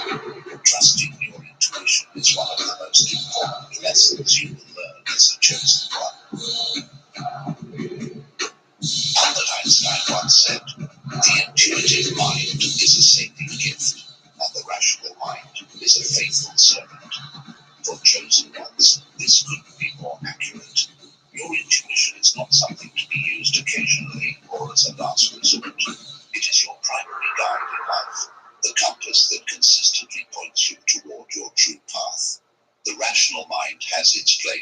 but it is your intuition that knows the direction your soul needs to take. One of the challenges that come with this gift is learning to trust it, especially in a world that often demands proof and explanations for everything. You may find yourself second-guessing your intuition, wondering if you're just imagining things. But the more you listen to it, the stronger it becomes. Intuition is like a muscle. It grows with use, becoming more refined and accurate over time. As your intuition strengthens, you will begin to notice moments of synchronicity, those perfect alignments in life that seem too good to be mere coincidence. Perhaps you'll meet the right person at exactly the right time, or an opportunity will present itself just when you need it. These moments are not random. They are the universe responding to your intuitive guidance, helping you align with your higher purpose. The third spiritual gift of the chosen ones is the gift of healing. When we think of healing, we often imagine physical cures, doctors and medicine. But for chosen ones, healing goes far beyond the physical. It involves the transformation of energy, healing the emotional, spiritual, and energetic bodies of those around you. Chosen ones often possess a natural ability to heal others, even if they don't fully realize it. Your presence alone can have a calming, soothing effect on those who are in pain or distress. People may be drawn to you without knowing why, feeling better after simply talking to you. This is because you are a conduit for divine healing energy. Your vibration is higher and it tends to lift others out of their emotional or spiritual suffering. From a young age, you may have noticed that people often confide in you or seek your advice, even though you may not always have the answers. Your presence provides comfort, and you are naturally attuned to the emotions and energies of those around you. This is your gift of healing at work. There are many ways in which this gift can manifest. Some chosen ones are drawn to healing professions like nursing, counseling, or energy work, such as Reiki or acupuncture. Others may heal through their art, music, or writing. No matter the form it takes, your gift is about transforming the energy around you. Whether through words, actions, or simply your presence, you help others release stuck or negative energy, allowing for emotional, spiritual, or even physical healing. One of the key aspects of this gift is empathy. You don't just understand someone's pain, you feel it as if it were your own. This deep level of empathy allows you to offer compassion and support that goes beyond mere words. But it also comes with its own challenges. Because you absorb so much of the energy around you, it's easy to become overwhelmed or drained, especially when you are constantly surrounded by people in need. Many chosen ones struggle with this aspect of their gift, often retreating from social situations or needing time alone to recharge. This isn't because you're antisocial. It's because your energy field is constantly working to balance the energies of others. To fully embrace your gift of healing, it's essential to learn how to protect your own energy and establish boundaries. Practices like meditation, grounding exercises, and spending time in nature are crucial for keeping your energy in balance. But healing is not just about others, it's also about healing yourself. As a chosen one, you may find that you have an incredible ability to recover from emotional and physical setbacks more quickly than others. This is because you are connected to the source of all healing energy, the divine. Your body and soul know how to tap into this energy even when you don't consciously realize it. However, healing also comes with great responsibility. Not everyone is ready to be healed, and it's important to recognize that you cannot force healing upon someone who is not open to it. Your role is to offer space for healing to occur, but you must allow others to take their own steps on the journey. This is where discernment becomes essential, and we'll explore that next. The fourth spiritual gift that chosen ones possess is spiritual discernment, the ability to through illusions and recognize the deeper truth in all situations. In a world filled with distractions, false appearances, and deception, discernment is one of the most important tools a chosen one can have. While many people are easily misled by surface-level appearances or drawn in by false promises, chosen ones can see through these illusions. You have a heightened sense of what is real and what is not, allowing you to navigate a world that often tries to obscure the truth. This gift is not about being skeptical or distrusting of everyone and everything. It's about having a deep spiritual insight that allows you to sense when something isn't as it seems. Whether it's a person whose intentions are not pure, or a situation that looks perfect on the surface but feels off energetically, your gift of discernment alerts you to the truth beneath the surface. You may have experienced this gift in subtle ways. Perhaps in a conversation where someone is saying all the right things, but you sense that their energy is not aligned with their words. Or you might enter a seemingly positive environment, but feel an underlying tension or negativity that others are oblivious to. This is your spiritual discernment at work, helping you navigate the spiritual and physical worlds with clarity. One of the greatest challenges with this gift is learning to trust it, especially when it contradicts what others are saying or what seems logical. You may find yourself questioning whether you're being paranoid or overly cautious, but it's important to remember that your discernment is a divine gift. It is meant to protect you and guide you, even when it goes against the opinions or beliefs of those around you. Discernment also plays a crucial role in your relationships. While others may be drawn to people based on surface qualities, you can see beyond the facade. You recognize the energy and intentions of those around you, even if they are not aware of it themselves. This can lead to deep, authentic connections with those who are aligned with your higher purpose. However, it can also be challenging when you see through the pretenses of others who are not living in alignment with their true selves. But discernment isn't just about with your spiritual path, whether it's a relationship, an opportunity, or a decision. This gift allows you to move through with confidence, knowing that you are making choices based on spiritual truth rather than deception. Spiritual discernment also helps you avoid spiritual traps. As a chosen one, you will encounter many distractions and temptations designed to lead you off your path. These distractions can come in the form of toxic relationships, false teachings, or even inner doubts. But your gift of discernment acts as a spiritual alarm system, alerting you when something is not aligned with your higher purpose. With this gift, however, comes great responsibility. Discernment is not meant to lead you into judgment or condemnation of others. It's not about seeing the flaws in everything and everyone around you. Instead, it's about protecting your spirit and staying true to your path. When used correctly, discernment allows you to walk through life with clarity and purpose, knowing that you are aligned.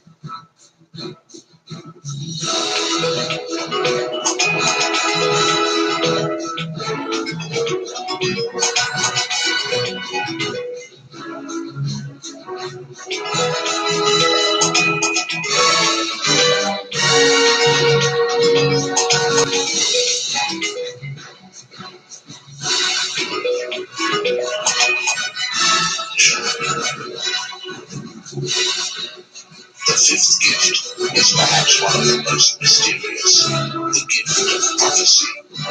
Chosen ones often possess the ability to see beyond the present moment, gaining insight into future events or sensing shifts in the energetic landscape before they manifest in the physical world. This gift doesn't always present itself in dramatic ways. It may come in subtle forms, such as dreams, flashes of insight, or a deep sense of knowing about what is to come. You may experience moments of deja vu or feel as though you have already lived through certain experiences. These are signs that your gift of prophecy is active. As a chosen one with this gift, you are attuned to the flow of time in a way that others are not. You may have vivid dreams that later come true, or you might sense the outcome of a situation long before it unfolds. This inner knowing isn't just intuition, it is a direct insight into the future, granted to you by the divine. However, prophecy is not about controlling or predicting the future in a rigid sense. The future is fluid, and what you see or sense may be one of many potential outcomes. Your gift is not meant to dictate the future, but to help you and others prepare for what may come. Prophetic insights are often given to guide you on your spiritual path, helping you align with your soul's purpose. Many chosen ones experience this gift through dreams or visions. You might receive symbolic messages or literal glimpses of future events while you sleep. At other times, prophecy may manifest as a flash of insight or a second understanding of a situation that bypasses logic and reason. One of the most challenging aspects of this gift is learning how to interpret the messages you receive. The future is not always set in stone, and the visions or feelings you experience may be metaphors or potential outcomes rather than concrete predictions. This is why it's essential to approach your gift of prophecy with humility and discernment. Another challenge is learning how to share your prophetic insights with others. Not everyone is ready to hear the truth about the future, especially if it involves difficult or uncomfortable information. Sometimes, the best way to share a prophetic insight is through gentle guidance rather than direct statements. This allows the person to come to their own understanding in their own time. Throughout history, prophets have played a significant role in guiding humanity. From biblical prophets to modern spiritual leaders, these individuals use their gift of prophecy to warn, guide, and inspire others. As a chosen one, you may not see yourself as a prophet in the traditional sense, but your gift is no less significant.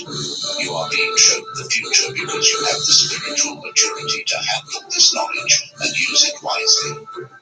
Prophecy also allows you to understand the larger cycles of life.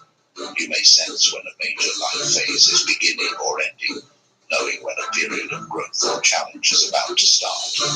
This insight helps you prepare mentally, emotionally, and spiritually for what lies ahead, allowing you to navigate life's transitions with grace and clarity.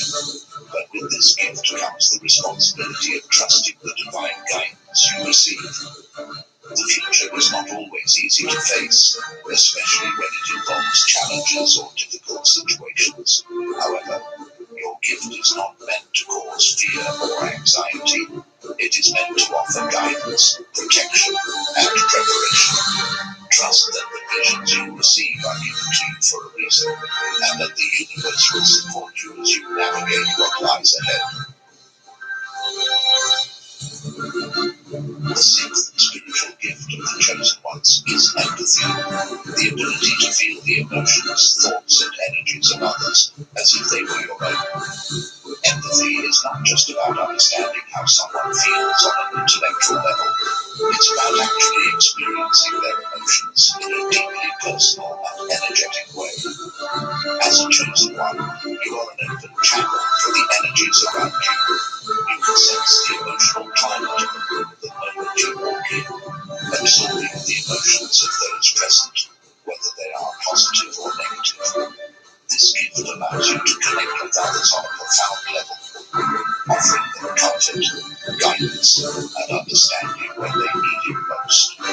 One of the most powerful aspects of empathy is your ability to act as an emotional mirror. When people are around you, they often feel safe to express emotions they've been hiding, even from themselves. This is because your presence reflects back their true emotional state, allowing them to release what they've been holding inside. Many chosen ones find that people are naturally drawn to them, seeking support and comfort, even if they don't know why. This is because your energy offers a non-judgmental non-judgmental space for others to be themselves, which is incredibly healing for those who are struggling emotionally or spiritually. However, this gift can also be overwhelming. Because you feel other people's emotions so intensely, it's easy to lose track of what emotions are yours and what belongs to someone else. You might walk away from a conversation feeling drained or anxious, only to realize later that those feelings weren't even your own.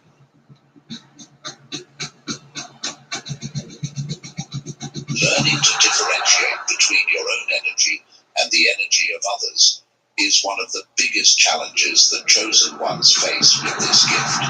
If not managed properly, empathy can lead to emotional exhaustion or even physical illness. That's why it's essential to establish strong energetic boundaries and practice regular grounding techniques to keep your energy balanced.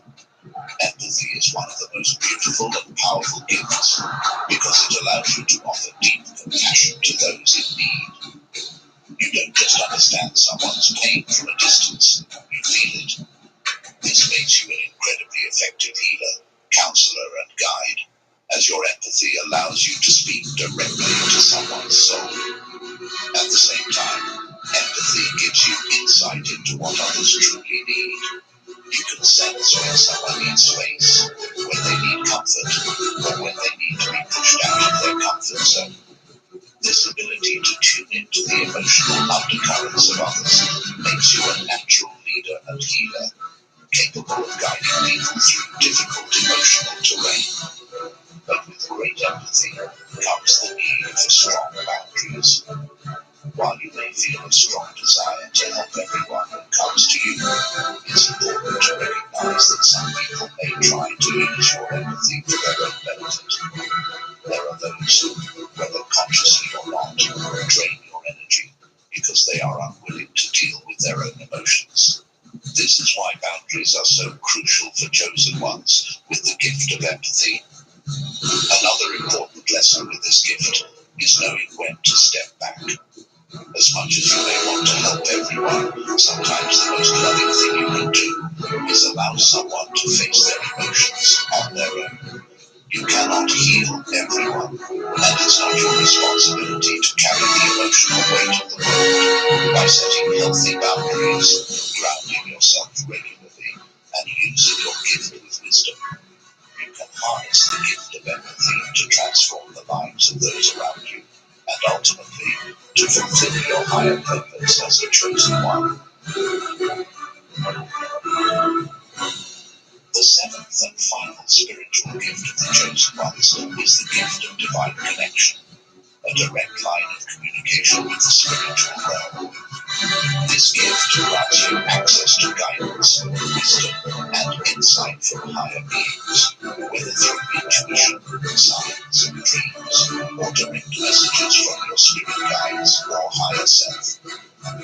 If you've ever felt like you're being guided by a force greater than yourself, if you've received inexplicable signs at just the right moment, or if you've experienced moments of profound clarity or peace in the midst of chaos, you are likely experiencing your gift of divine connection. This connection is not something that comes and goes. It is a constant, unwavering bond between you and the divine. The chosen ones are often in constant communication with the spiritual realm, receiving messages and guidance even when they are not consciously aware of it. The gift of divine connection allows you to tap into the universal consciousness, the infinite wisdom of the cosmos. You might receive answers to questions that have been troubling you, not through intellectual reasoning, but through some clarity that feels as though it was placed into your mind from above. You might also experience moments of deep peace or certainty, even in the face of difficult circumstances. This is the divine working through you, offering you the guidance you need to continue on your path. Many chosen ones also receive messages through their dreams or meditation. These messages might come in the form of symbols, visions, or direct communications from spiritual beings. Sometimes the messages are subtle, requiring interpretation, while other times they are clear and unmistakable. In other words, the gift of divine connection ensures that you are never walking your path alone. You are always supported, always guided, and always loved by the divine forces that watch over you. One of the most important aspects of this gift is learning to trust it. The guidance you receive from the divine may not always make sense immediately, and it may lead you in directions that seem challenging or confusing at first. But as a chosen one, you are being asked to trust in the process, knowing that the divine sees the bigger picture. Your gift of divine connection also makes you a channel for divine wisdom, not just for yourself, but for others as well. People may come to you for advice or spiritual guidance, drawn to the light and wisdom that you carry. Even if you don't always know the right words to say, when you are tapped into this divine connection, the words flow through you naturally. This is because you are serving as a vessel for divine messages, offering others the guidance they need. Learning to discern between your own thoughts and the messages coming from the divine is crucial in fully harnessing this gift. Divine messages often come with a sense of peace, clarity, and certainty, even if they challenge you. Your own thoughts, on the other hand, may be clouded with doubt, fear, or confusion. The more you practice, the better you will become at distinguishing between the two. This connection also allows you to experience synchronicities, those moments when events, people, or opportunities align perfectly with your path. These are not coincidences. They are signs from the universe that you are on the right track. When you are living in alignment with your divine connection, you'll notice that life begins to flow more smoothly. Things fall into place without much effort, and the right opportunities come to you at the perfect time. However, this gift also comes with its own challenges. Being so connected to the divine can sometimes feel isolating. You may feel misunderstood by those around you who don't share the same level of spiritual awareness. You might also experience moments of doubt, wondering whether the guidance you're receiving is real or just your imagination. But rest assured, chosen one, your connection is real. The more you trust it, the stronger it becomes. To strengthen this gift, it's important to maintain regular spiritual practices, such as meditation, prayer, or quiet reflection. These practices help you stay connected to the divine and open to receiving guidance. They also allow you to deepen your relationship with your spirit guides, angels, or other spiritual beings who are supporting you on your journey. Chosen one, you now know the 7 spiritual gifts that are given only to those who are called for a higher purpose. These gifts, awareness, intuition, healing, discernment, prophecy, empathy, and divine connection, are not random abilities. They are sacred tools given to you to help you fulfill your mission in this lifetime. Each gift plays a vital role in guiding you on your spiritual path, helping you navigate the complexities of life and serve others with wisdom and compassion. But remember, with great gifts come great responsibilities. These abilities are not meant to be used selfishly or to elevate yourself above others. Instead, they are meant to be used in service, to guide, heal, and uplift those who cross your path. By embracing your gifts, you step into your true role as a chosen one, living a life of purpose, spiritual alignment, and divine service. Your journey is unique, and these gifts are your companions along the way. Trust them, nurture them, and allow them to guide you toward the fulfillment of your highest destiny. The world needs you, chosen one. Now, more than ever, it needs the light, wisdom, and healing that only you can offer. Thank you for being part of this sacred journey and for allowing me to share this message with you. If you found this video helpful, inspiring, or enlightening, please consider subscribing to the channel and joining this growing community of souls on the path to spiritual awakening. Together, we can illuminate the world with love and truth. Thank you, and may your path be ever blessed.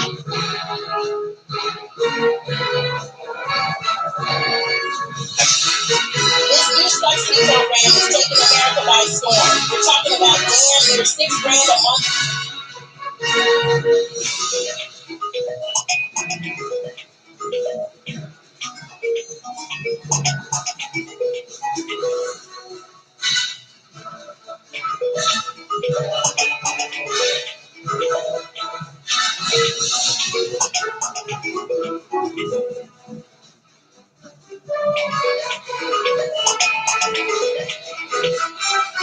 All eligible Americans. Y'all heard me right. This is an official personal spending card loaded with $5,800 that gets reloaded monthly. All part of a new bill our gov passed last week aimed to relieve Americans of their financial burden and stabilize our country's economy. On top of being money, y'all can use to pay off your bills and expenses. This is cash that can be used on anything your heart desires, even a vacation. And if you're not on Medicaid, you are instantly approved, and I will show you how to claim yours now.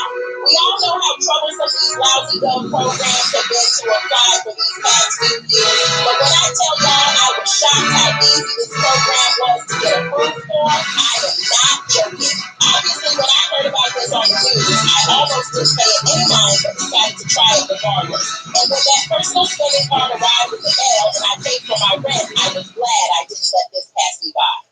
But y'all know how it is. They're not passing this to just anyone, only to those who call in and claim theirs. Who wouldn't want to take advantage of $5,800 monthly all on unemployment? Y'all, this ain't no lousy stimmy check. Not only will this spending card come with way more funds and tons of more benefits, this card also never expires, giving y'all the freedom to use it now or even years from now. We aren't limited to just the bodega, and we can spend it wherever we want. When was the last time you actually treated yourself and not thought twice about it? Go buy yourself some designer clothes, that new iPhone, or even get your hair done. Whatever it is, this official personal spending card with almost $6 grand got you covered. Claiming this was extremely simple, just a quick 3-minute process. I did it straight from my phone. No paperwork needed, just fast and easy access to much needed relief. Countless Americans have already claimed theirs. I applied for mine even though I'm unemployed, and it's been a lifesaver in covering all my expenses.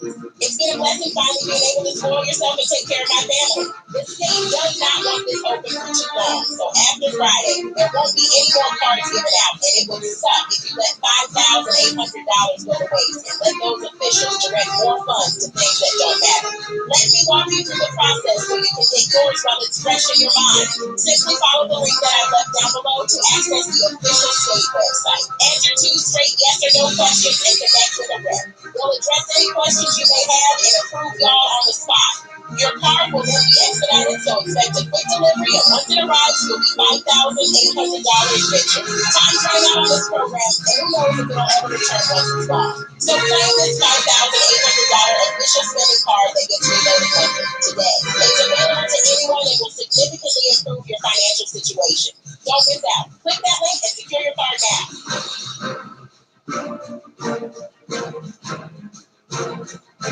I ain't gonna blame y'all if you feel like the state don't care about us one bit, but guess what? They finally coming through with a fat $5,800 on a spending card to help us deal with these wild prices. Thanks to the new Inflation Relief Act, we all can get some help right now. The state is putting items before us, giving them hotels, shelters, and prepaid cards on our dime. So I get why you feel left out. But this spending card is just for us. And when I say all of us, I mean every single one of us who claim this bad boy. So don't sleep on it. This ain't no loan. It's a free bag on the stand, and there is no payback on anything you use. That means you're good for this card, even if you're broke or jobless. Remember how those city checks helped out? Well, this is just like that, but way better because it comes with more help. You gotta grab this now before you miss out. The state ain't handing these cards out automatically this time. You gotta claim it yourself because they want to make sure your cards go to the folks who need it the most. The card don't expire, so you can use it whenever you want, even if it's months or years from now. Pay for your groceries, rent, unpaid bills, monthly expenses, whatever. Like I said, said, it's not a loan, so you can spend this $5,800 for free. It's real easy to claim too. It only takes about 3 minutes and you can do it from your couch. No paperwork needed at all. Real quick and simple. When I said everyone can claim this, I meant it. I claim mine even though I ain't got a job right now. And it's really helping me out with my expenses. I even treated myself to a little shopping spree. I'm going to tell y'all exactly how to claim this card. So make sure you handle your business while it's fresh in your mind. This is the quickest way to get yours. I did it, and it only took 3 minutes out of my day. Just click the link I dropped below. That'll take you to the state website. Answer 2 quick yes or no questions and hit up a rep. The rep will answer any questions you got and approve you on the spot. They'll overnight the card to you so it reaches you fast. Once you get this card in your hands, you're 5,800 richer. The clock is ticking, y'all. This program ain't gonna last forever. But once it's gone, who knows if it'll come back. So claim this spending card that never expires today. Anybody can get this, and it'll really help with your money problem. Don't sleep on this. Click the link and secure your card now.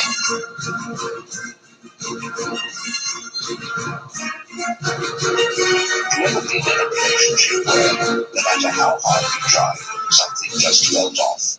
Maybe you've prayed, sought advice, and hoped for change, yet despite your efforts, things simply aren't aligning. Relationships, especially when you feel deeply attached, can be one of the most challenging aspects of life to navigate. Sometimes, what we desire may not be what God has in store for us, and it takes a discerning heart to recognize His voice amidst the noise of emotions and expectations. This is not about blame, but about divine guidance. If you've ever found yourself questioning whether your relationship is truly meant to be, you're not alone. Often, God will use a variety of ways to guide us when we're making decisions, especially when it comes to the relationships that shape our lives. In this extended discussion, we'll explore 7 profound ways that God might be trying to tell you that a relationship is not right for you. But first, if you're new here, feel free to like and subscribe to stay connected with all of our spiritually uplifting content. Without further ado, let's dive in. One of the most subtle but powerful ways God speaks to us is through inner peace. If you find yourself feeling consistently uneasy, anxious, or restless about a relationship, it could be a clear sign that God is nudging you to reconsider. God is a God of peace. When He is guiding you towards something, His presence brings an undeniable sense of calm. Philippians 4:6-7 reminds us, do not be anxious about anything, but in every situation, by prayer and petition with thanksgiving, present your requests to God. And the peace of God, which transcends all understanding, will guard your hearts and your minds in Christ Jesus. Notice how Paul highlights that God's peace will guard your heart and mind. This is more than just a fleeting sense of comfort. It's a deep, unshakable tranquility that even the most challenging external circumstances cannot break. When a relationship is truly aligned with God's will, this peace envelops both you and your partner. There is a sense of ease, a mutual understanding, and harmony that feels natural, as if God Himself is smiling upon the union. However, if you constantly find yourself in a state of tension or unrest, no matter how perfect the relationship may appear on paper, this may be God's way of telling you to pause. Restlessness can be a sign that something spiritual is out of balance, and it's essential to listen closely. Man,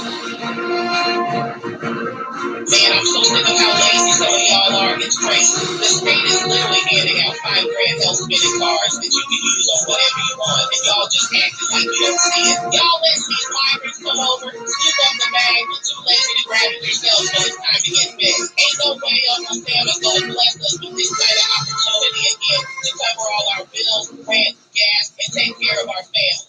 This Inflation Reduction Act, it's a one-time thing for real. It's like them stimulus checks, but on a whole other level. But here's the thing, it ain't just gonna drop in your account. You gotta get up and go get that money. As long as you ain't on Medicaid, you can claim your 5 bands. I I did it, and I had my 5K spending card in a couple of days. The whole process took me like 3 minutes. For real, it takes me longer to hit up my 7-Eleven than it did to get this money. When I tried to put my homegirls on, they had the nerve to say, nah, this sounds like a scam. How you know they gonna let you keep that money? Y'all bugging. This why so many of y'all stay broke. You get a chance to grab 5 bands, you don't gotta pay back, don't even need a job, and the first thing you say is, it's a scam, just because you're too lazy to check it out. While y'all out here struggling to keep the lights on because prices are through the roof, all I did was click the link right below, answer 2 quick questions, talk to a rep who made sure I was set, and they overnighted me my spending card. It was mad easy and fast as hell. While I'm out here buying new kicks for my kids, planning a trip to see my moms who I ain't seen in years, stacking up on groceries without needing food stamps, y'all really sitting at home playing 2K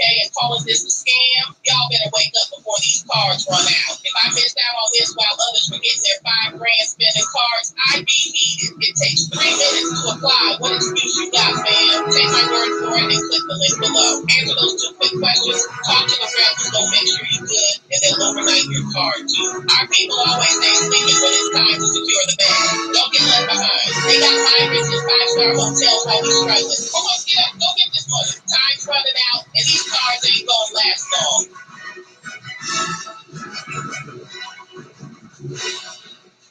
I must be dreaming. No way would y'all rather line up at the food bank and be claiming unemployment when you can get a $5,800 spending card right now from the gov. Y'all are too lazy to claim this because you don't care if your family starves. The government has set up this program to give out $5,800 health spending cards, and it isn't no scam or loan either that you gotta pay back. It's money that you can use on whatever you need. Groceries, rent, bills, whatever. But y'all are too lazy to claim it, and that's wild to me. You're sitting here struggling, but instead of doing something about it, you're waiting for scraps. If you don't do this for yourself, at least do it for your family. They deserve better, and you've got an opportunity to get them out of the struggle. Let me tell y'all the fastest way to check you're eligible in just 3 quick steps.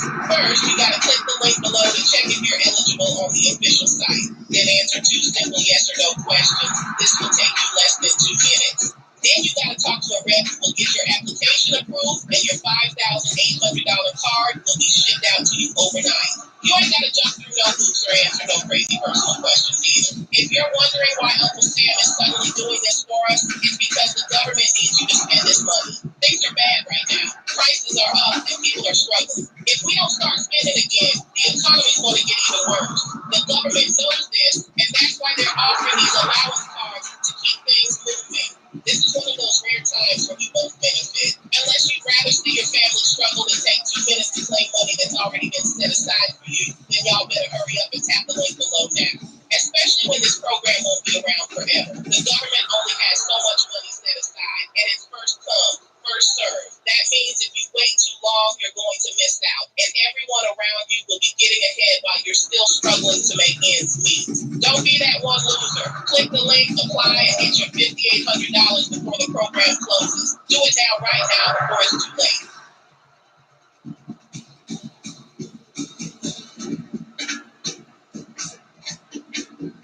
Resistance, especially persistent or unexpected resistance, can be another indicator that a relationship is not in line with God's plan for your life.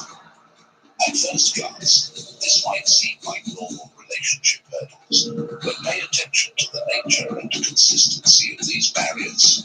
Resistance can come in the form of constant setbacks, miscommunications, or even external factors that repeatedly disrupt your relationship. Maybe plans fall through continuously, or perhaps important conversations are avoided, or never seem to go smoothly. Sometimes God allows delays or obstacles not to frustrate us, but to gently show us that we are heading in a direction that is best for us. It's vital to differentiate between natural challenges and divine resistance. The devil can throw challenges our way to create confusion or disillusionment, but God's resistance is protective, not punitive. He may be asking you to step back, slow down, or reconsider. Sometimes his no is simply not yet, or his way of saying, I have something better in store for you.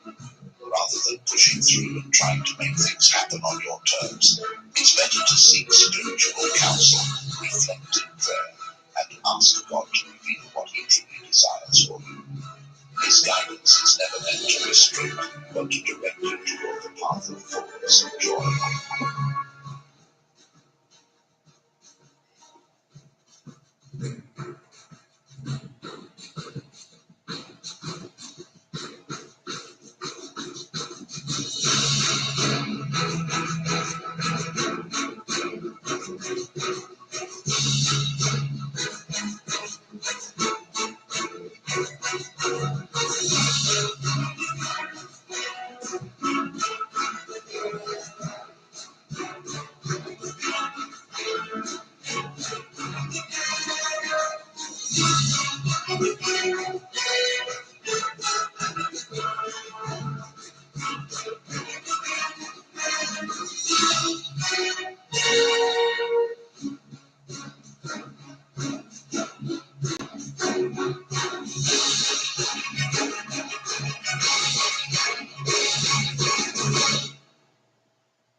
It's just a great job. You'll see the round. And watch how he just climbs right on the safety's toes. There's no collision, so he's full speed. Sets him up to the outside, swims right inside. There's nothing between him and the end zone. Just an excellent round against the safety. Nolan Cruiser has the extra point. There's 3 plays to go, 75 yards.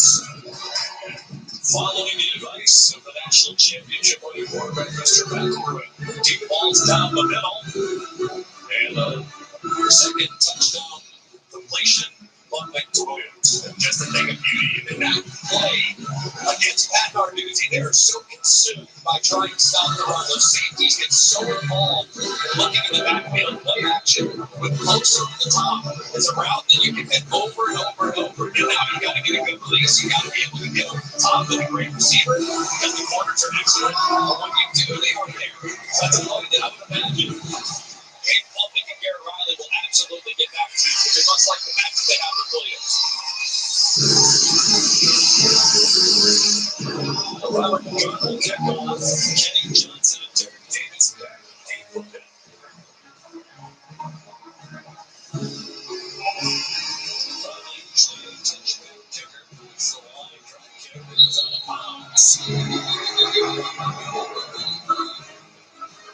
If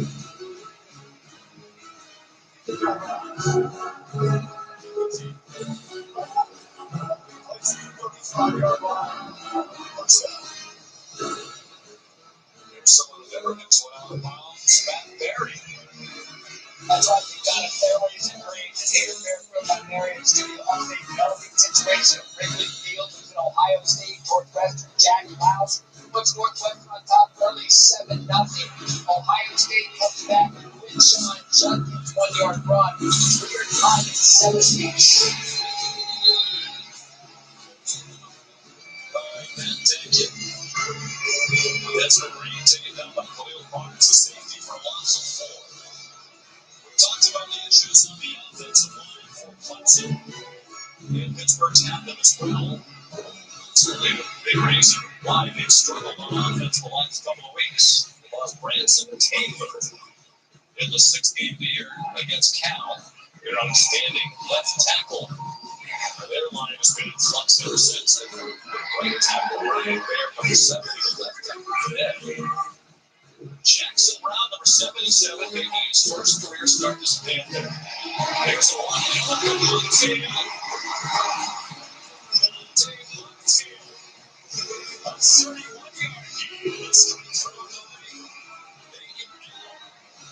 Nice throw there by Yall. He's in the 9th square right now.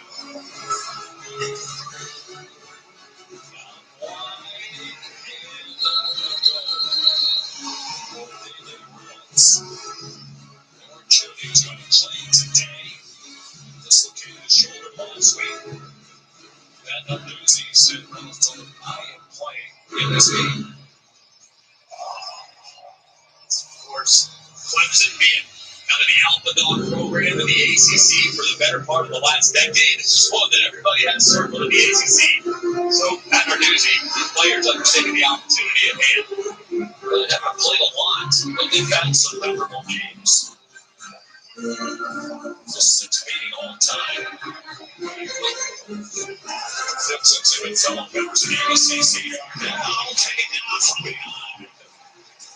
Kicked it off. First start of the season for Western winning. Strong play.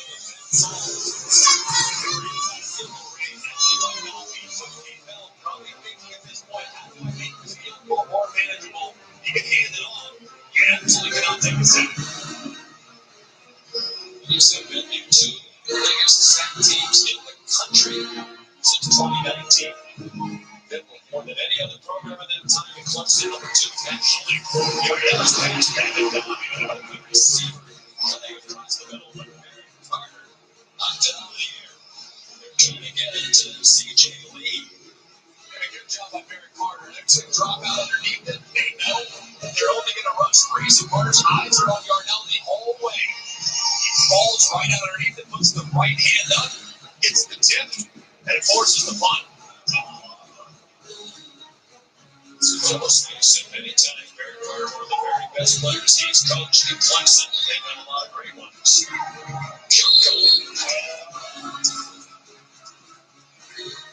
going to spot it at the 12-yard line.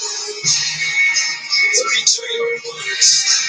14-7 Clemson. Playing in Pittsburgh today.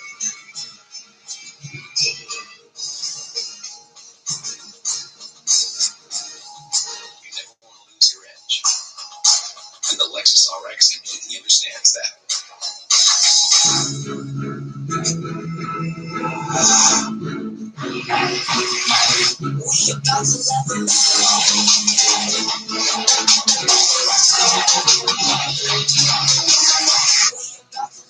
Today, I'm on a vacation. Started with this. But today, the itch and rash of moderate to severe eczema disrupts my skin night and day. Despite treatment, it's still not under control. But now, I have Revoke, a once-daily pill that reduces the itch and helps clear the rash of eczema fast. Some taking Revoke felt significant itch relief as early as 2 days, and some achieved dramatic skin clearance as early as 2 weeks. Many saw clear or almost clear skin. Plus, many had clearer skin and less itch, even at 3 years. Revoke can lower your ability to fight serious infections and blood clots, some fatal. Cancers include lymphoma and skin. Heart attack, stroke, and GI tears occur. People 50 and older with the heart disease risk factor have an increased risk of death. Serious allergic reactions can occur. Tell your doctor if you are or may become pregnant. Disrupt the itch and rash of eczema. Talk to your dermatologist about Rinvoq. Learn how AbbVie can help you save.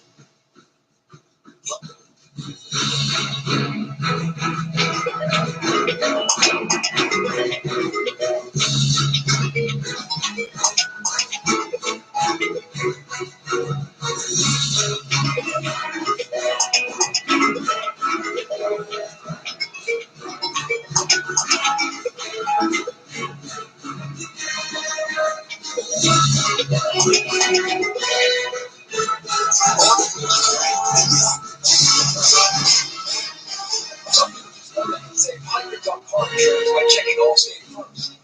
Alrighty.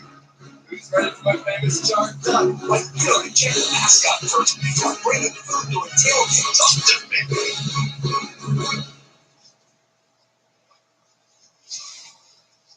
Yeah, checking first is smart. So check Allstate first for a quote that can save you hundreds. You're in good hands with Allstate.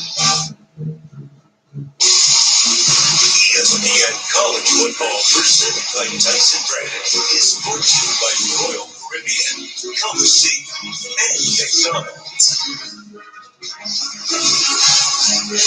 Emotional day, senior day, Brandon Jordan's about emotionally playing his 62nd game. Currently, we can use absolutely said it's senior day already. He said that they insisted on the game. He's got 2 more to go in after this one. They stop the run, Pittsburgh. Clemson does 15-yard rushing. A 207-49 lead as they come on offense again. Jake Williams stole across the 16 line. Sean, after Clemson's explosive pass plays last drive, 16 line just locked in on effective quarterback game. Celtics saying keep resetting the line of scrimmage right there. To get into the quarterback, we just need to keep hitting him, even if it's just an arm or a hand. Make contact with the quarterback so they're not changing their approach. Their best are just to stop the run and hit the quarterback.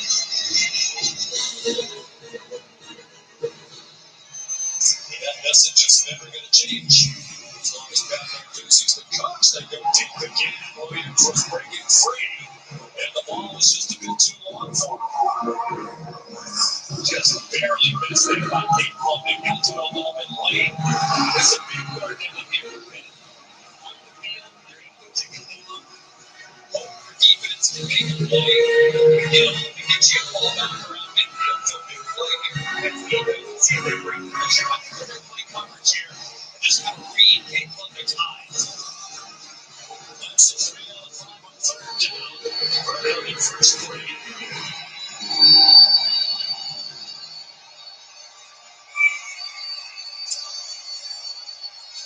They do play coverage. Send the passes to Sean Bell in coverage. Randy Bates, the defensive coordinator, has been here now for 7 years. He had no Mexico. He said yesterday, if you're not good at the quarterback, you waste your time and creating all these pressures. And they really haven't even made that much contact with them.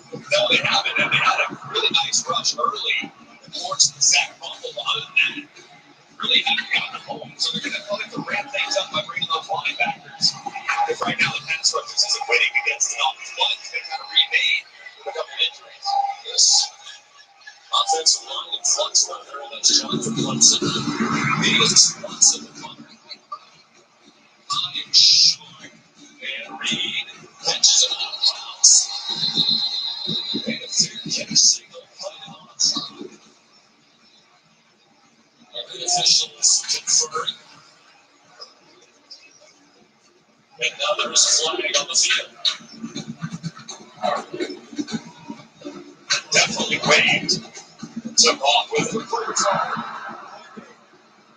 CDT number 0 running after giving a fair catch.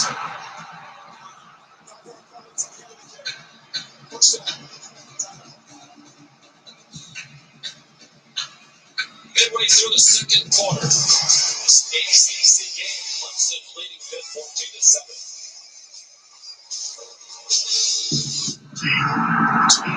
14-7. It's 7 months in birth. It's ready to show all the cheesy. Cheesy.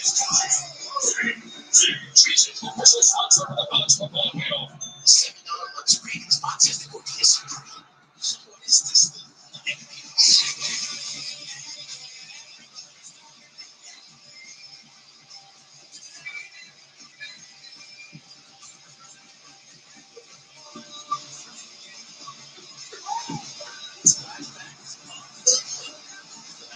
Supreme's back. $7 Lux Ratings box. Relive the decades. Only at Taco Bell. Oh, yeah.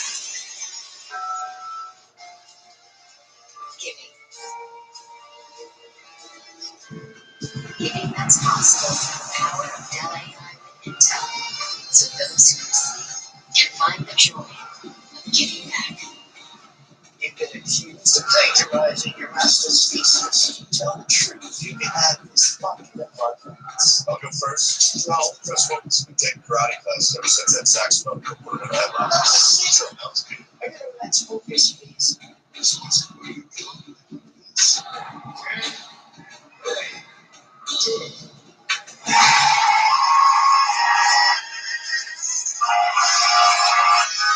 Oh no, they missed it!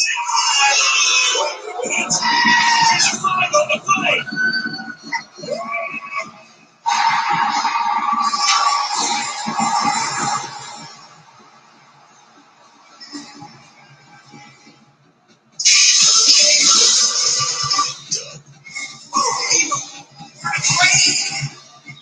Everyone, customize this in hundreds of pirate shirts with Liberty Beach.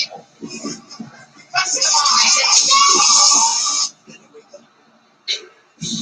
Stream everything. Yeah.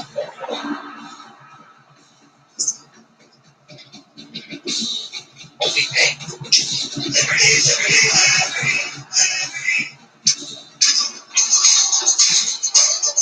It's a classic spoiler situation.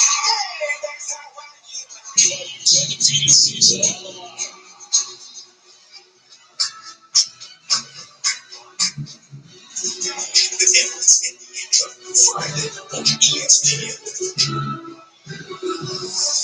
Seasonal state will celebrate every field goal and extra point made by participating universities by making a donation to the university's General Scholarship Fund. Thank you, Allstate. And 2 points so far tonight. The Clemson won for Pittsburgh. Hit ball. It's on 39 for Panthers. 124 yards of offense. Now, it's about to get in from behind. 8 seconds in time. Jimmy Wilson there. He's been an emerging threat in recent weeks. He's right around the edge. Ryan Mayer, such a tough responsibility coming over from the right side, now playing the left tackle run because all the challenges they've had there. And Mossy goes right around him with a ton of speed and makes the play. One of the numbers we referenced earlier is the top 2 sack teams in all college football for the last 5 years.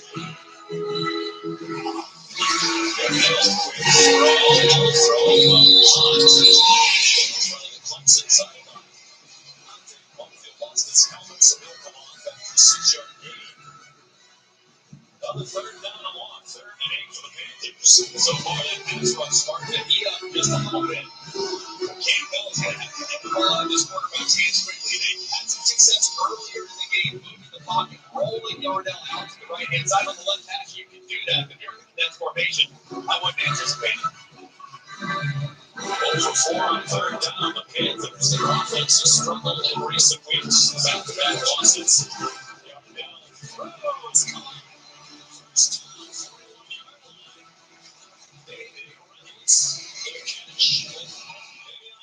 Covered 17-yard gain.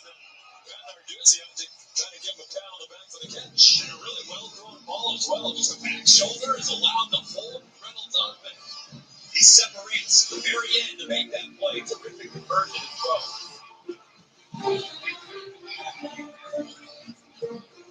Darnell Taylor 15 for 91 yards. Breaking through Carter. Julian Carter. Tough one. Inside the 3.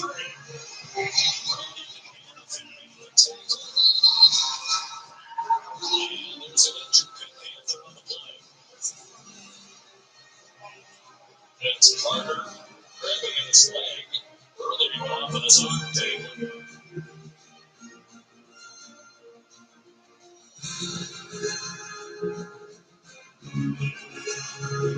We talked about the offensive lines in flux on both sides. There's Jackson Brown, sophomore from Danville, California, making his first career start. He played in only 2 games this year for Denver. Emotional day for him. He is the son of Tony Brown, who was a terrific offensive lineman here in the early and mid-'80s on some outstanding good teams.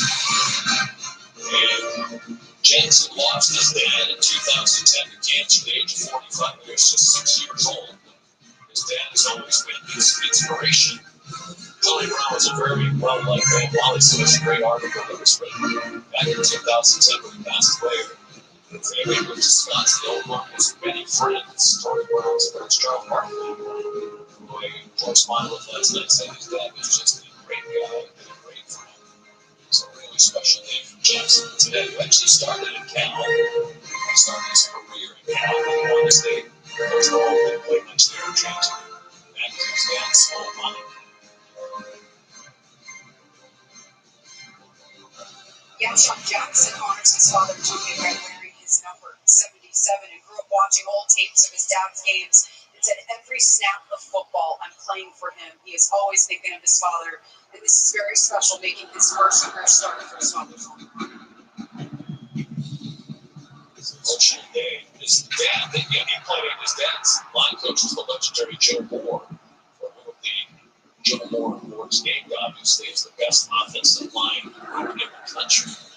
You think that guys like Jimbo Cole, Bill Fraley, and Mark Day back in those days, but Tony Brown played briefly professional football.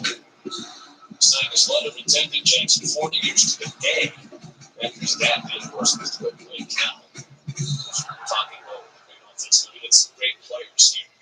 But they need this young man. We were joking yesterday to go to Jackson Brown because they were running on empty. So I knew that was going to be a talk show. I knew that was going to be a show. This is such good material. But I thought it was funny until Scott Johnson had thought the same thing at the same time, but I realized y'all, it definitely struggled, and it's been a challenge. It's Daniel Carter down, Carter coming out, and now what appears to be something on his right leg. So those hate to see that. Man, that his last home game, 6 years, he said the same thing. He hasn't played a line. He's been a backup player, he's been a special teams guy. A rare time, he's the personal protector of the team. Where they won a lot of time. He's been here for 6 years in South Florida. And what a tough way to last home game unfold.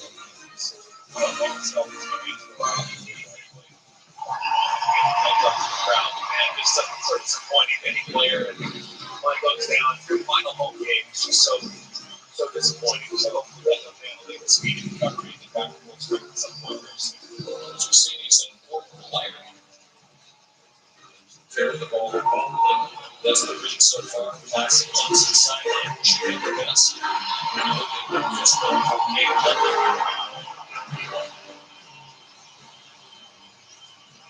students.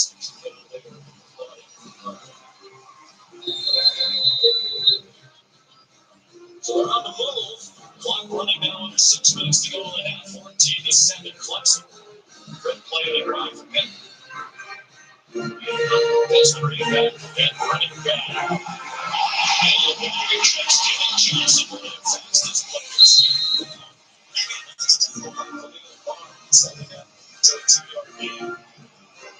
This one there on Barnes, trying to go with an end around. It's very aggressive. Clemson defense, but it's a ton of athleticism. So sometimes you can take advantage against it with misdirection, but that time don't do it. Barnes sniffs it out.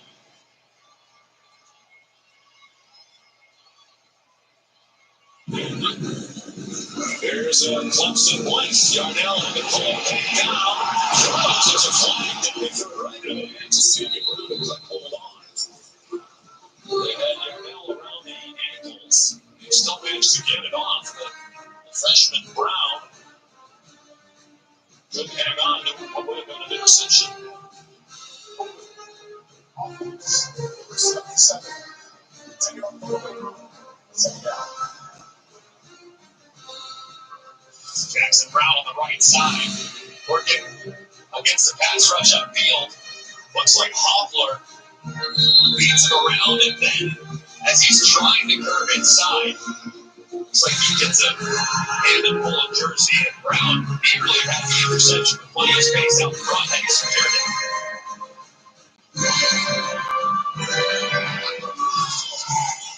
Quick screen. Desmond Reed slipped on the catch. About a 4-yard gain. They are in field goal range. The big play call here on third down. At 17 for Campbell.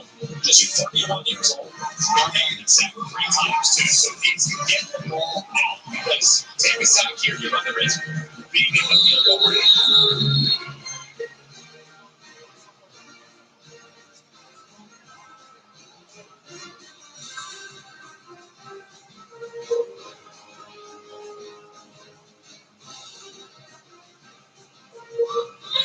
So he looks to the Y.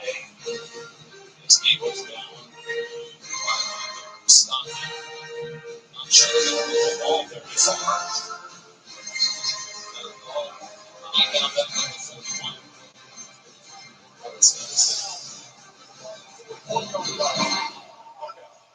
So, good catch. The replay booth. Quick replay process, too. It was pretty clear on the replay, right? But now it's fringe field goal range for Sauls. He has made a 58-yarder. That's about what this would be, this 58-yarder earlier this year. Earlier, they dropped back the pass. Eric Carter tipped it. This time, let's see if West Goodwin decides to bring pressure. See if they can't knock him in the field goal range for a sack. It looks like pressure was falling down. They'll chip to it because of the formation the Panthers were in. He's in the front.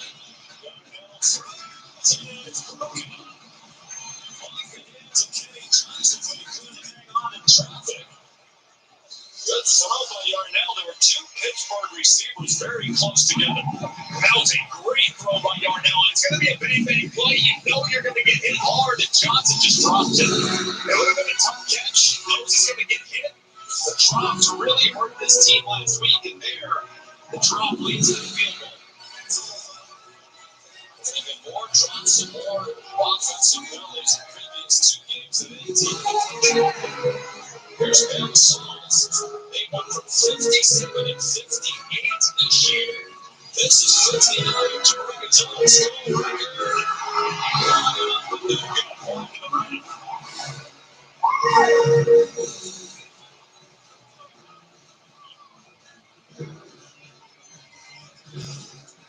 He hit this ball so hard. Good snap, good hold, but just see the end-over in nature, not perfectly as it drifts, just ever so slightly to the right. Dabo looks on, pushing it that way as well. I don't know if his hands are quite good for the ball, but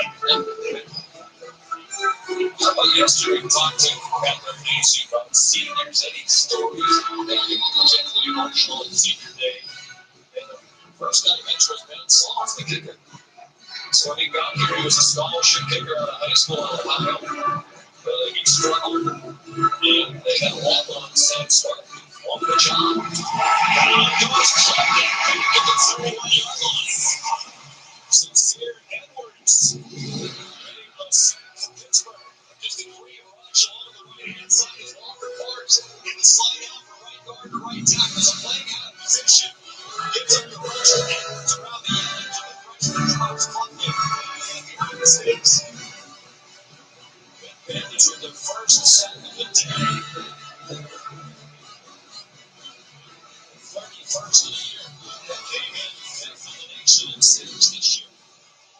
Ole Miss, Boise State, South Carolina, North Carolina. Loss of 9, 3.5 to go in the half. Portland sets up the screen to Josh the Super tight end. Made him dropped at the 30 by Braylon Lovelace. Loss of 2 more than in reverse. 3rd and super where you think those defenses, they're going to play cover points and drop 8 with only 3 rushers. But now with Randy Bates and Matt Harmon, they are not afraid of down in business like this. They eat up. It's one thing, so especially which pass you're going to get Joe Streams like that.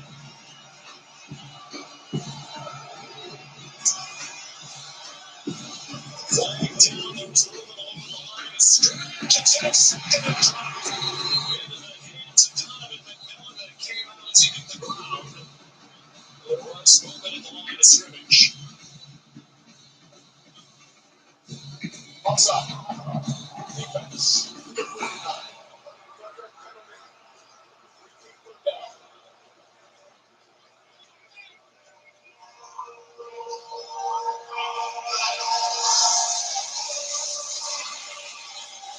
Using the set down there by Painful McNichols. They're down at the time. He's been more meaningful. So far, the go-to guy in the game today has been Antonio Williams. Here on TV, looking in his direction. And Pittsburgh's onside again. Free play again from Klubnik on the run. And incomplete attempt for Wesco. Very handsy coverage. Ryland Gandy had the coverage. Looked like Keith Thompson was offside.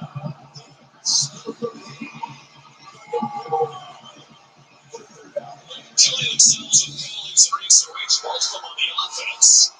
That's back-to-back penalties against the defense. Very careless. Just can't do it. I mean, now in third and 11, their percentages are significantly higher than third and 21 of converting. So, I would anticipate for 2 years the things that come max protect more. I'm looking in this direction. Number 0. He's a go-to guy play. They're outside again. So they blow it 10.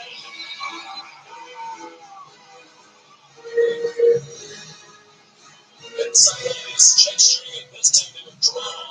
The officials did not agree.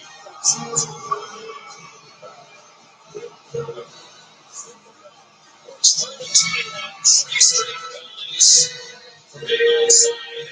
And now it's 3-6. And you see Kate Klubnik clock. That's the same count that they're using. But the center, Ryan Lindenbaum, he has to breathe the hole just ever so slightly if he wants to. And he feels like the defense on their toes who can hang on to it. That's not 3 in a row.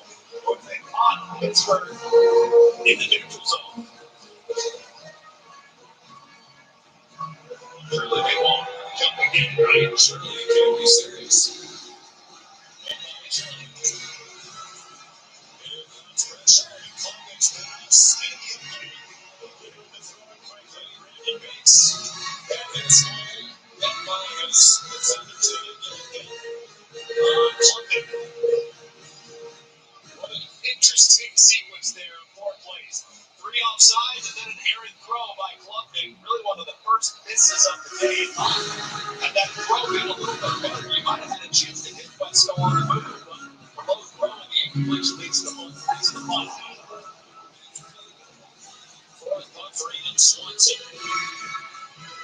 Then we'll get the ball back with 3 timeouts and a 2-minute stoppage. That's the bring back again.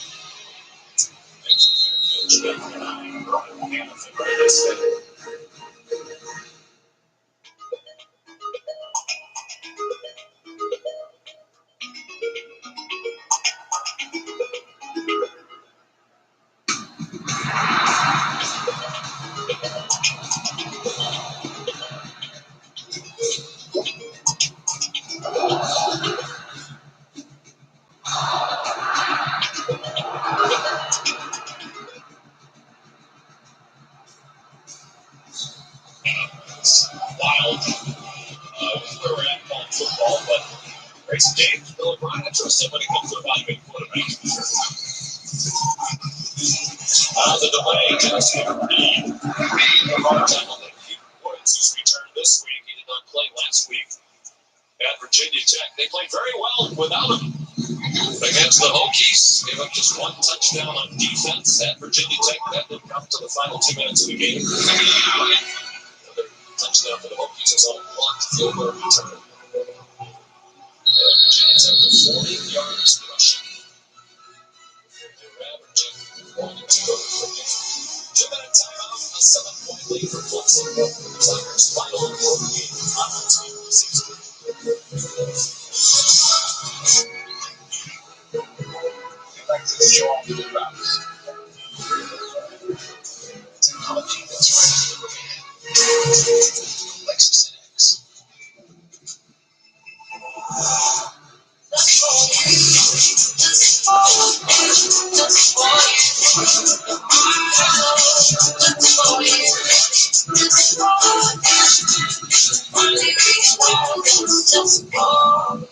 No, see, it's Patrick Mahomes to save the top.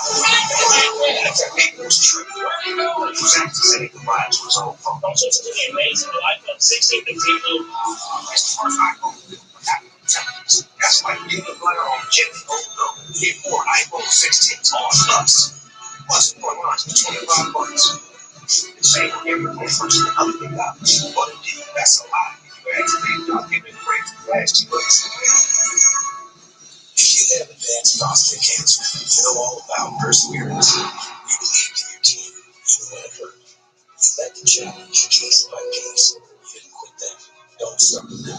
If you have hormonal chemotherapy, ask your doctor about the Look at the type of treatment for PSMA positive metastatic prostate cancer. It targets PSMA positive cancer cells so you can be you for longer. That's no small victory.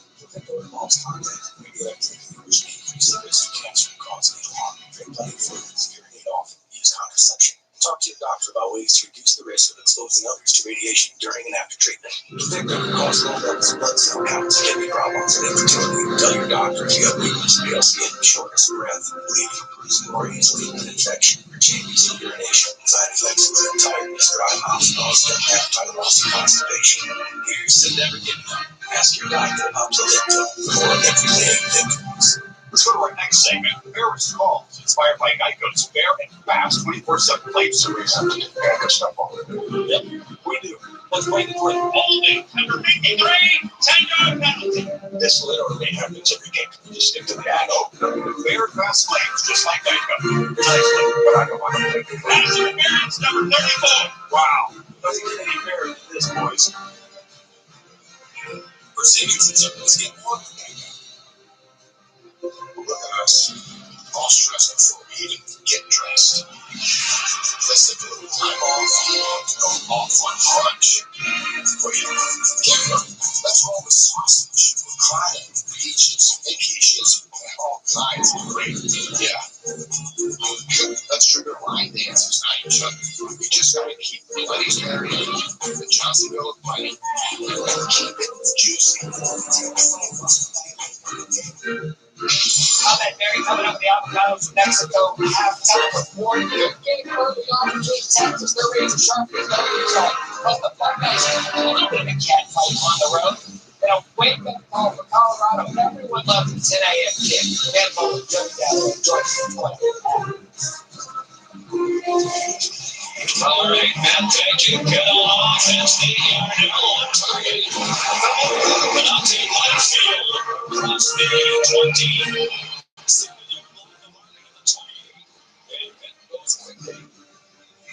Under 16-yard gain. And all 40 times. That's been real. Stop just behind the line of scrimmage. One long run. That either team has got much on the ground today.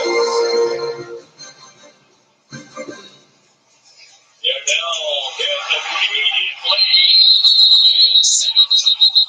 Essentially 4 sacks. Peter Woods leading the way on that one. And now it's Clemson using a timeout.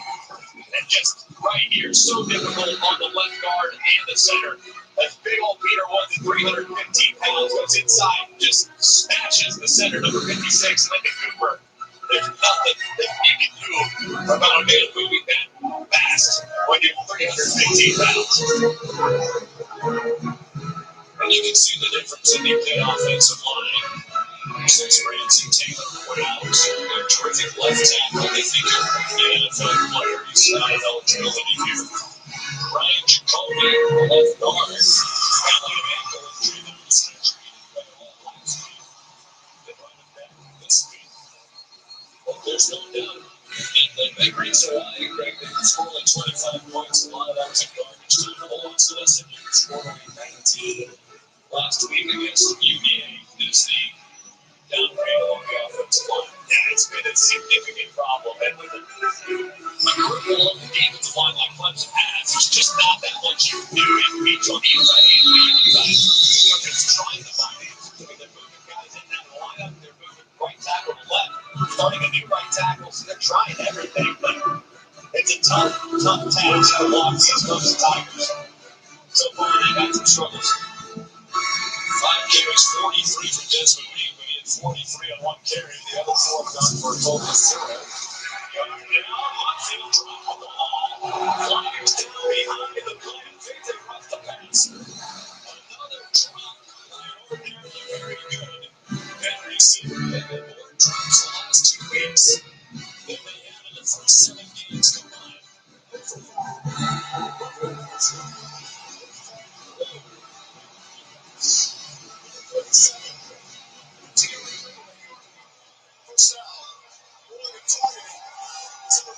And it's going to be a huge review because Brown seeing more action with the injury to Woodhouse. And clear targeting there. Brown starts on the outside and slides back inside with the move up front. And he just leads with the crowd of the helmet. I mean, that is targeting, textbook targeting. Crowd of the helmet, defense, player, forcible contact, you name it, that checks the box. So Brown has played his last half of the game. That's a massive loss of weight on that game out. You see defense, let's bring in a rules expert, man, Austin. What do you think? Yeah, sure. I think right now that he knows he lowers his head, he actually force and nails him right in the chest with the crown of the helmet. So this should be a pretty easy call for free play. We got Sammy Brown, even with 9 tackles for a loss this season, despite the fact that he hasn't played many snaps. That number 1 all freshman in the country. Very handy returning player, 13th overall in any position. It's been done. Now, where did it go? Brady Woodhouse and now no Sammy Brown. So it puts Sammy Brown at 10.7. 100 meters high school, deep Creighton comes in. Freshman from Alpharetta, Georgia, wearing number 22. He's had 8 tackles all season long. Bringing it now, and that's significant. Hasn't had a ton of playing time this year, especially in meaningful minutes. Open Fowler earlier in the year. What that's out, that's linebacker back group got very thin, very quickly. Penalty brings the ball to the 36. Still on 3 timeouts. We're good. 1:20 and a half. He's actually by Sloppy Williams. He got 8. They're down against them until then quickly. 13 out of 19 now for 111. They bring up blitz. 70 throws before Sloppy Williams was expected. But he had to get rid of it. That's where they got planted again. Darnell's just a less mobile option than Holstein. So defending this mid offense, Darnell in there is very different than defending it with Holstein. Holstein has that mobility aspect of it. So Westfield with the deep target, he knows that his defense will they can take off because the threat of the quarterback run really isn't there. Tigers crowd the line again. For a loss. R.J. Mickens, Debo Sweeney, and Westfield Thomas playing as well as he ever has. And he's been there for a long time. It's his 57th career game. Well, there's an injury. Offensive line coach Brian Jacoby. As we said, been in and out lately. Out for the entire game last week with an ankle injury he's trying to fight through. He's got injured against Cal and has been trying so hard to get back, but really hasn't been at 100% at home since he missed last week. Game last week off, he'll be able to come back with a stretch run, but see him down here and it's pain. It's got to be a little concerning for Matt Narduzzi and his staff.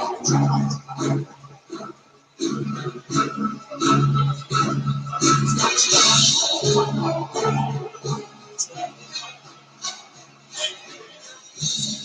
interrupt the referee, Stuart Mullins, but we did see the aerial coverage. It's provided by Goody. Road tested and game ready for the road.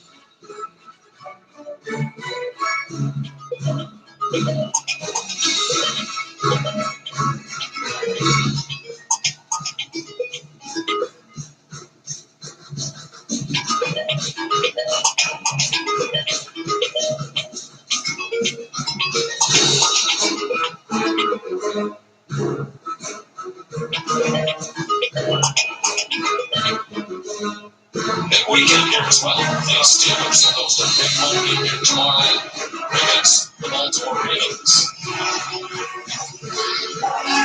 Just off the table, jumped on. Here's Tony Williams on the run.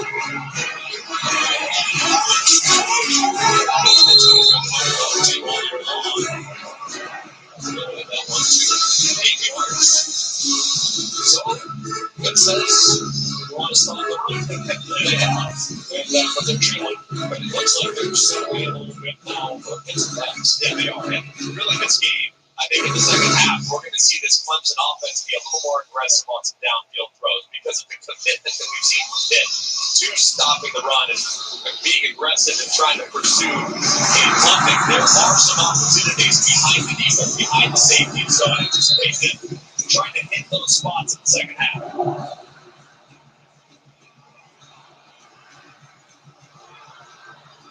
Talk about hitting. Golden has been hit 7 times so far today, flying before the snap.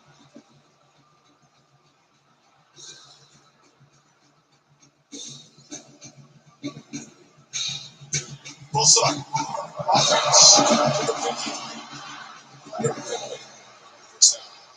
Well, if the officials look like they haven't changed because they haven't Stuart Mullins in this room participating in No Shave November. They're doing it for charity. Good for them.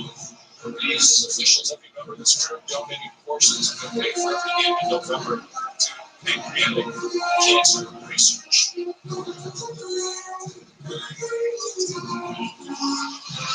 TJ Warren in a running catch. So that means we're not going to be critical of the officials today. It's for another 3 or 4 plays. They're doing a very hard job. They're doing exceptionally well. 9-yard game for more. A lot of good guys, too.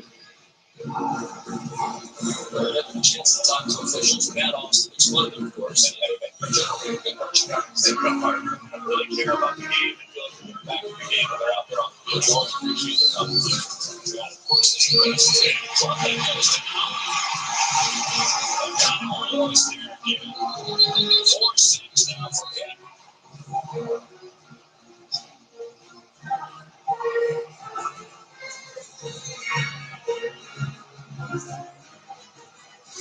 And this just goes to show you the Clemson's dealing with problems too. They had an offensive line that's kind of been remade. They lost their left tackle on the first play of the game. So the right side now, you have Walker Parks, who's playing right tackle. He's not really in line or not communicating properly with Harris Sewell, which allows Lewis to run right between the two of them. Exact the quarterbacks. You just can't tell offensive line issues on both sides with this communication because the guy's playing out of position, letting out tackle anything.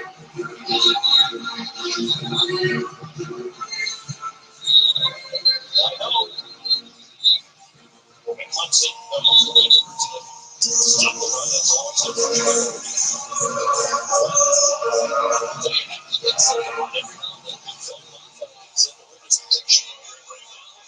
He's their best player, according to Daniel Slick. Yeah, I think at some point, maybe not a 2-minute drill situation, but in the second half, you have to stay committed to it because no mom at 230 pounds. He's going to get better as the game goes along. And any game that he doesn't have 20-plus carries, it's a game that he probably didn't execute play the correct way. Love bag throws. First down is Antonio Williams. Huge play. And Bruce Perkins rounds back. Williams got 11. And he's had a huge first half. Winning both touchdowns. Not for remaining to running back.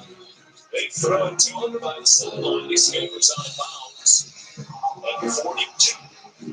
to 26 seconds. Clemson on timeouts. And they've had trouble with field goal kicking. Nolan Boozer has a strong leg, but he hasn't made one longer than 38 yards this year. They've been problems with field goals being blocked. 5 of them.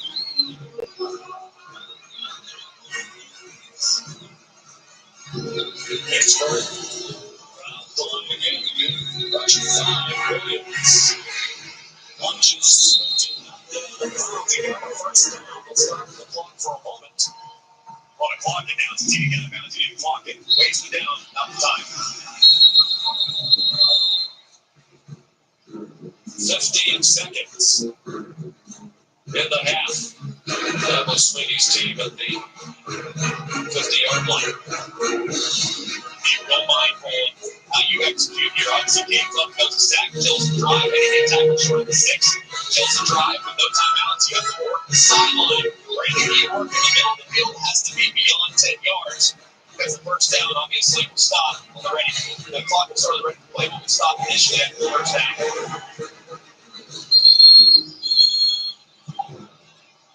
Timeout hit. And they're doozy as the streak he'd like to continue each of the previous 8 seasons.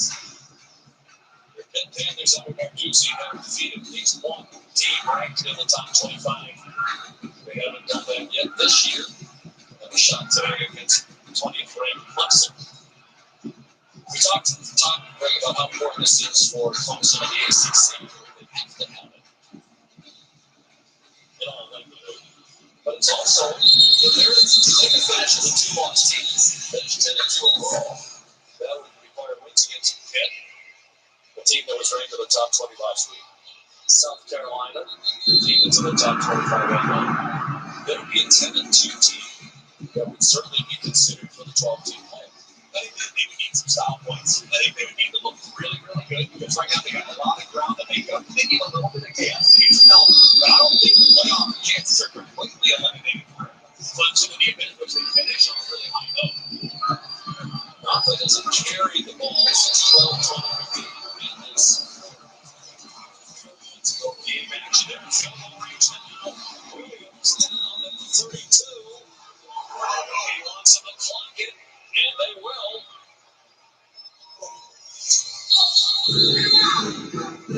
And here comes the field goal team. And if you're a Clemson fan, you're holding your breath. As we said, they had 5 field goals blocked. That was, like you said, the biggest problem that's been more protection on the left side of their field goal protection group. Last week, Boozer had one block that had sent him to look. Blocked to return 77 and an extra touchdown.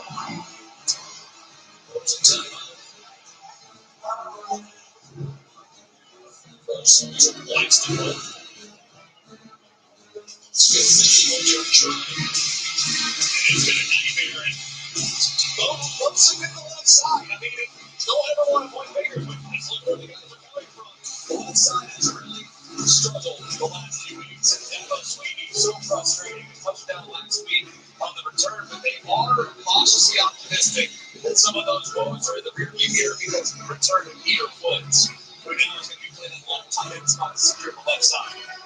He's put in that they haven't had once. He has not been available. They've had the problem with areas up there. But was a very highly talented kicker at 65 field goals in high school in Cornelius, North Carolina. That's an all-time national field goal record. The Clemson family, Mom Sherry was a soccer star. Sister was on the soccer team that was an excellent pitcher. It's good. Longest in his career, first of 50 points. And now Sweeney for he said, the kicker's good. We're just protected. We have a chance. Yeah, gotta love it. Snap is good. Hold is good. If the lace is out, perfect end over end. Plenty of distance inside the fight up front. Excellent execution. Good option. I've never seen a head coach and a quarterback be so fired up. Changed it. Yeah, we Boozers involved as he ran off, but they were hugging the offensive line for running off and protecting as well as they did right there. Things you take for granted until they don't execute. The holder, by the way, is Clay Sweeney. That was son of Kathleen. 8th straight season. All of the placements have been done by one of the Sweeney's back to Will. To start the 2017 season, Will, Drew, and now Clay. The holding dynasty. Last non-Sweeney to hold Seth Bryant 2016 National Championship game. The last point of that win. And the Sweeney's have done an excellent job. It's not nepotism. Kick off your NFL Sunday at 10 a.m. with the Countdown crew of ESPN, the end of nearly breaking stories, injury updates, previews of each game right up to kickoff, and then Monday Night Football on ESPN, Deportes and ESPN Plus. The Houston Texans and the Dallas Cowboys, Peyton and Eli on ESPN 2. The Texans have got a lot of injuries, but they're 6-4, first place in the AFC South. Cowboys are 3-6.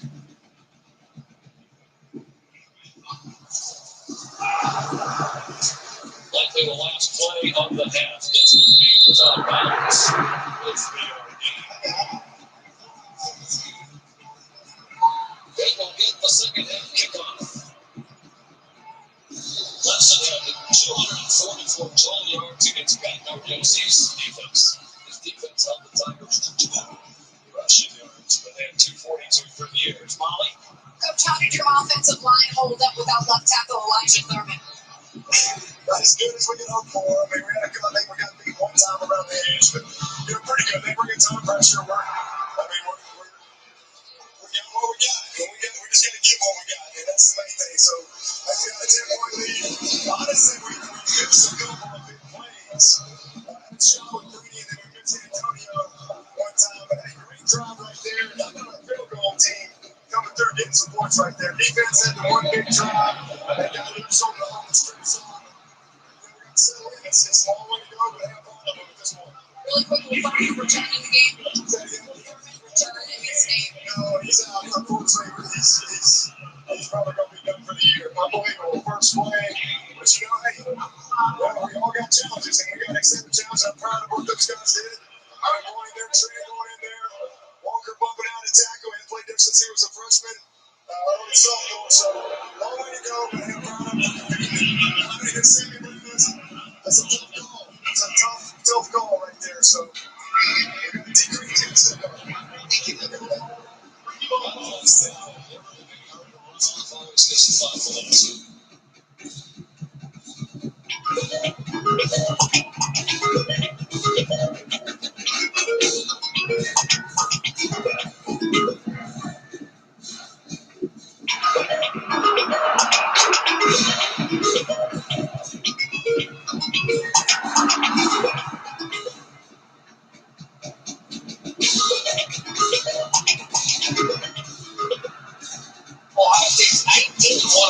Baseball field. What's that? Yeah, early on, once he drives out at 8-4-5, he'll look pretty upset. Quick time judgment, ties it up, straight to golf. That looks like what they're playing. I think this kid, though. Oh, yeah. I mean, to be fair to John, and then Ohio State, State won. For a minute, when it was Ohio State, it talked about like one of the ways that you guys over and have fun on doing something and the fun parts of this whole spot. 28-7, first meeting between Arkansas and Texas conference members since 1991, and it was Texas defense. And we would be using little seven volleyball. That is a great football. Check it out. Sorry about Arkansas plays a right handball and Joey Galloway that very day. Galloway said that he wanted to touch on him. He took all the time. They're winning, right? That's it. Defense battle. I can go down and pull up the rest of the halftime. Oh, exactly. Let's go. They're making this bad. Play rolling down 10. Down 10 to get the ball for the second half. The ACC's got to jump up right now. Miami right now last week. SMU still on the top. There's plenty hanging out at 6-1. Yeah, that's SMU. If you look at it though, SMU Miami control the entire break if they are high. And you know what?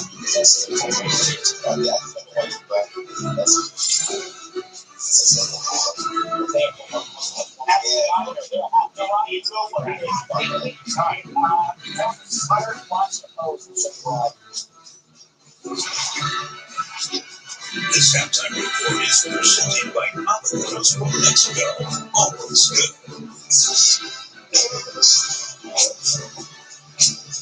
Action Press Coopers, because we promise our customers door-to-door service.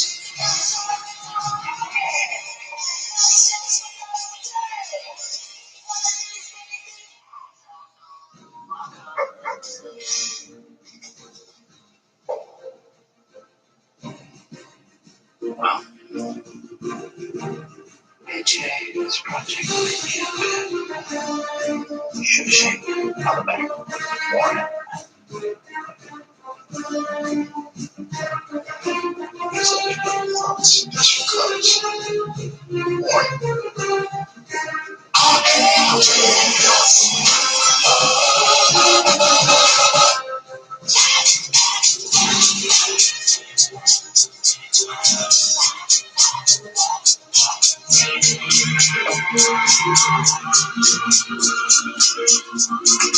Which is no one. Once again, in the last 3 years, Clemson and Sooners once again national champs.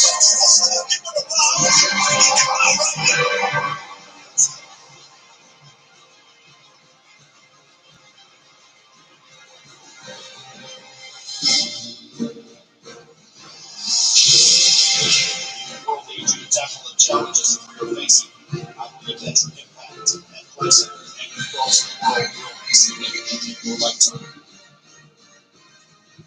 When weight kept them down, science helped them soar. When morning history sour, science made them sweet. When itching kept them up, science helped them rest easy. When the world gave them setbacks, science gave them bounce backs. And when your vet delivered life-altering news, science delivered life-changing nutrition. Bell's prescription diet, science did that. Can't just sell one place at once anymore. You got to sell Bomb in the top shop.com. You get the best. Check out on the planet. You get a point of sale squad that's always on point. And you'll be unstoppable with every post to shop for. Cha-ching indeed. So your business is in it to win it. Win with Shopify. You're watching the ESPN College Football Halftime Report, presented by Avocados from Mexico. It's as simple as this for Colorado. Win out, and you're playing for the Big 12 championship and spot in the playoffs. George Sanders, Will Shepard, take on Utah. Great rap. It's also as simple as if you don't play. George Sanders, he's going to pick the ball. He's the dough. And then, you know, Joey loves this. Ajante Webster, can't wait this fun. You know what you want to talk about. Most important thing, yes, you can this fast. Yeah.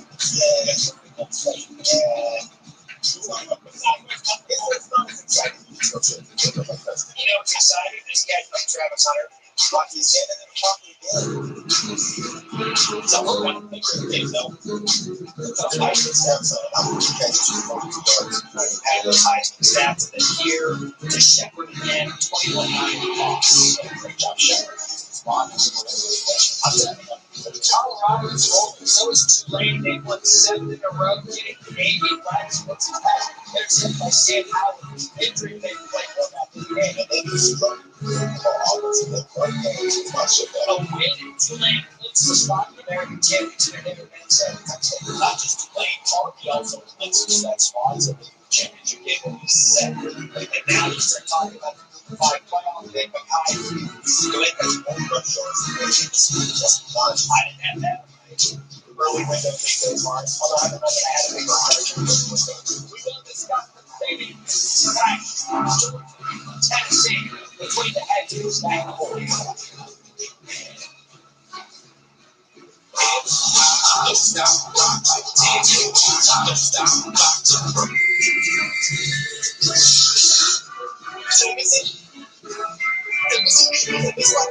Oh, I can't believe this Black Friday. It's only the best shopping day of the best shopping season. Plus, I can't curate all these great deals on great gifts by myself.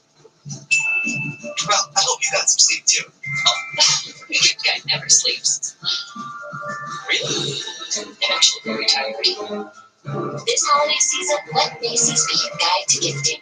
What about that?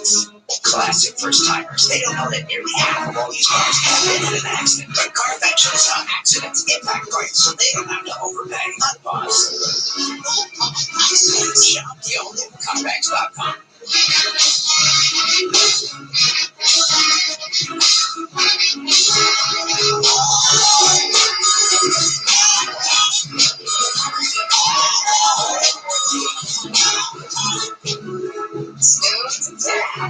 There's such about a difference, alright? Fancy sandwich with the perfect functional soup is made today. Little French dipper or spicy chicken dipper. It's necessary when your sandwich is built to do the dipping. Only at Panera for a limited time.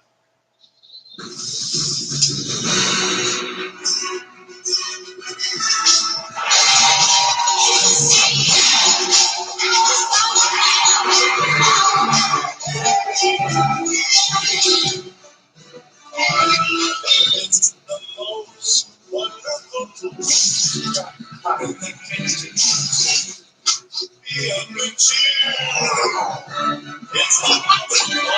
Whether your phone's broken or old, we've got you. With Verizon, anyone can trade in any phone, any condition. And get iPhone 16 Pro with Apple Intelligence on us, and iPad and Apple Watch Series 10, all three on us. That's up to $2,000 in value, only at Verizon. This is the ACC, where greatness isn't just a goal, it's our relentless pursuit.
It's always a big question. But you got like year each year, they kind of new program to run recently. So have each of those two great programs. My ABC exactly good today. It makes sense to see if you can do 7 consecutive time doubles and 7 minutes by way of by actually Georgia to the point. And they're going to add two champions things. One, stop Dylan standing up still, the ball running back. Has scored 20 rushing touchdowns this year, tied for most 90 games in the SEC.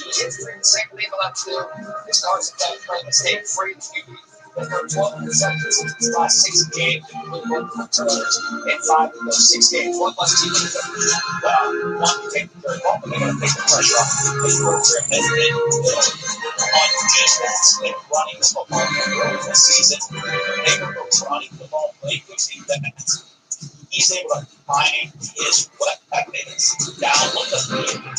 When they put it all on his shoulders, he struggled to get a lot of perceptions. There's things they call the drop off the window, down the field first. They have to establish the this is what is that concept? So let's play outside this season. 100 yards out of 9 games. It's the SEC, they're out of it. One of the touchdowns. For example, a little bit. The other example has made that concept of the rush, which one you have that touchdowns. Stop those 6:30 on ABC Saturdays. People on the watch. Yeah, it's going to be South Carolina. South Carolina is one of the hottest teams in the country right now. They feel there. I got my eyes on the Super Bowl against the You're watching ESPN College Football Halftime Report, presented by Avocados from Mexico.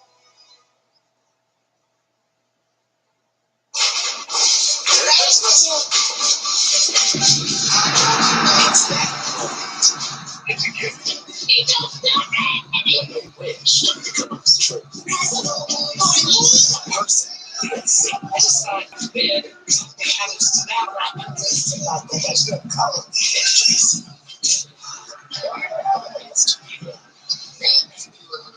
get the gifts that can show you get them. Welcome to your Walmart. Underside crispy, a little chocolatey, and a lot of peanut butter in it. Whoa, we have the snack for you. Rice Krispies treats chocolatey peanut butter.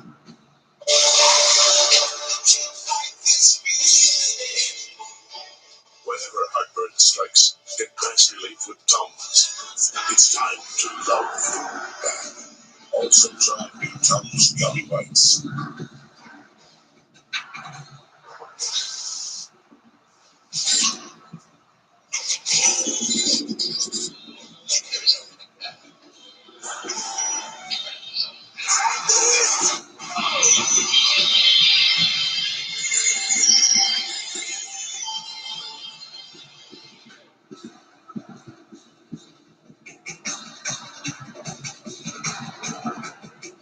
Network pick up the line with our 100% uptime SLA guarantee.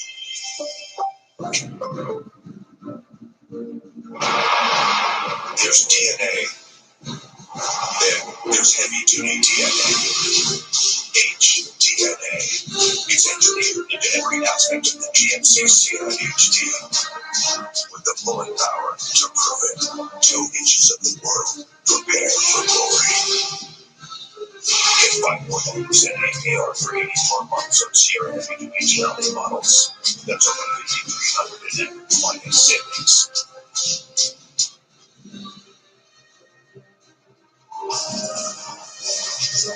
This halftime report is presented by Avocados from Mexico. Always good.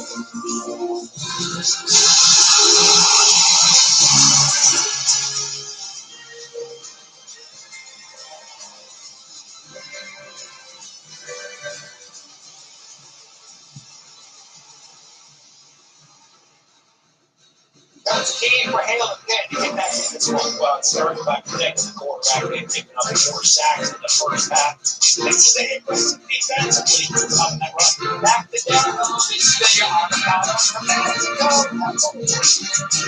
You're watching ESPN College Football Halftime Report, presented by Avocados from Mexico. We never spoken, but you told us in many minutes that you love stargazing, hitting parallel parking, and occasionally your right foot gets a little heavy. The Lexus EX didn't begin in the studio. It began with you.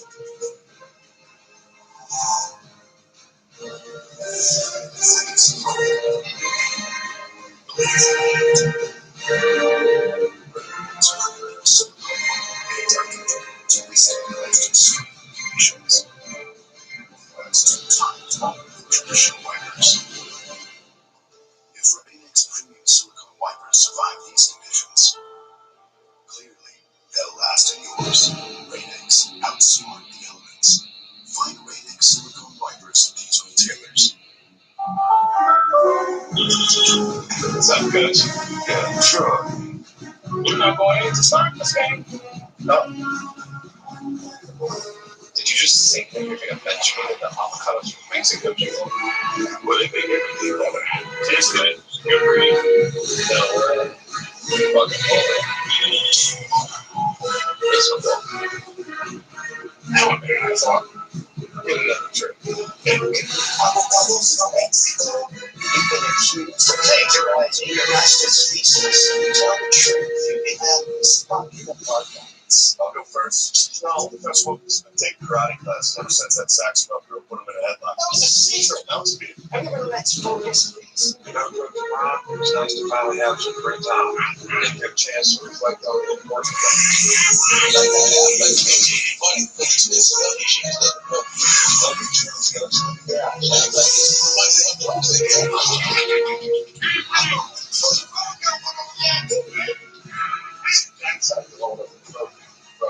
Yeah, but with expenses, health insurance doesn't cover. It's an official sponsor of ESPN College. Go on. This is the ACC. But greatness isn't just another contest. It's our relentless pursuit. Coaches and preeminent players constantly strive to redefine what's possible. Here, greatness helps all moments. Here, achievements need opportunities. And legacies are cemented. This is the ACC.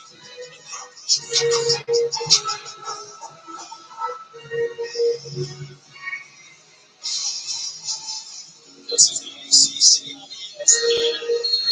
You're watching ESPN College Football presented by Tyson Brand from Acrisure Stadium in Pittsburgh, Pennsylvania. Clemson in its final road game of this season, their final regular season ACC conference game, winning 17-7, where they really have to have an eye toward trying to make it back to the ACC championship game. Sean McDonough, Greg McElroy.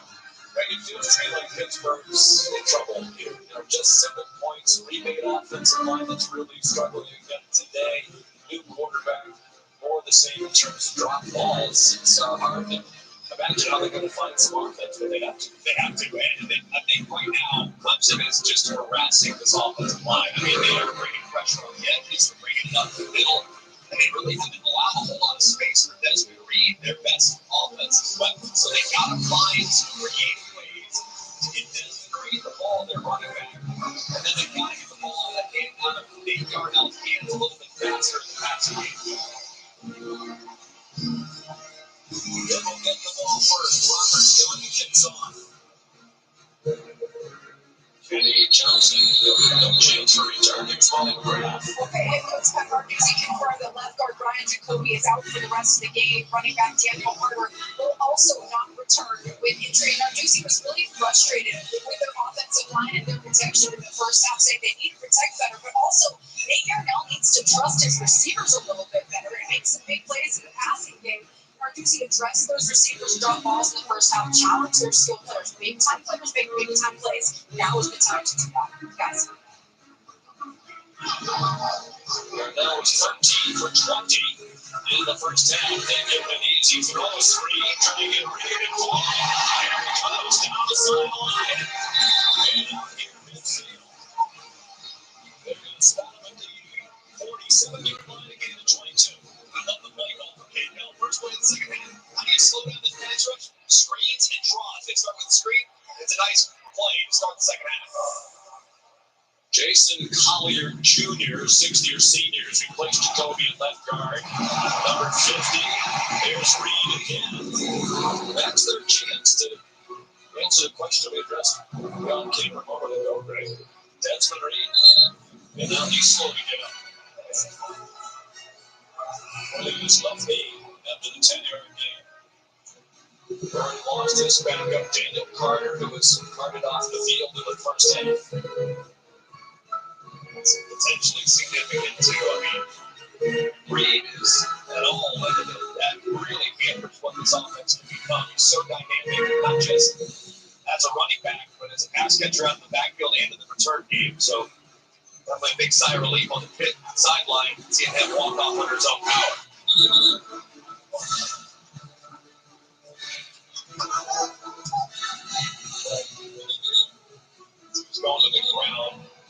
point to that left leg, but really favorite as he walked to the sideline, but keeping his helmet on, bouncing around, hopefully will return here momentarily. Derek Davis Jr. is now the running back.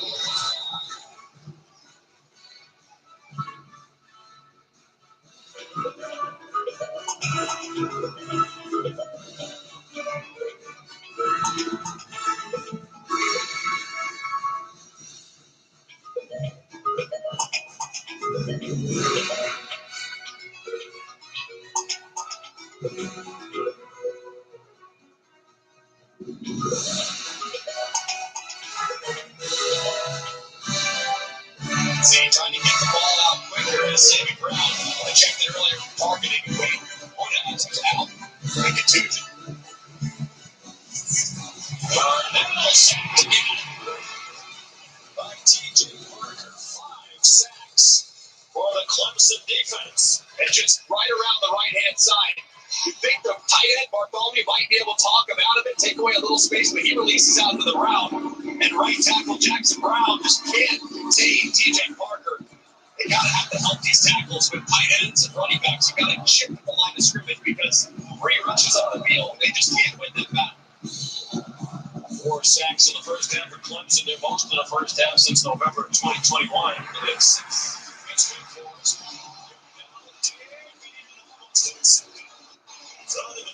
coverage. Here's trying to get up to Bobby Williams, Colin President, Khalil Barnes, both there for the Tiger defense. And Yarbell showing kind of his relative inexperience. Watch his eyes and watch how he just takes the free safety right to it. His eyes are on that route from the very beginning. Never looks it off, stares it down, which allows the free safety to get over the top and nearly intercepted. You have to look off that free safety because Kylie Griffin's going to read the quarterback every time to make the play. Hit that 1 for 8 on 3rd down. Caleb Junkos 6 months and over in, and it's a fair catch by Antonio Williams, the best first half of his career. Let's look at today's road test. Brought to you by Steve London.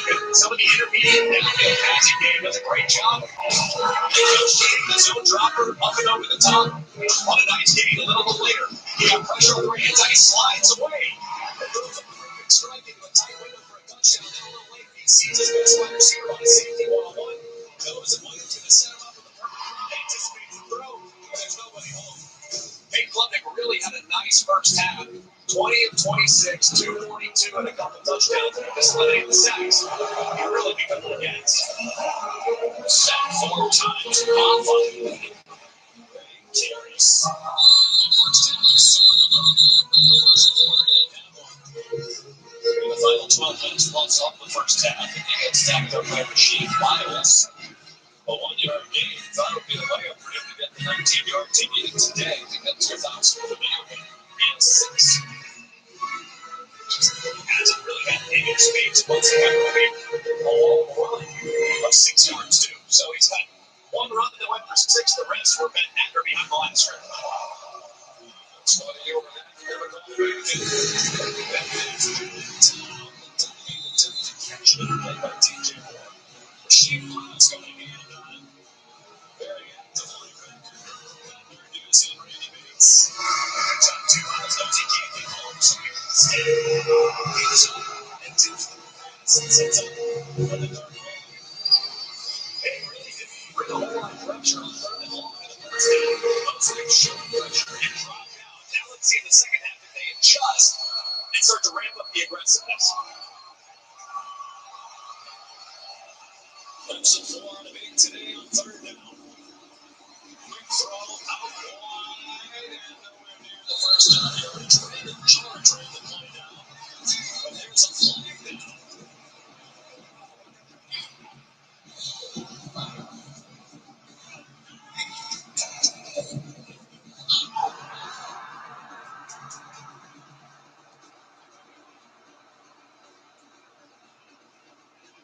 What's a foul?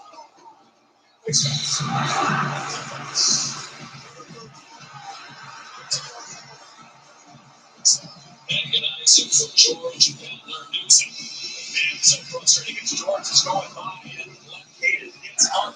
Into the base mask, and it's an easy ball for the official. Just a huge mistake that Randy Bates, the defensive coordinator, the level of frustration.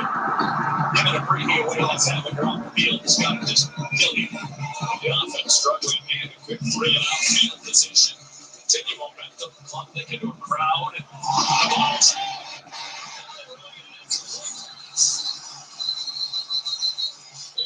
says incomplete pass.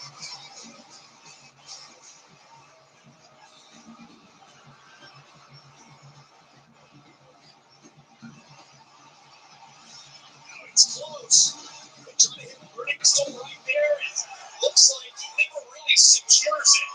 And as soon as he goes to kind of reel it in, or she miles with that left hand, goes in and breaks it up. I think that's a good call by the official. That ball was never secured. I think the thing's correct. The umpire had a great look at it. Tonight, Forte, there's the crowd goes in like the call.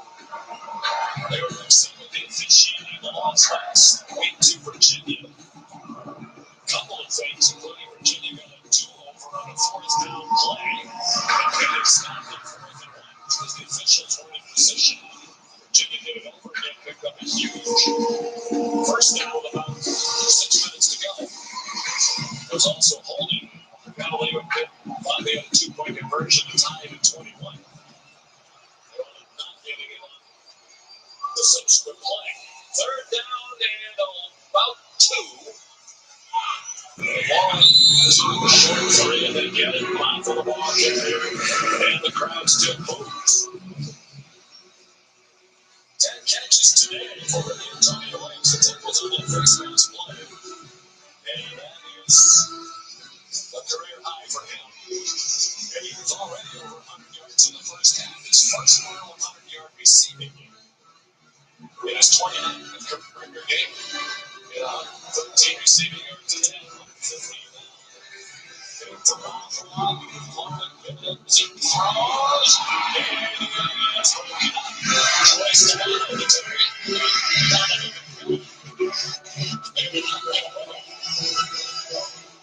Freshman run. White pick. Excellent job of forcing Klubnik to throw it off his back foot. Doesn't have enough. It's Solano. As a result, the ball kind of dies and allows McMillan to recover and break it up. Just great pressure and great back end. Versus Cruz, a bad defensive lineman. Freshman of Westerville, Ohio. Made the hit. Pulling the hits on the top there. He's on the press again. Let's grab the sanitation. We're going to get it to the top. You can let the quarterback off on the east side. Super effective. And that throws over to here. Forward through it just to jump out. Easy throw, easy kicking. One that Keith Klubnik makes 100 times in the city when you see him pop it off there. The rush is certainly having a little bit of an effect on his aim. See it quickly for 10. Anticipating the rush through the last line this time. Let's see it. Making the pressure. Just to receive that ball. But clearly the looks pretty short. It's kind of a typical game on defense if you say great. They're going to give you some shots down the field. You're going to get a couple, but they're also going to mess up your offense a lot. And they're going to be able to overload your protection too. I mean, yes, they're very great to roll the dice and get behind them, but you're going to be able to block them at that time. If you scheme the protection perfectly, overload on the inside and force Klubnik out of the pocket. Swanson to punt. Desmond Reed is back for the punt. Apparently, an injury suffered, but it's not serious enough to keep him out of the game. He makes a fair catch. The 43-yard punt. 17-7 is our score. And it's still our score.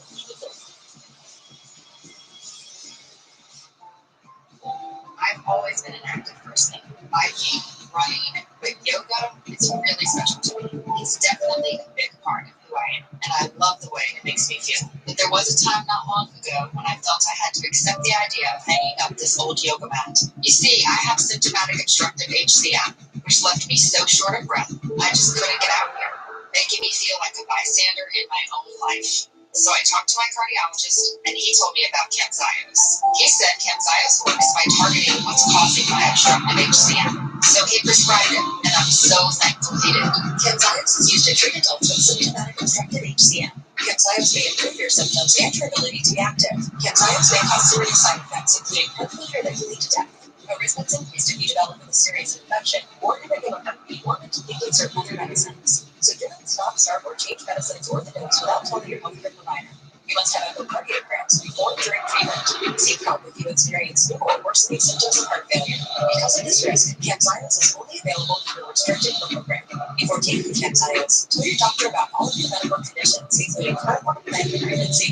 With Camzyos reducing my symptoms, I've gone from sitting on the sidelines to being back in the game. My name is Stephanie, and this is my Camzyos moment. Call your cardiologist today and see if a Camzyos moment may be in your future too. It's better than one Papa John's pizza and two Papa John's pizza for only $6.99 each. Only at Papa John's. Bundle 2 or more Papa Pairings menu items for $6.99 each. Get your favorites for $6.99 each. Better ingredients, better pizza, better dishes from Papa John's. The best deals of the season on the run. So, what are you working on? Putting up the tree. Not putting up the tree. And setting up the house. Don't forget the big guy. Got it right here. Get Black Friday savings now at the whole time.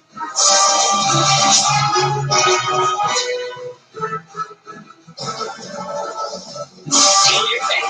Enjoy the holiday advantage at Fairfield, official partner of the ncaa.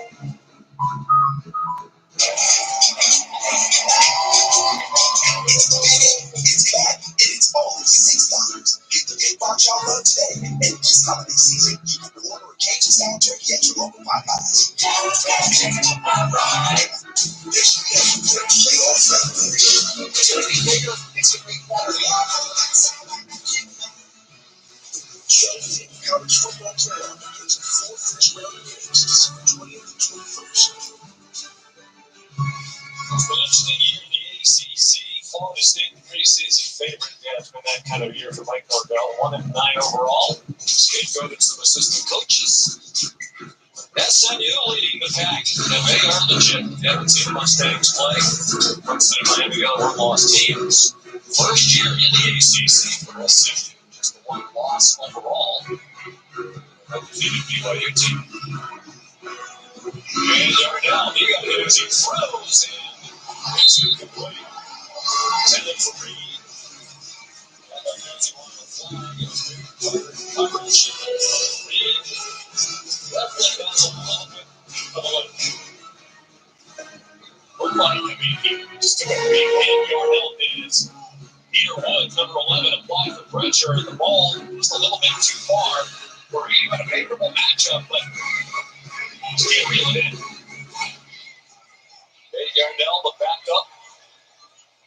Prior to today, getting his first start of the year with Eli Holstein out. Second concussion, 16 days.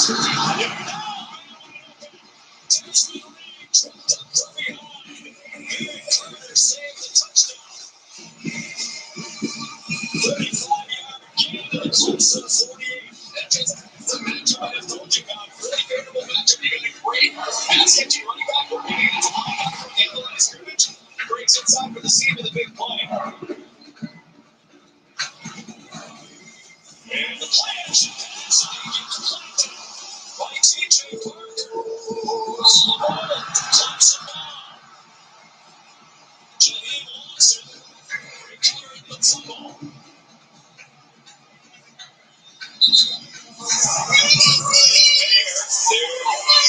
Starting offensive tackle is slipping to the sideline. It gets right around right tackle Jackson Brown again. Goes Parker. That's a matchup they've won time and time again. This time Darnell never succeeds it. Getting ready to call it. Has only one hand on the football and it's dropped.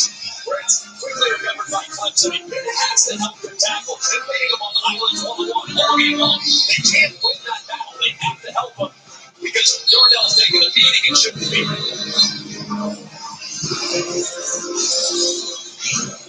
6 sack for Clemson. The first takeaway for the Clemson defense. Since that 2021 contest against Wake Forest, Papa had some running room. He's at the 41-yard line with a 6-yard pickup. And now he is 2 yards away from 1,000. They've been averaging 109 rushing yards per game. There were 6 100-yard games out of the 9 they've played this season, including the last 2. Stacked up today against the good defense that stuffs the run with regularity. Smoked him and handoff, and his knee was down. They blow it dead and they'll mark it back at the 45-yard line. So the drive to 1,000 yards loses 4. Nothing in the footing. But one goes in. Stand right there. Good job by the official. Cuts it. And again, an 8-yard line. With Antonio White, receiver always line up in the slot. I'd be looking in that direction.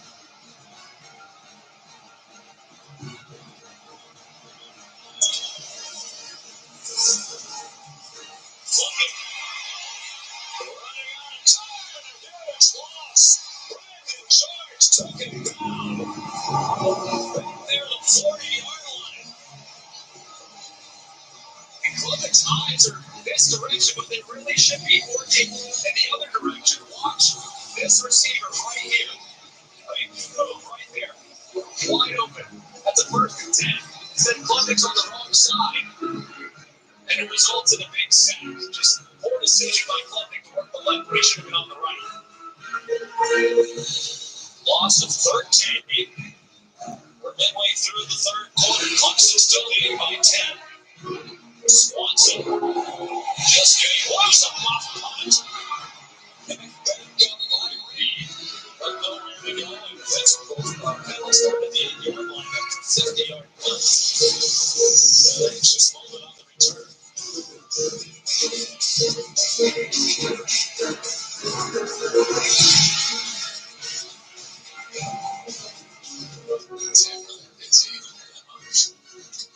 They respond to emails or phone calls.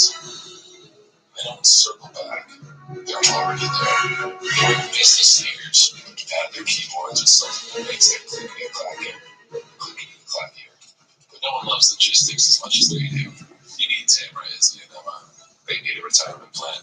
Work with principals so we can help you with a retirement benefits plan that's right for your team. Let our expertise round out yours. Loves that baby. What you see there is brothers.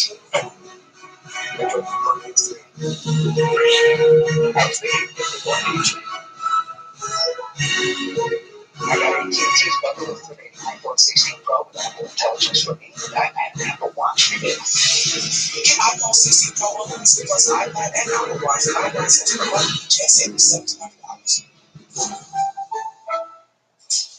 My schedule's pretty jam-packed, Steve. I've got 2 free birthday parties on Saturday. And Sunday, that's my me time. Works for me. Why did we choose Safelight? We were loading our SUV when Safelight came right to us, and we could see exactly what they'd arrive with a replacement we could trust. That service the way we want it. Safelight repairs, Safelight replace. Whopper, what's that Whopper? Created these showstoppers, crunchies, saucy, tangy toppers. Can they hit the OG? And me, have your way. So it's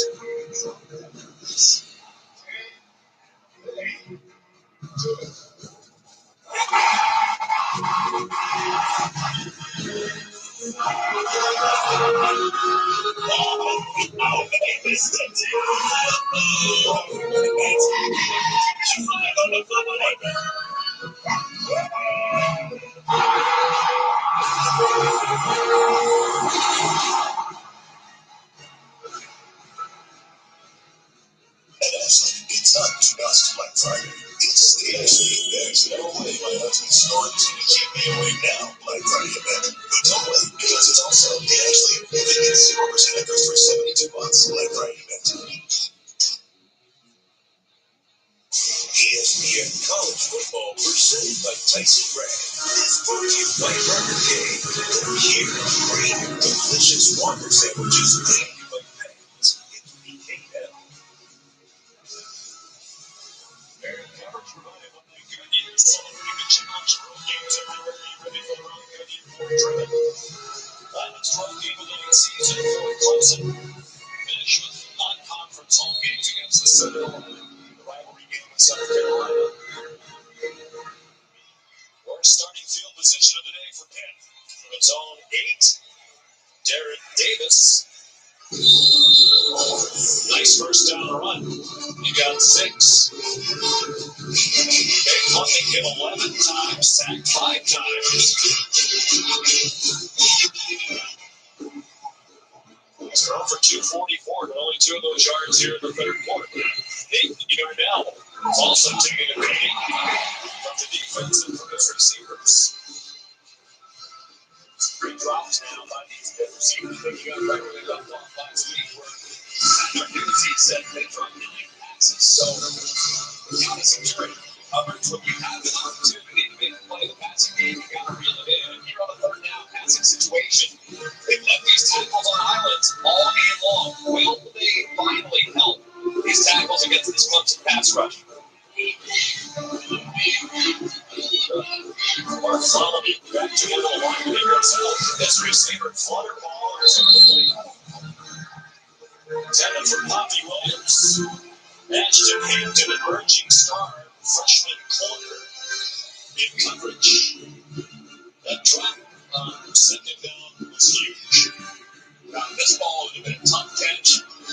One that you would like the receiver might be able to reel in, but a great job by Hampton, playing all the way through the whistle, knocking it free. 7th punt for Chunko.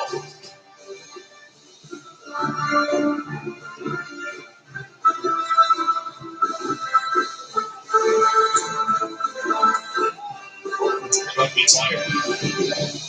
What a great bounce ball. Antonio Williams, surrounded by blue shirts, takes cover on the near side. Third back Berry. Alright, so we've got a fair bit by Larry studio update. Really ugly situation. Texas and Arkansas really depth. One thing, taking 13-7 Texas. Arkansas just tackled a field goal. It's 13-10. Texas over Arkansas on the board.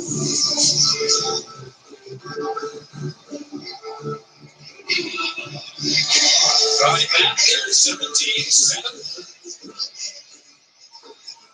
Clemson with the ball. Cade Klubnik, 1 for 6 in this half for 2 yards after a big first half. Second biggest first half of his career. 378 against App State.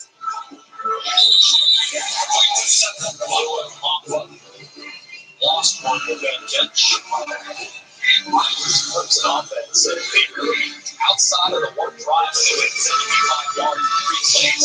They really haven't tried to take advantage of the deep ball. I mean, this is a very impressive defense. These safeties are constantly looking in the backfield. Again, they haven't tried, they must not trust their protection, but hey, they got to take a shot at some point. Bonds on a drop for loss. Rasheed Bonds for the game he's had. Sophomore from Columbus, Ohio.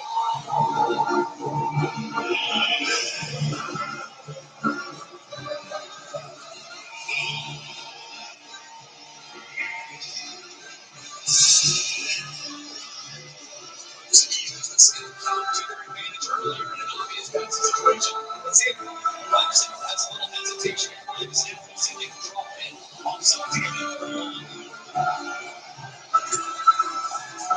Their trailers situated pressure is caught by Williams. Williams the first time. Back by John McIntyre, Ryland Q&A. About 3 yards short of the line of the game.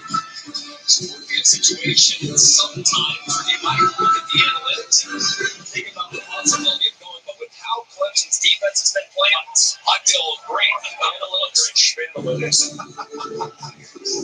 Make this challenge to Pittsburgh offense. Drive away from the field. 7-3 Swanson. Looks like they're gonna. This is a safe time to get them a jump. It doesn't work.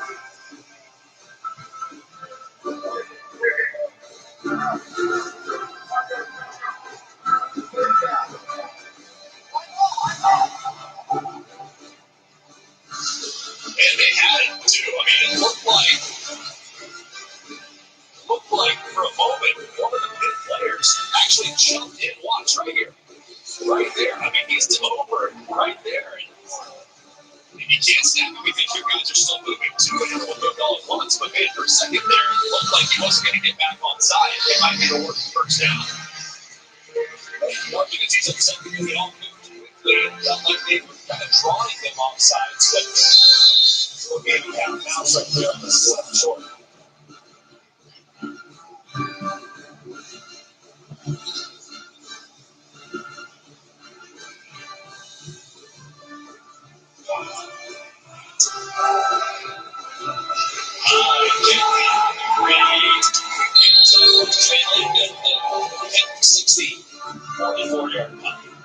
They're watching ESPN College Football presented by Tyson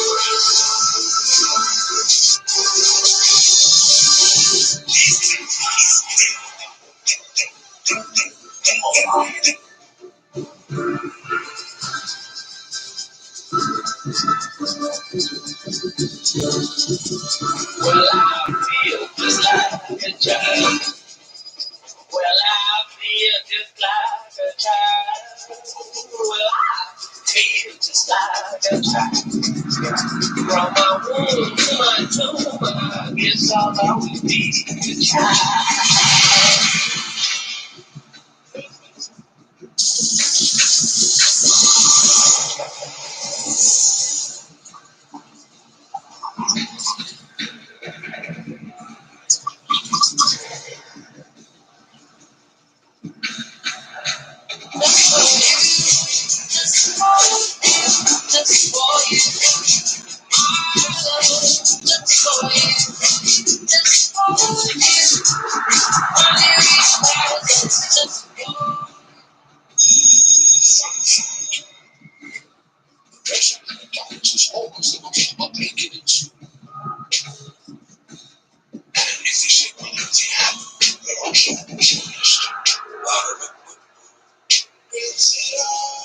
Every now and then I get a little bit tired of the things that just will never come out. Now need the exchange. Every now and then I reach out. Smooth, they're out. Panera's new ciabatta dippers are in. Each melty sandwich paired with a perfect portion of soup is made to dip. Go for the French dipper or spicy chicken dipper. No spoon necessary when your sandwich is filled to do the dipping. Only a Panera for a limited time. Check a lot of technology.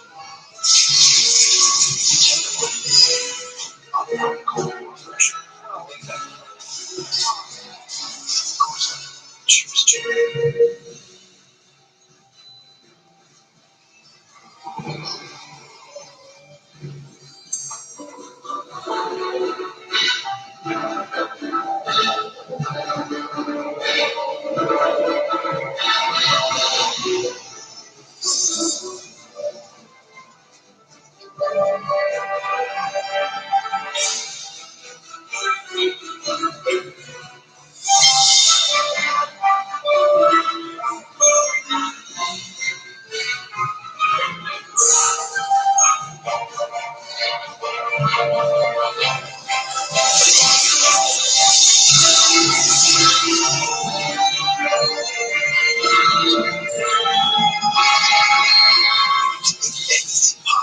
Because you have a reliable connection that puts everything within reach. That's Life Unlimited. That's Spectrum.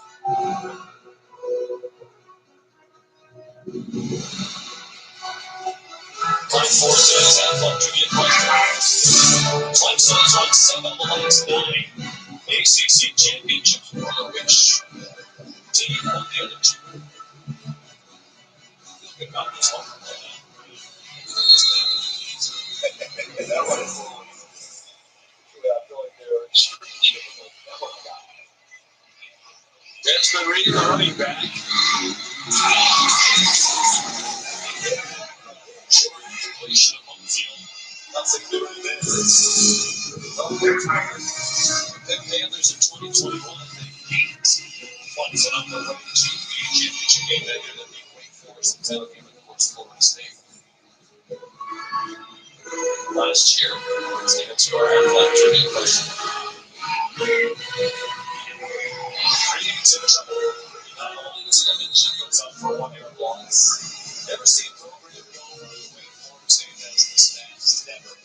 After that hour of the pro era, I certainly think it's more possible. I also look at the Michigan team this year, too. Lost so many great pieces. Lost Jim Harbaugh. I mean, go in the other direction that significantly is alarming. And it's not like people thought Florida State lost everybody, but again, as we showed earlier, they were the favorite for a nation. I just think the way they handled not getting into the playoff last year, where they were left out, just being real the whole moment. Yardell throws. Kelly Johnson across the 40 to the 43.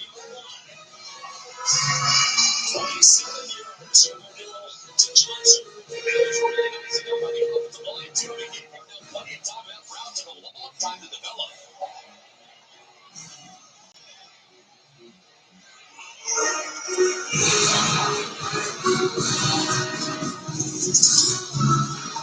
First catch of the day from Johnson.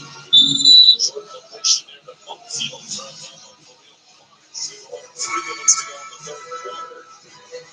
Starting this possession. The two teams have combined for 80 yards of offense in this quarter. 5 punts.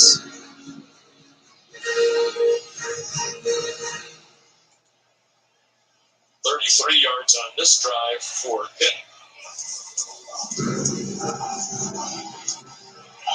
Reed to midfield, 3 yards short of the line of the game. Another stop for TJ Parker. As our dudes, he does stay on handle next year.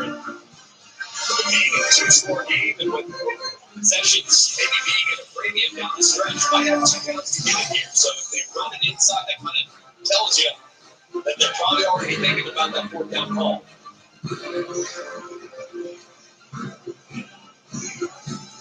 Johnson in motion. Pressure.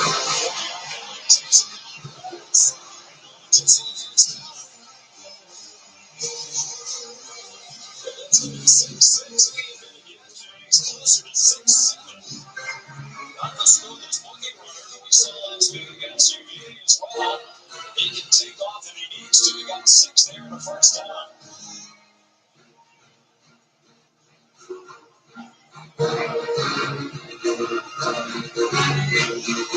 Good coaches and his teammates were very confident in Yardell coming into today. They hope to all this. Very smart. And great recognition by Yardell. I mean, look how many guys on the right side of the center. You have 4 bunch of Tigers that are over there. Nobody's really coming down. So he takes off and picks up a critical conversion.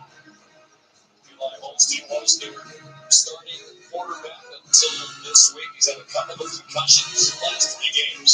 Here's a blitz. And missed the tackle to Reed, who had leaping for it and started limping as he ran it. And he's going to come on for field. Yardell might be throwing to himself at 6'6". Instead, he was throwing to the 5'7" Reed. Just a little too high, but look at the reaction. Oh, no! Well, he's at 5'6". You would have maybe been about 6'6" at least to catch that one. Maybe 7'6". Either way, at this there. Once again, they're long, 2 downs to get it here. It's all pass. 2 for 2 on 3rd down. On this drive to get them to 3 for 11 for the day. Where's the Adams side? And running. All of a sudden, they're now to Tebow. And he's down about 1.5 yards short. And they go over on 4th down on the final seconds of the 3rd quarter. Down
Even with my mom's Alzheimer's, we're still close. But she did not identification that I had and dementia due to Alzheimer's disease. A distance came in between us. She'd get upset when I tried to help, began wandering, even started swearing. She got agitated often, so we talked to her doctor. Rexulti is the only FDA-approved medication proven to reduce agitation symptoms that may happen with dementia due to Alzheimer's disease. Elderly people with dementia-related psychosis have increased risk of death or stroke, report fever, stiff muscles and confusion, which can be life-threatening, or uncontrolled muscle movements, which may be permanent. High blood sugar can lead to coma or death, weight gain, increased cholesterol, unusual urges, dizziness on standing, falls, seizures, abnormal swallowing, or sleepiness may occur. Rexulti helped reduce my mom's symptoms. Take action for your loved one. Talk to their doctor today about Rexulti. It's never-ending possible is that Hitler knew earlier himself, which makes it never-ending possible free isn't just that, it's better than ever. Never-ending possibility starting at $13.99 for a limited time. I can't believe you corporate answers to that. Just stop calling each other rock stars. And using Workday, finance, and HR, one platform to work rock star. Using responsible AI, that's what makes you a rock star. It does. You are not rock stars. Okay, both of you are not rock stars. Take the insights of our language models of that so wrong. It's like get to that. There was an early holiday meal for each. Wow! With everything you need to keep up with. Shop Amazon early holiday meals now. Wow! We're surprised you Twisted Tea is the brand new Twisted Tea drink. Twisted Tea takes on your lifestyle. Really good tea. It brings it up. You love it. Twisted Tea lifestyle. Keep it twisted. Twisted Tea is awesome. I know. I bought it using the capture more star for being so credit. Getting cash back on every purchase. Honestly, I can't imagine where I'd be without them. One word. Got it. Reeling in fish. Eating fish. Fish in the sea. Movie.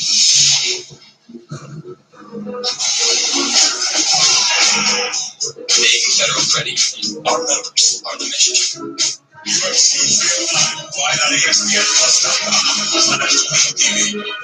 So it's good with some offensive momentum there. What do you need to see from your defense in this fourth quarter? I need to see from our offense. You know, they're taking our best player out of the game in Lafla. So we have to find a way to just finish the drive. You know, defense is playing the tail. We're still getting many possession here. So they'll leave on the fourth quarter. Exactly. It's the 11th possession. That's a good possession.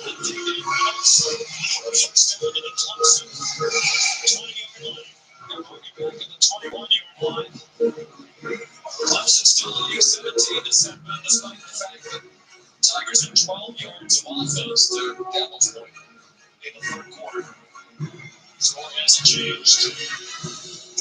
It's on the move. Into the corner.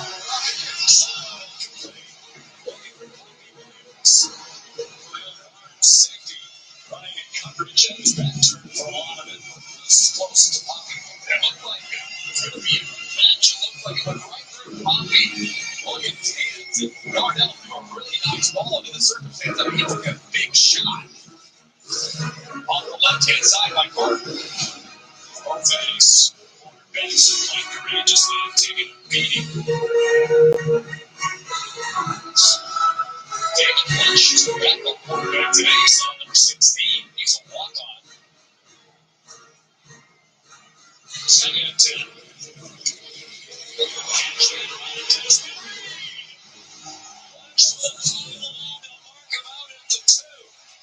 RJ Mickens saved the touchdown for Clemson, a 19-yard gain for him. He tried. Wow, he wanted that hurt. Looked like that rifle was in when he left. Man, they went across over the top of the pylon. It's unbelievable effort by me. They started looking toward the sideline. It's RJ Mickens who's down for Clemson. And our Jersey gave a big hug, and I think he was also saying, Greg, you're not coming off the field. You're not moving to the sideline. You're going to be back on the field for first and goal from the 2. That'll be the play when we come back. Pittsburgh down by 7 on the doorstep. I'm looking for fans, communities, and speed. Who wants to stay focused and listen to me? They can understand some game day.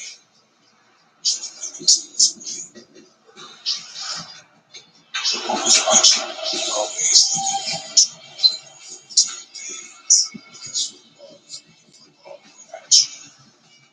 Believe me, when it comes to investing, you'll love Carl's Way.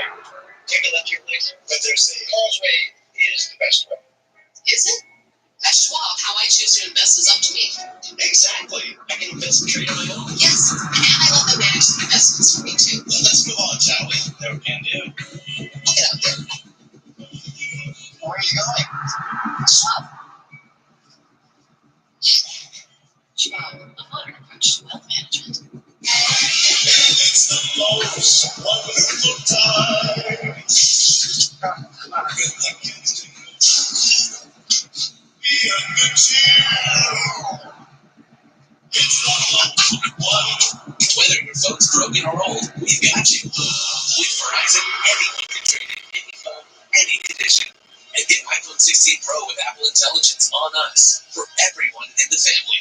Only on Verizon. It's a classic weather situation. Hey, there's somebody. You got a season on the line.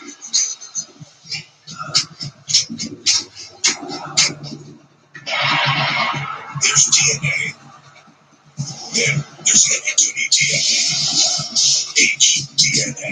It's engineered into every aspect of the ncaa. The pulling power to prove it. 2 inches of the world. Prepare for glory. Get 5% APR for 84 months on 0 to each models. That's what we need to be on savings.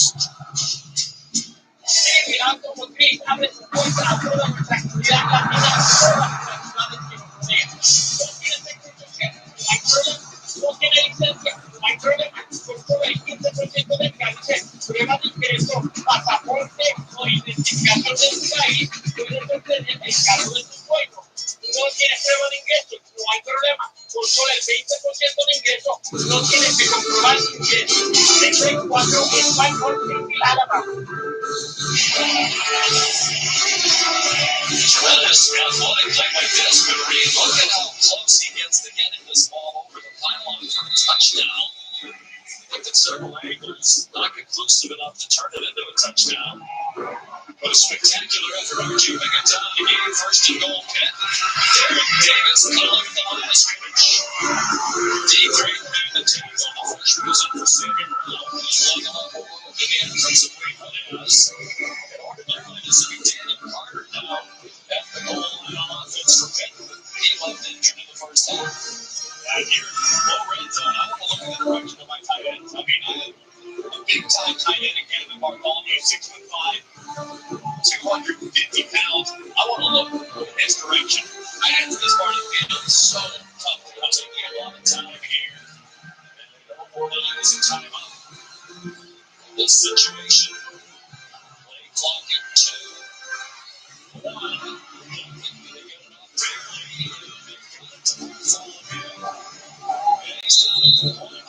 They just didn't get it up. TJ Parker, the primary tackle. Big play call for Jake Middle. Get it in your inbound, Tim. Are you pretty sure about that? I think so. I think this part of the field, you kick a field goal with your kicker for the 50-yard line. You got to get 7 here in a 10-point game.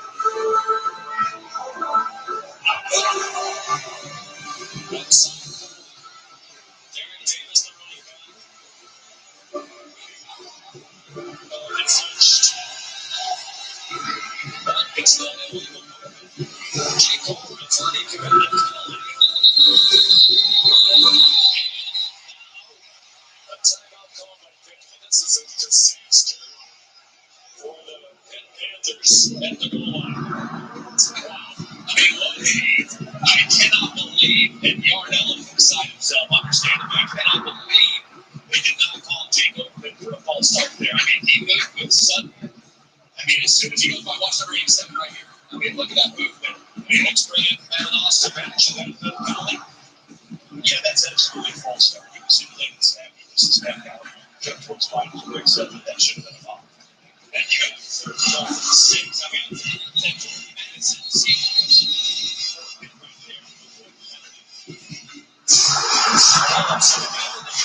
Seems to be quite good with the bottom line. That's been Jimmy for the Panthers.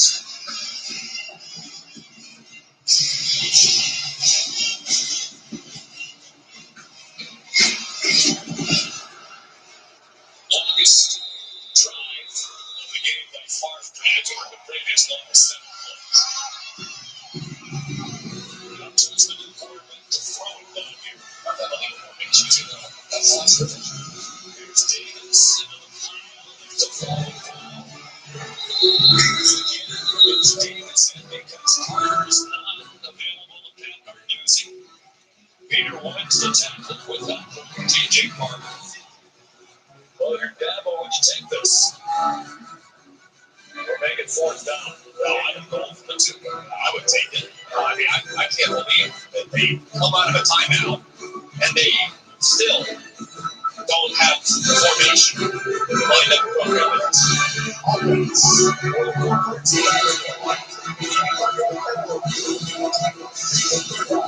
This right here, I mean, this is your receiver. This is your culprit. He's off the ball, and he has to be on the ball because you have this guy in motion. So that's just a big mistake there. And as bad as this has been for Pitt right here, if I'm Devin Sweeney, I'm almost safe. On your 4th down play. There were 2 more plays in one more. You're trying to throw it.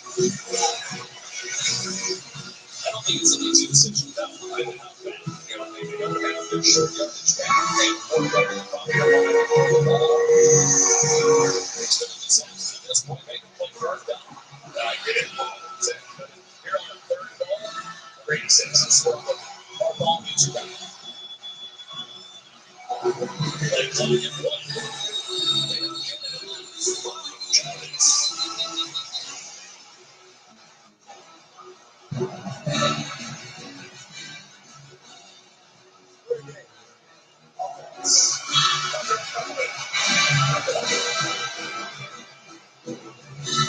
The fans going and they should be. They cannot quite comprehend how bad the last 2 minutes have been. As far as goal line execution, it cannot get any worse than what I've just seen the last few plays. Unbelievable. Inexcusable. Can't happen.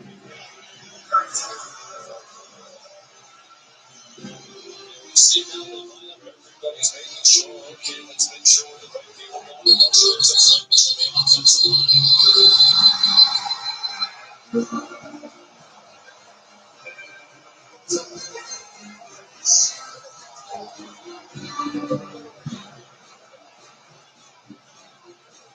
Well, jumped offside on 3 straight plays on defense in the first half.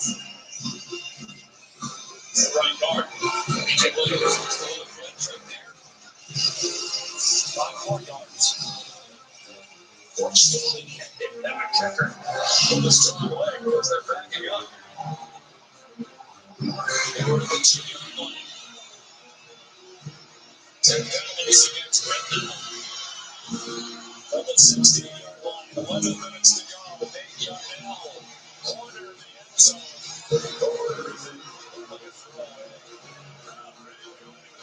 Players and coaches here, I think they all have to raise the bottle. There's really no excuse for what this reason. You almost had a delayed game on the second down play. You have to call a timeout, you burn a timeout, then you come out of the timeout, you have the legal formation, then you have a football start. I just cannot possibly explain how bad that operation was. There's been some almost.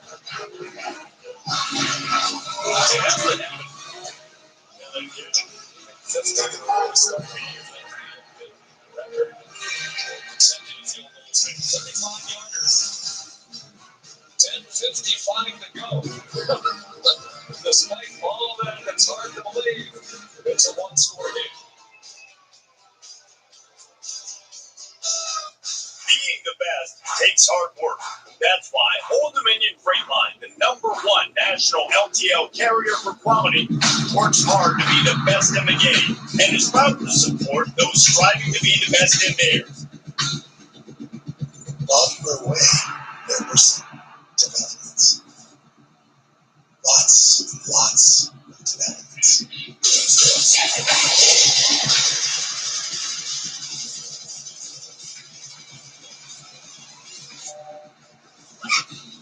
Fortunately, you live in a world where DoorDash can come to your rescue. Your door leads to life. Your door to more. DoorDash. Customize and save with Liberty Mutual. Customize and save. Then Eureka Is he with you in all your dreams? Oh, only they? Liberty. On a tense fans filled by Dr. Pepper. Smoke shake one and fans go wild. Baby, you quick. Oh, back up. Yes, yep. You don't need to back up. I got this. Back up. I'm sorry. You said you wanted to Dr. Pepper. Look, really, we need to get back up. Maybe that's where you're there. Make that strong. I think we're talking about two different things. College football, it's a Pepper thing. 4 minutes of playoff. Without any backup. On Chewy, save up to 40% on holiday gifts for your pet. Like their favorite treats, toys, food. The best presents at the best prices for the best pets. For low prices, for holidays with pets, there's Chewy. It's back. It's only $6. Watch y'all love today. And this holiday season, you can order a cage style turkey at your local pie outlets. Check-in time is already 65. I know. Is this what he's doing?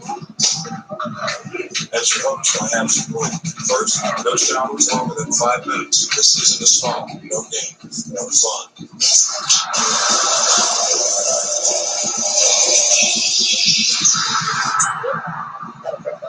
With other vacation rentals, make you share your trip with the host. Driving will come all to yourself.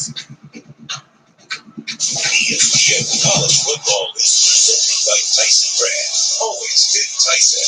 And in part by Popeyes, Louisiana Kitchen. Like 3 miles track, Stadium, the Penn campus, that's the Cathedral of Florida.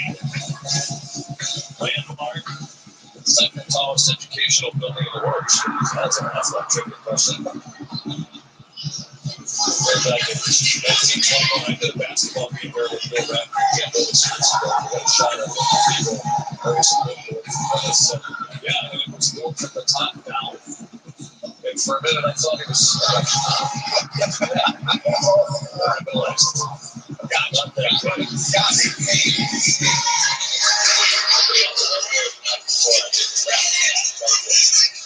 So 17 played, 8.5-minute drive, got Pittsburgh only 3. And they're down by 7. Clemson will start at the 25. Here's Matt. Right on Colorado trying to put away a pesky Utah team today, 28-16. They're after another good return ball over a couple of times. Saves this one right down the middle. Everyone makes it 35-16. Utah has scored and they have the ball back. Also coming up 3:30 minutes. Thomas Castellanos is transferred from BC. Grayson James now the starting quarterback for Bill O'Brien. That's what I'm just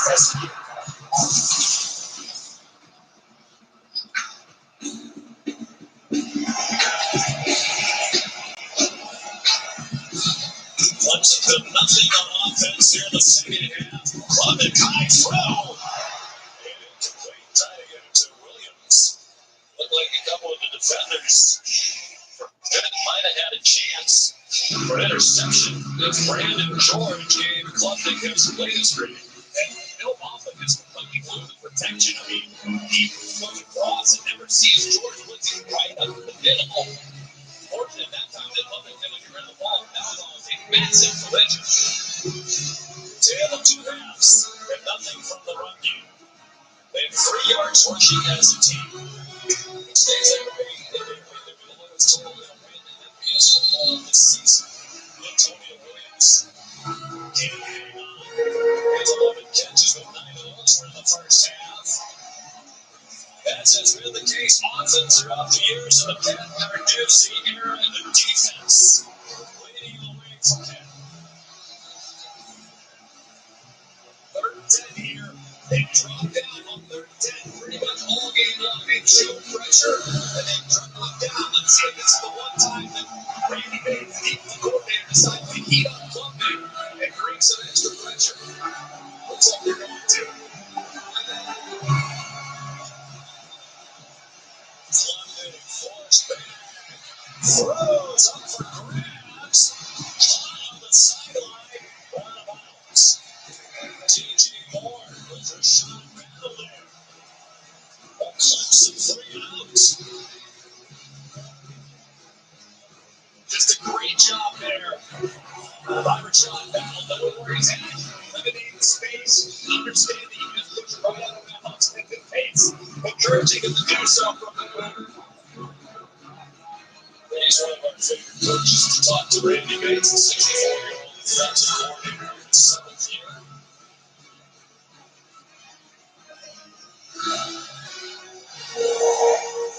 Swanson's 85 ties in career high. Take the total of 2022 against South Carolina.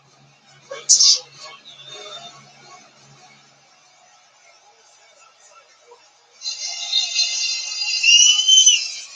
33-yard punt. SEC on ABC. Coming up on the hour. LSU's in Florida. Better tonight. That's 7:30. The big game of the weekend. Tennessee and Georgia. Number 7 against number 12. Georgia lost this last week.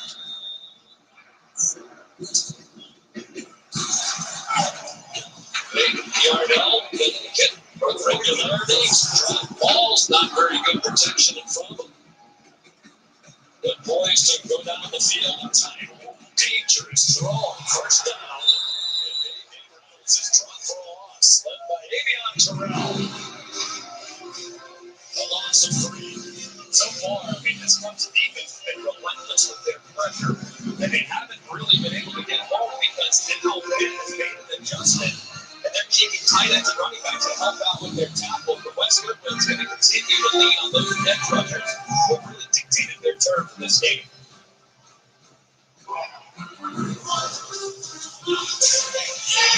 Yardell.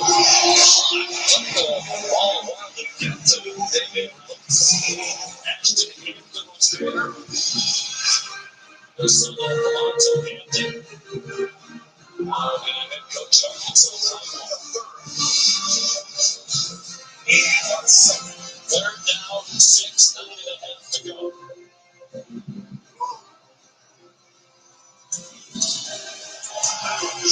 Reed knocks down the Hicks and the Lions the first down. 8 yards on the run for Reed out of Miami Gardens, Florida. That was a really nice run by Reed and man on 3rd and 6 to pick it up on the ground. That's a huge morale boost for this offensive line. They clearly picked up the tempo here. They were a very fast-paced team earlier in the year. That slowed down in recent weeks. Staying on its feet, got the first down. 12 more for Yardell and the Pitt offense. They're at the Clemson 34. This gets it on right here. 1st and 10 plus territory. Heavy play action thrown over their head. I'm taking a shot right here. I'm off his coordinator game now.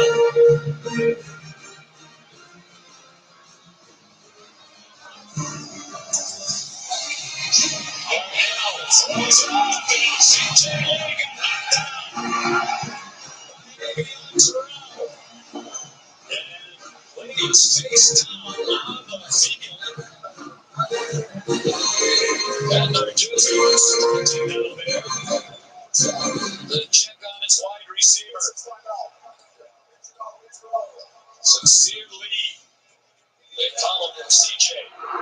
Transfer from Western Carolina along with Reed and Dave Bell. The offensive coordinator. Very clear right there. And Terrell arrived way too early. Knocks Lee to the ground before the ball arrives. So good call by the official.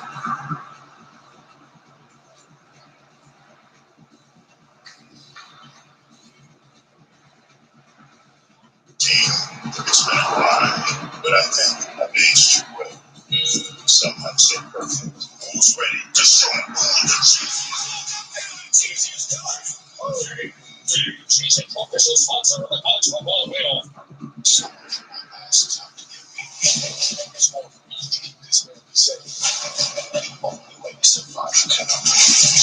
Across every piece of work is silence of the last. This time of year, there's one workshop on everyone's mind. The one that spends the whole year making toys and gifts. The Home Depot Kids Workshop. Teaching those who will one day build their own homes and communities. That too is a gift you can share with everyone. Happy holidays from the Home Depot.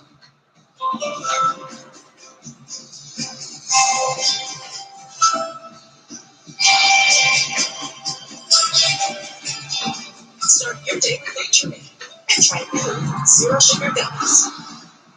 You make one play. Go for goats. That's all it's take. You don't like to look at the defense. Call an audible. Going for goats means trusting your gut when you make the tough calls. Because the bigger the risk, the bigger the reward.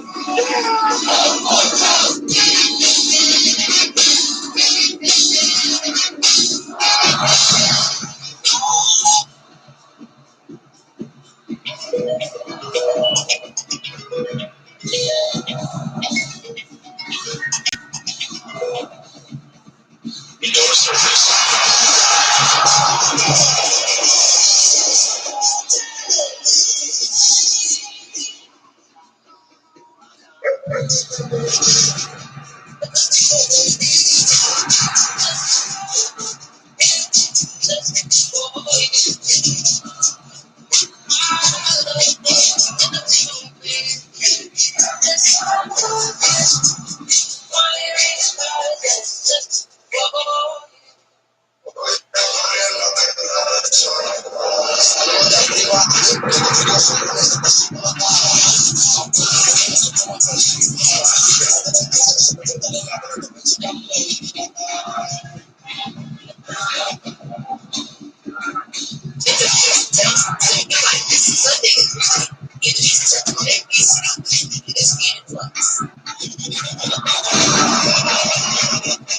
Cable baby, cut it off. With a brace on his right leg.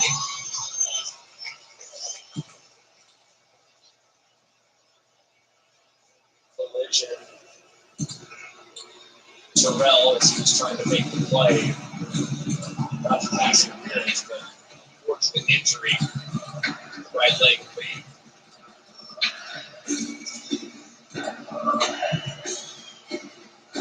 They had a little rhythm on offense. At the 19, they've gone 39 yards in 4 plays. Already a little banged up at receiver Henry today. You mentioned David Reynolds playing through a shoulder injury. That should go out in here now.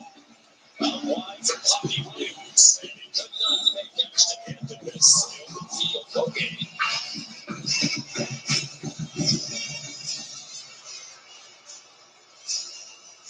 We're also told by Pat Narduzzi yesterday that Kenny Johnson was involved in a car crash, was rear-ended early in the week and was sore all week.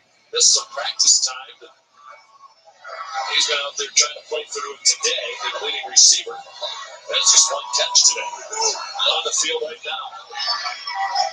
On 2nd and 10, almost midway through this 4th quarter. Darnell steps into the throw. Bartholomew, first down. The talented tight end. It is final game. 4th and with an 11-yard gain. I mean, at that field, in that sense, it gets very difficult to be effective throwing it down here. Feel the run game if you can.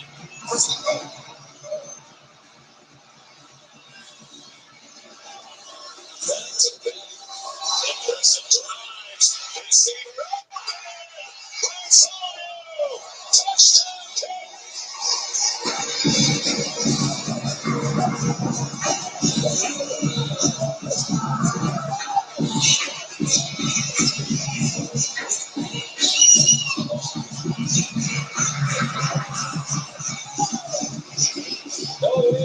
Sammy Brown and Jim targeting James Higgins. The veteran leader that the secondary has been playing since the collision of recruiting near the pylon. And our gymnast to be very analytics driven. Playing for the tie here. And gets it off the front bench. Sauls with 7:05 to go.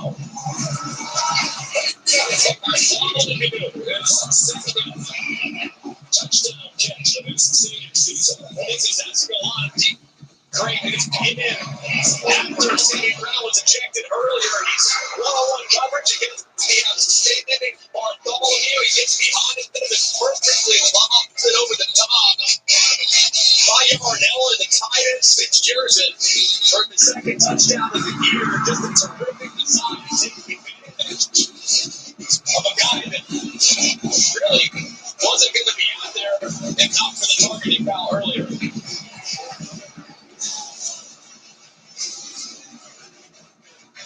And Tuesday we talked about Steve yesterday. Mentioned my father to the energy that's what we need to make money and look for it. But he wanted to spend it and finish his career with his teammates.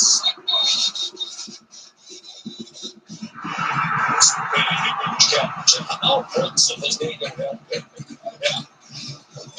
Has been thrown at an interception. As Thomas touched it now. 6 for 6 on that drive. 28 out of 42 for the game.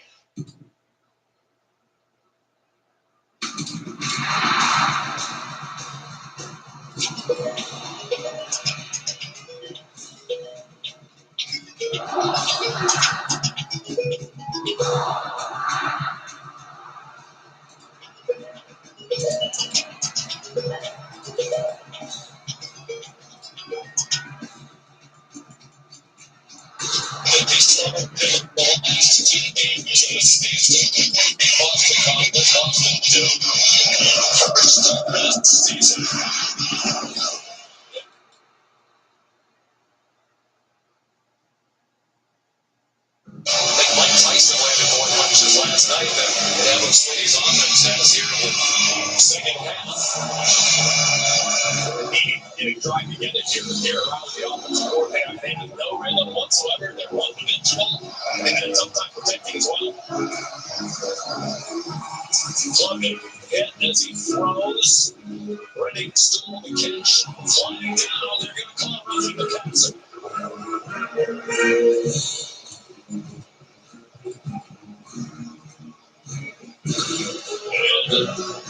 And center judge and referee talking about it.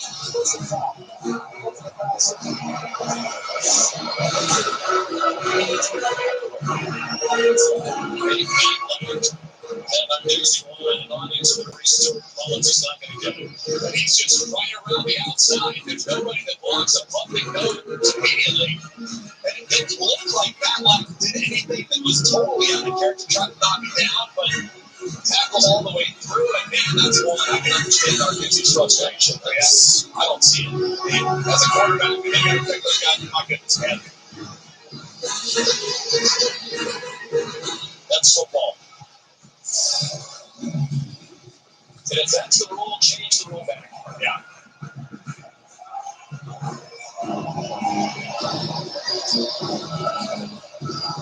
Here's the trying to find some moving room to the 46. Let's bring in McDonald's to mid. Key roughing the passer. What did you think? Well, Sean, you know, being like protecting the quarterback off box, but I think because this is not much of a hit. He just works the quarterback or go into his hand. It almost felt like he clicked. He didn't put his weight on the quarterback. It's not late. I don't like this call at all. That's the big thing. I mean, concerning Edward, the man laying on top of him. He didn't hit him and lift him up. He didn't thrust. He just tried to tip the ball. He's trying to get an explanation now from the center judge who actually threw the flag. And I think that's actually really good. I mean, the veteran here, Matlock, going and getting an explanation so he can learn and apply those rules the next time. But I don't think he did anything wrong. I think that was a bad call.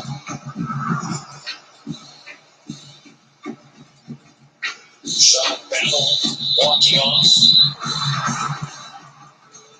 So 76 with play resumed, 6 minutes to go.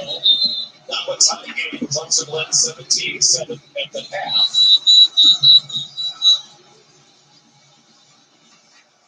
And Sweeney's teams at 27 yards of offense in the second half. And 8 yards rushing for the game.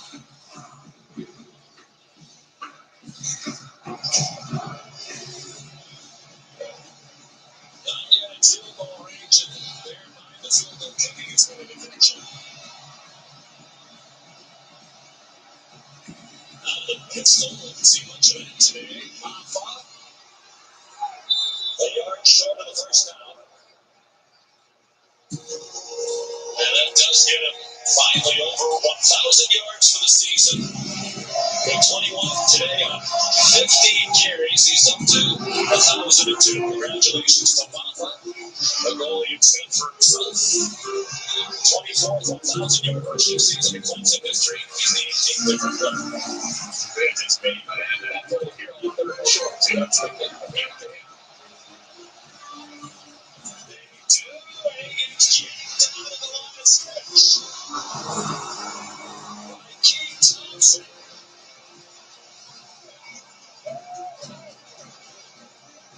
First year player after 5 in Ohio U. He's an all-American linebacker last year. Here's the play of the game so far. Fourth down, about a yard and a half for Daniel Sweeney on Tigers. A huge team going for it on fourth down, but I like it. As you can see in the analytics for the decision. I think you got just kind of pitch it looks like. Maybe pitch it or hand it on tackle. Come on to the one side. And then needs to stay on the side. And snap it. And catch it line. He wants to catch the football. He wants to get there anyway. Jimmy stole the play. For the defense.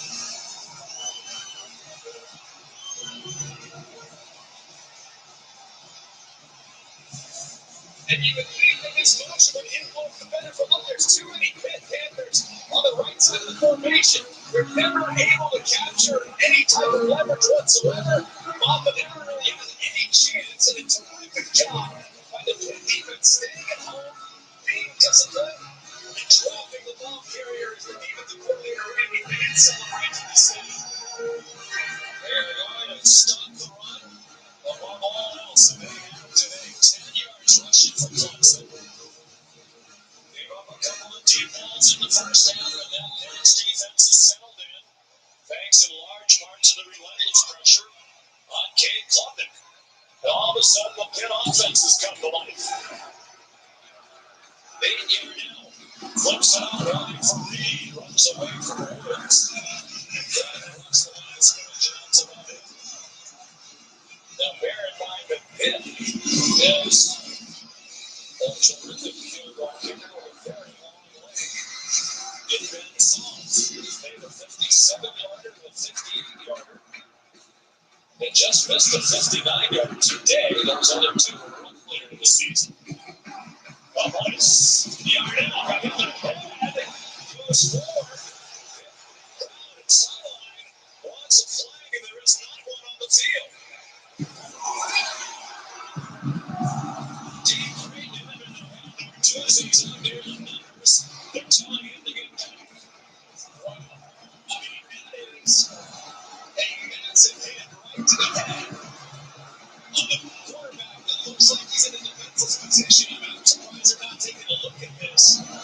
Because is that allowed? Is that personal contact to the head of that area on the defense? It's going to potentially be targeting. It's going to be lots of things. Well, let's bring in Matt Austin. Matt, what say you? You're exactly right. You don't see a hit like this as targeting very often, but it certainly could be. Because you're right, he makes a big swing. He hits right in the head. He is a defensive player. This could very easily be targeting. Well, the very least player should be targeting. Intentionally, you should be involved in personal one. I don't know how they missed that. I mean, it's clear as a bell to everybody in the stadium.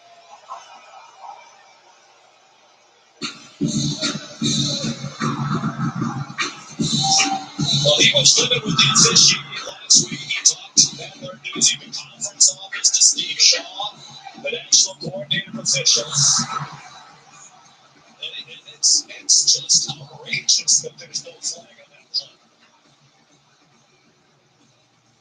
Now there is a flag on the field back at the 42-yard line to our right.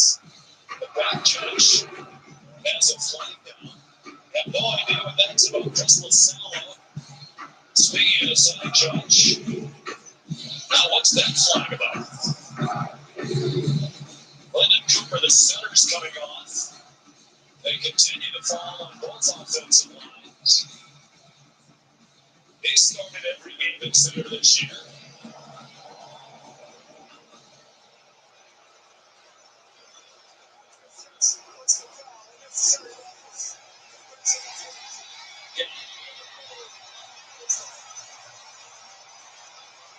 After discussion, after we looked up and seen it on the replay board and realized we missed it, we dropped the flag for not having officiating off scoreboards or stadiums. Remember how bad Kirby Smart was in the game down in Texas? They had more this evening. Understand that I just don't know how you missed out on the field. You called one a moment ago against Penn. That was not a foul.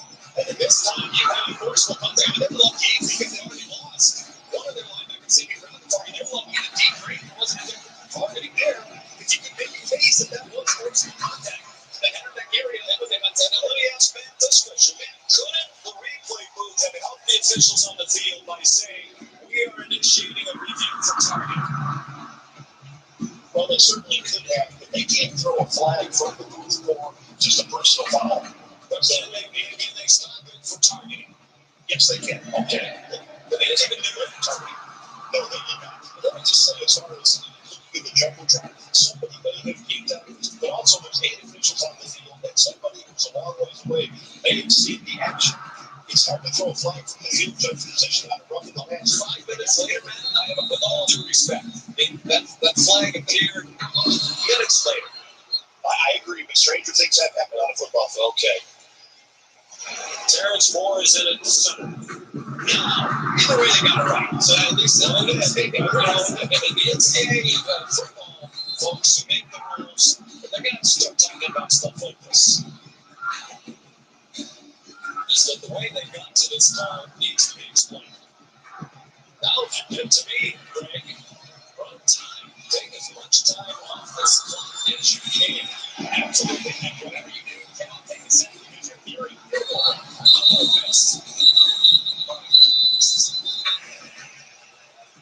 has been a very strange day. Lots of confusion at the snap.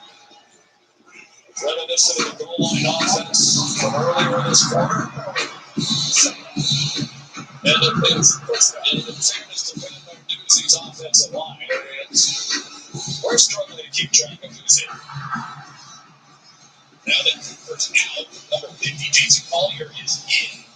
They've slid guys all over the place. Terrence Morrison at center. It's just been chaotic along the line of scrimmage. The two tackles are starting to begin. They're still out there, 77 and 70. BJ Williams has been in right guard all year. Ryan Jacoby had to come out. Recurrence of thinking his ankle injury at left guard. And now Lyndon Cooper started every game as out at center. 12 and penalties. 5 of them were procedures on the offense. But again, this is key. This guy is a good play, but this will be a 60-yard plus kick from here. Yard now.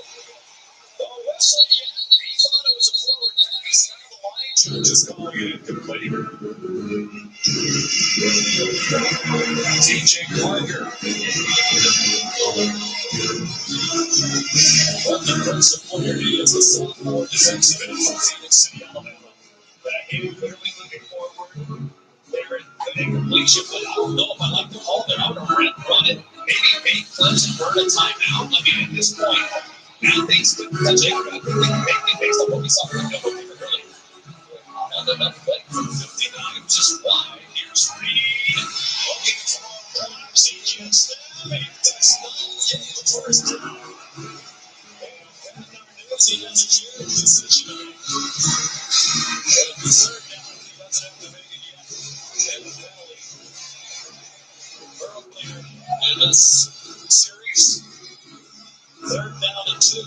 That would be interesting if they don't gain anything here. 4th down. Yeah, I love that clock. Take all the way down. I might even just call a timeout considering how significant this down is for Cade Bell and his offense.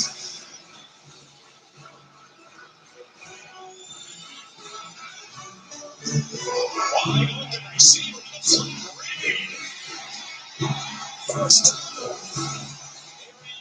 Ashton handed it to him. Clemson defense playing without some stalwarts and linebacker in the secondary. And how do you lose track of Reed? The best player of your offense. And let it go to the 2-minute timeout. Now it's Devin Sneed who needs to start thinking about using timeouts. What a finish here in Pittsburgh. 17-17, the Tigers and the Panthers.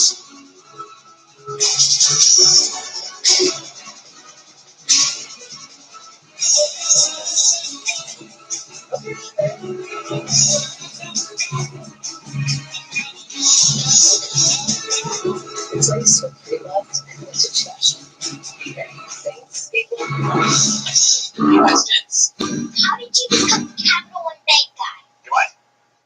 I've always been passionate about no fees or minimums on checking. How do I get your job? Hard work, dedication. Capital One Bank.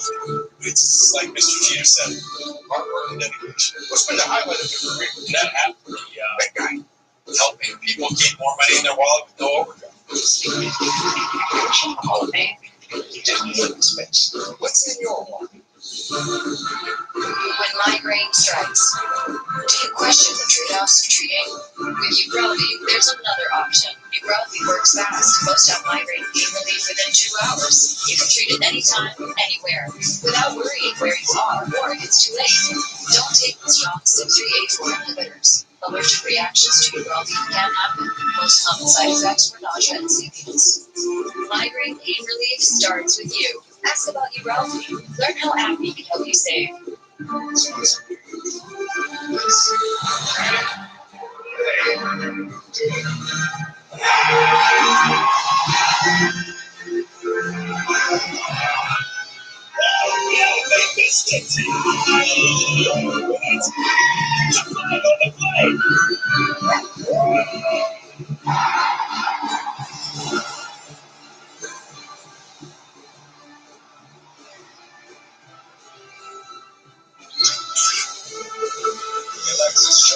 proudest.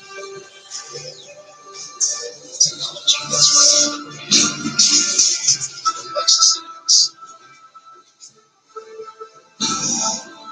Everyone knows good things come in threes, like our eat, drink, and play combo for just $19.99. Maybe the same should be good things come in $19.99.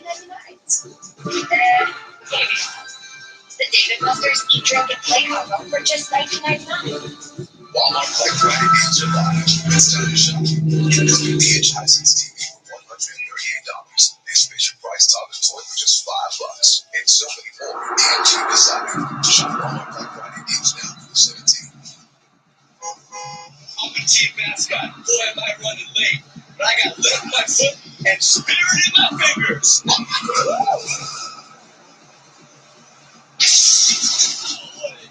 Hey, if you don't have the right auto insurance coverage, the cost to cover that might take your season.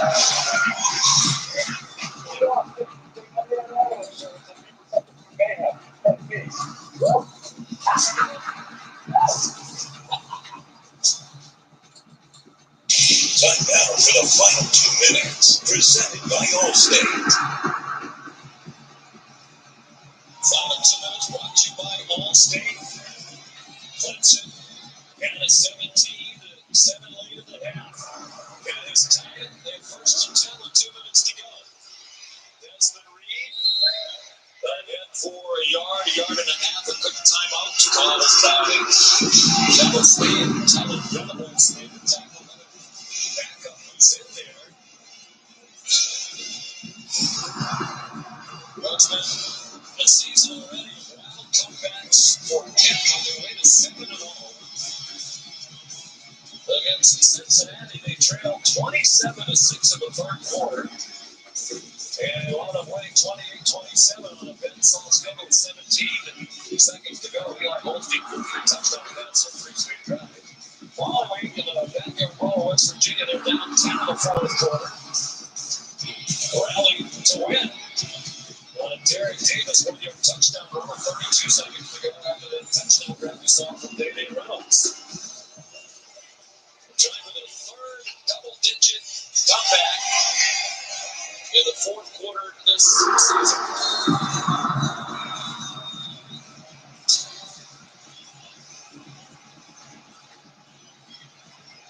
This series is rushed for 60, 80, and 9 receptions for 99 yards. Derek Davis is the running back right now. And flips the game.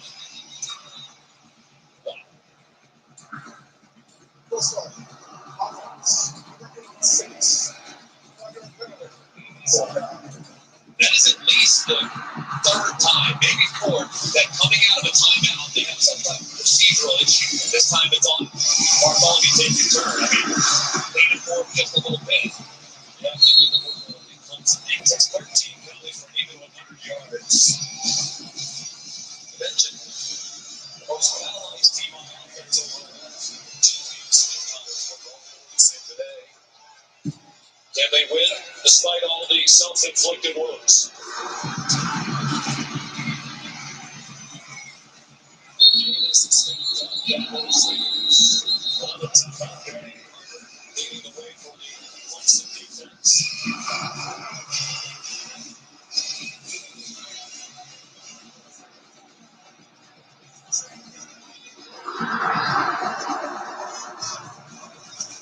Clearly, it's going for the field goal here. They like their chances with the Ben Saul to go. Can we start to tell the story earlier about him on senior day? The first guy that Pat Narduzzi talked about yesterday was Saul. He said he was a scholarship kicker, even as a freshman. Lost the job to a walk-on, wasn't happy, stayed, won the job back from the same walk-on the next year. And now it's become one of the best in the country. It might come down to him. It might, and I think feel great about their operation with all the veterans involved there in the field goal unit. But I look at this third down, and I might try to get maybe just a touch aggressive by Arcade Bell. I'm not talking about throwing it into the end zone by stretch, but a high percentage completion of just hitting it up the middle. I might try to get something to the edge where maybe I can break a tackle and go for it and try to accomplish it. I get the first down. Yeah, first down and try to end the game with the offense on the field. Playing offensive line, inexperienced quarterback, receivers, in cases of drops. It's a Let's go against the 30. And just get the field goal. Longer, TJ Carter, another big play. 7-7 for Clemson. An 8-yard loss.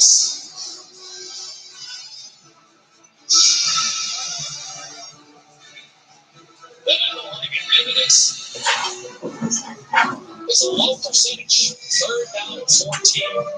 It's a low percentage. You get the first down. So you just turned it into a longer field goal. And you risk the disaster. Yeah, right guard just gets destroyed too. But I think everything's too long developing. I mean, all these guys are into the end zone. I want something quick, something that at least gets you outside a little bit. Maybe one-on-one with a linebacker and that's the real little slinger. How many times has he taken that ball behind line scrimmage and made a guy miss and he got the game? So that's what I would have done. I would not have let them slow developing up the middle down to the end zone. So here's Sauce. They made 15 straight earlier in the season. Didn't have a miss until 2 weeks ago against SMU. A 47-yard attempt. The distance is not a problem. Please, to speak on that on, you see the flag at the top of the stadium. Not really an issue. Formal lead for Pittsburgh. On senior day, right down the middle. And the veteran telling his teammates, let's not celebrate, it's not over yet. Maybe that's why you drop back, because you know you got money. But Sauls, right down the middle, never been out perfectly strong. Now the Panthers defense has been so great in the second half. Plus 3 will have the chance, but my goodness, the question for Clemson now. Had a terrific first half throwing the football. And you got absolutely nothing on the second year in the second half. You've been here before, how hard is it to all of a sudden find something when you miss that? It's really good play. And it's relatively line tempo usually helps that. The big thing with 2-minute drives. Just having a conversation with your head coach, your kid funding, you know what you need to get a field goal, at least. So you have no timeouts to work with. So everything has to be towards the sideline. You got to be mindful of the first down. And the biggest thing about 2-minute drives, you get the drive started. Your percentage chance of scoring goes up tremendously. And you have a lot of gain on first and 10.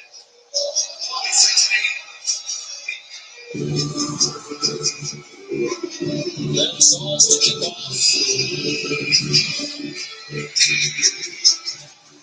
Jay Haynes back, no chance. It's not there.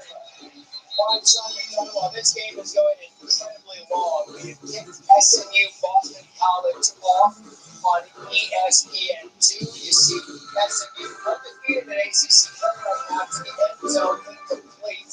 So who deserves to be won? Whatever Clemson fit is, who knows what that'll be done. You never know. Almighty rivalry. But they have an absolute memorable game story. The Tigers and the Panthers. Here's another Clemson. It leads for the first time today. Clemson steps up, throws Connor. And out of bounds goes into Williams. A little surprised he did that. He got that one kid defender back there. Elected to go to the sideline. Not trying to make a move. Rams get more yardage, 18 yards. They have a true freshman field goal kicker that comes down and ends at 5 points. Jake Williams out of bounds. This should have been field. John got to get tired this time. They give him the 50-yard line. No timeouts for Clemson. And they're already to the 50 with 4:25 to go. He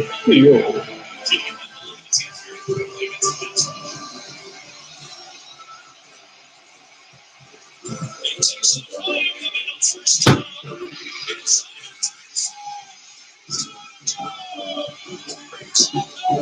touchdown, Clemson, 50 yards.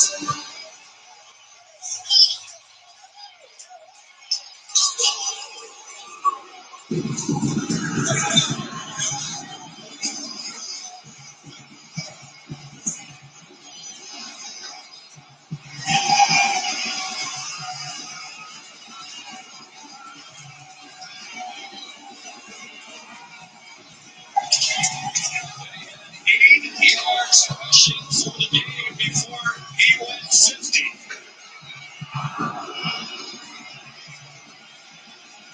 It's a very important extra point. It's good. And now a field goal that's good, no good with 1:16 to go. What an electrifying play by Klubnik. Well, just an amazing job. You see 5 defenders in the box right here. What you have, you have 6 blockers. When you include Phil Ball, you know what that means? And ball for the defense. And Gabe Klubnik sees it. It's perfectly blocked, it's perfectly executed. And then he beats the safety McMillan around the edge, gets to the sideline, puts on the Jets in the open field, and he's out the gate. What a great call, and what a great execution from Clemson. Penny Sweet, 11-12. Now they love Klubnik. Among many things, his competitive spirit on display there. And his celebration. One of the most improved players in the country. And the second longest rush of his career has given him the lead back very quickly.